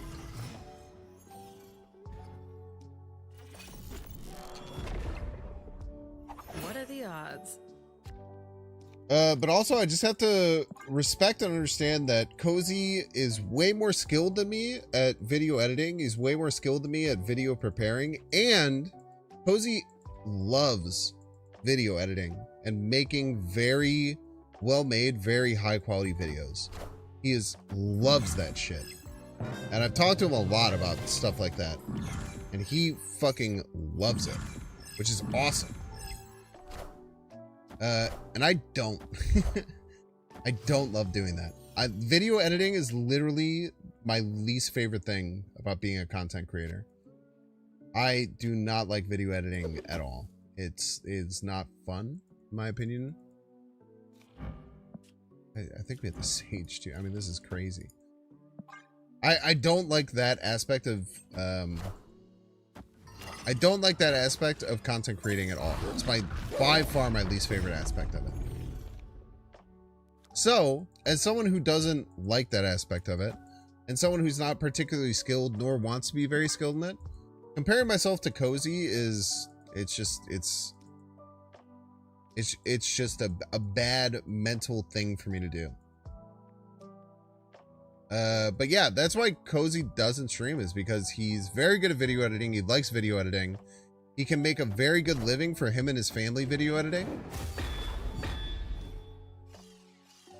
Another Mockingbird, eh? And that's awesome. That he has the ability to do that. I think if we do this...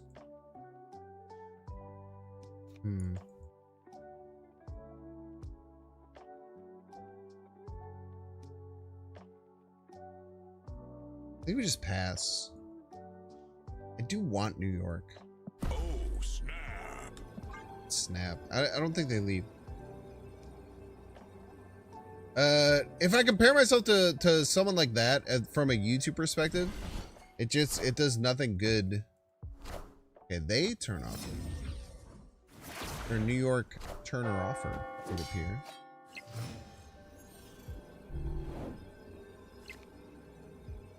Still do have a good, an okay follow-up. This is what we got. Everybody's a Binks fan.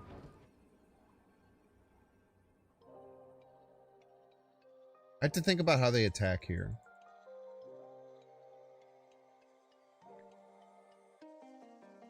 It's always Arishem Mockingbird, not Angela Storm. Let's do this. Go 2 left is scary. Tough. Neither one, right? Yeah, GG's. Very well played by the opponent.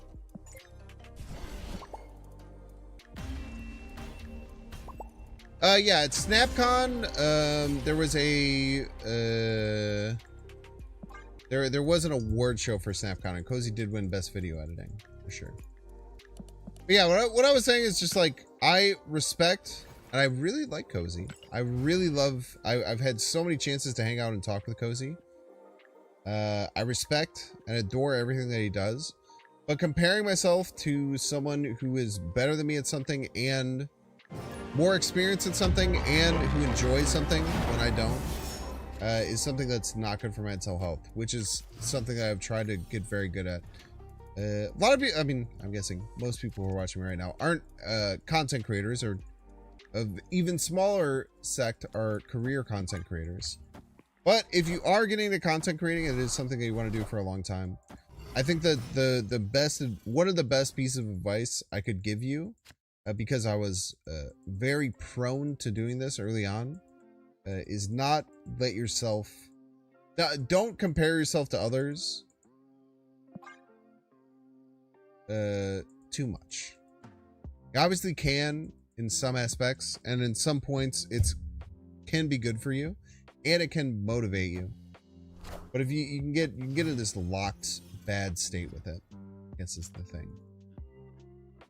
I've always wanted a titanium. Maybe I shouldn't do that though. Seems bad. Let's just play Coulson.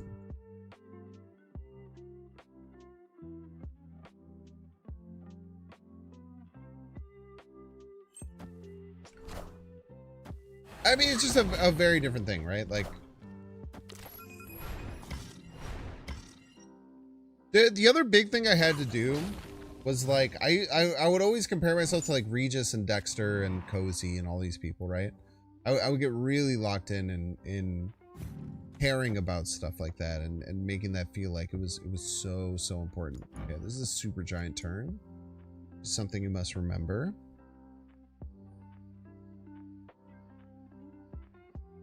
I actually think Doc Ock left is still good because it's 10 power and it will probably get filled.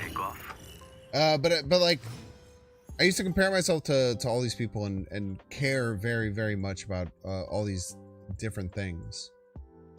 But it's like if I compare myself to someone like Regis, right, who has been a career content creator for like 7 years before he even started playing Marvel Snap.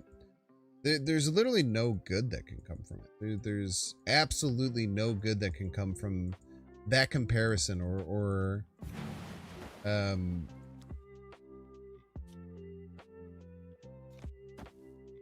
that. There's no good that can come from that comparison, right? I can care about something like that a lot. Cleared for takeoff. Cleared for takeoff. But at the end of the day, if I'm comparing myself and getting mad at myself if I'm not reaching numbers or reaching levels that someone who has been doing this for 5, 6, 7 years longer than I have, it's just not good. It's just not good. I have 10 more coming here. Maybe that can have some kind of impact. Maybe they give me the Titania as a joke. You never know. This world. But what I do want to do as a content creator is just try and do the coolest things possible. Try and be better. Try and do interesting and different things that I maybe had not done in previous times. And I'm not always being super successful at that. There are a lot of times where you know, I go through a couple of months, I feel like I've been doing the same things, or I say I'm gonna do something and then I don't do it. Right? These things happen. You indeed give me the Titania, but they still win. Impressive. Almost certainly lose here unless there's some craziness that happens. Maybe Doc Ock pulls a destroyer. Pulls a block. Regis is just playing Snap for fun, so you can try that. Very, very smart and very intuitive chatter comment based on me trying to be a little bit vulnerable. Just play for fun, forehead. Very good point.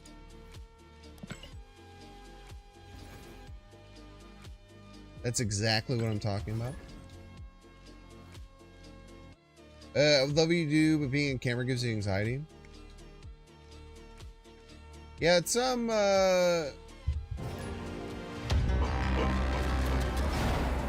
being on camera, getting camera anxiety is hard. I don't really have a good answer to if you have camera anxiety as to how you can be successful in content creation. If you have camera anxiety, do you really want to do what I do though? I think is the question that you should ask yourself, right? Like if you're saying like, I would love to do what you do, but being on camera gives me anxiety. Do you really want to do what I do? Probably not, right? So like focus your, in my opinion, I would say focus what you're doing or what you want to do elsewhere would be probably my best suggestion from that perspective. Because if you do have serious camera anxiety and being on camera is awful to you, then you probably don't want to do what I do, and that's okay. Dreaming disguise hosts were masks for a long time. If you think that wearing a mask will get rid of camera anxiety, I don't know what to tell you. That's not the same thing.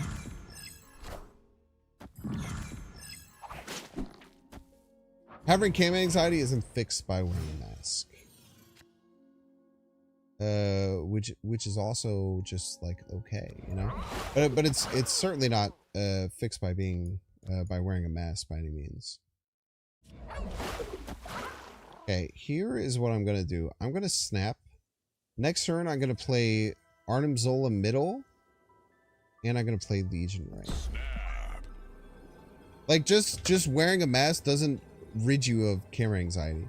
The reason that Dream and Disguised Toast wore that is because they were scared of their identity being leaked and the problems that come with that, which is something that I worry about too. But I think that's a very different thing.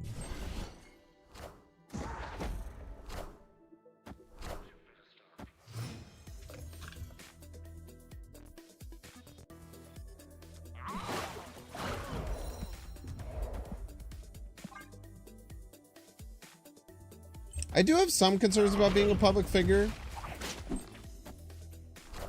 I don't worry about it as much. Worst hit.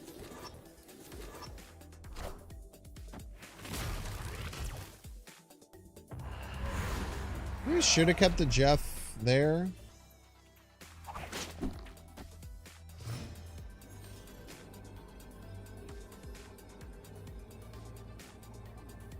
So opponent is winning. They probably don't move the Nocturne.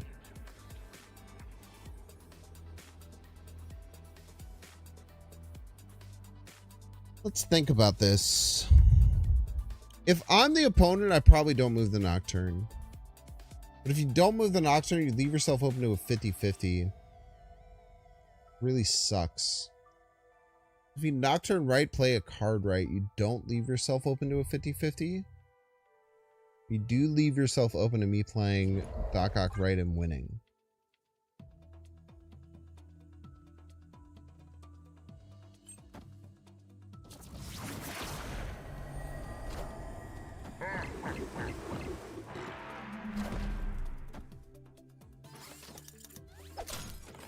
Warmier, huh? Flop.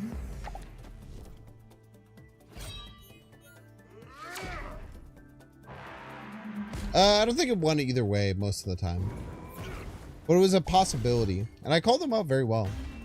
Also, Hyde is very cool and interesting.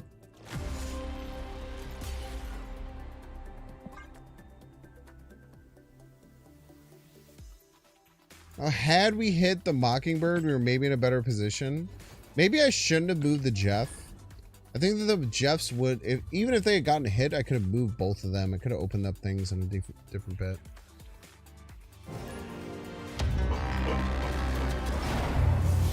No, I don't think there are a Secret Agent Bill. If you are worried about yourself blowing up and getting too popular, just don't use your real name with anything. Use an alias and don't connect anything to your real name when you be good.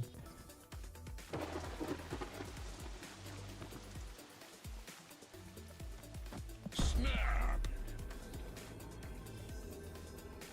There are concerns other than doxing. No, I mean, it's mostly just like doxing.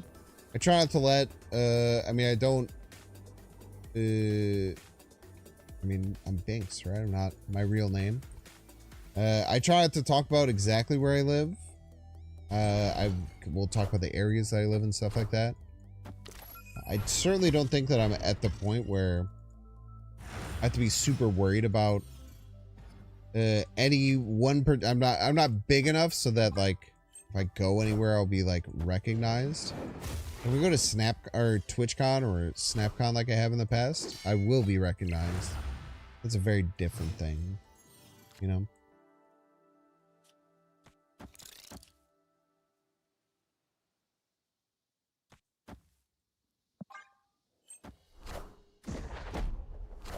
He lives on Naboo.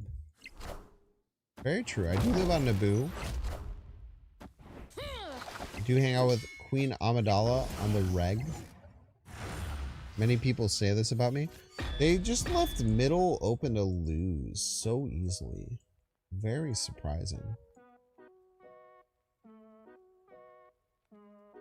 It's very surprising that they just let themselves lose middle so easily.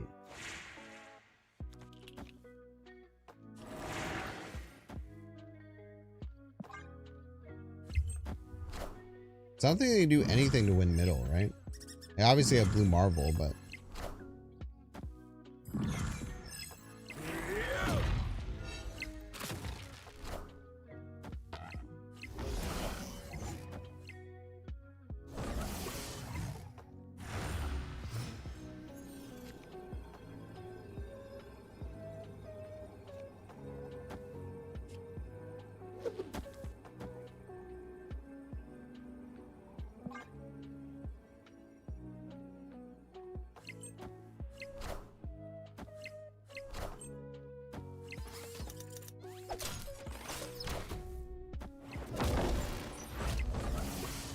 sure thought.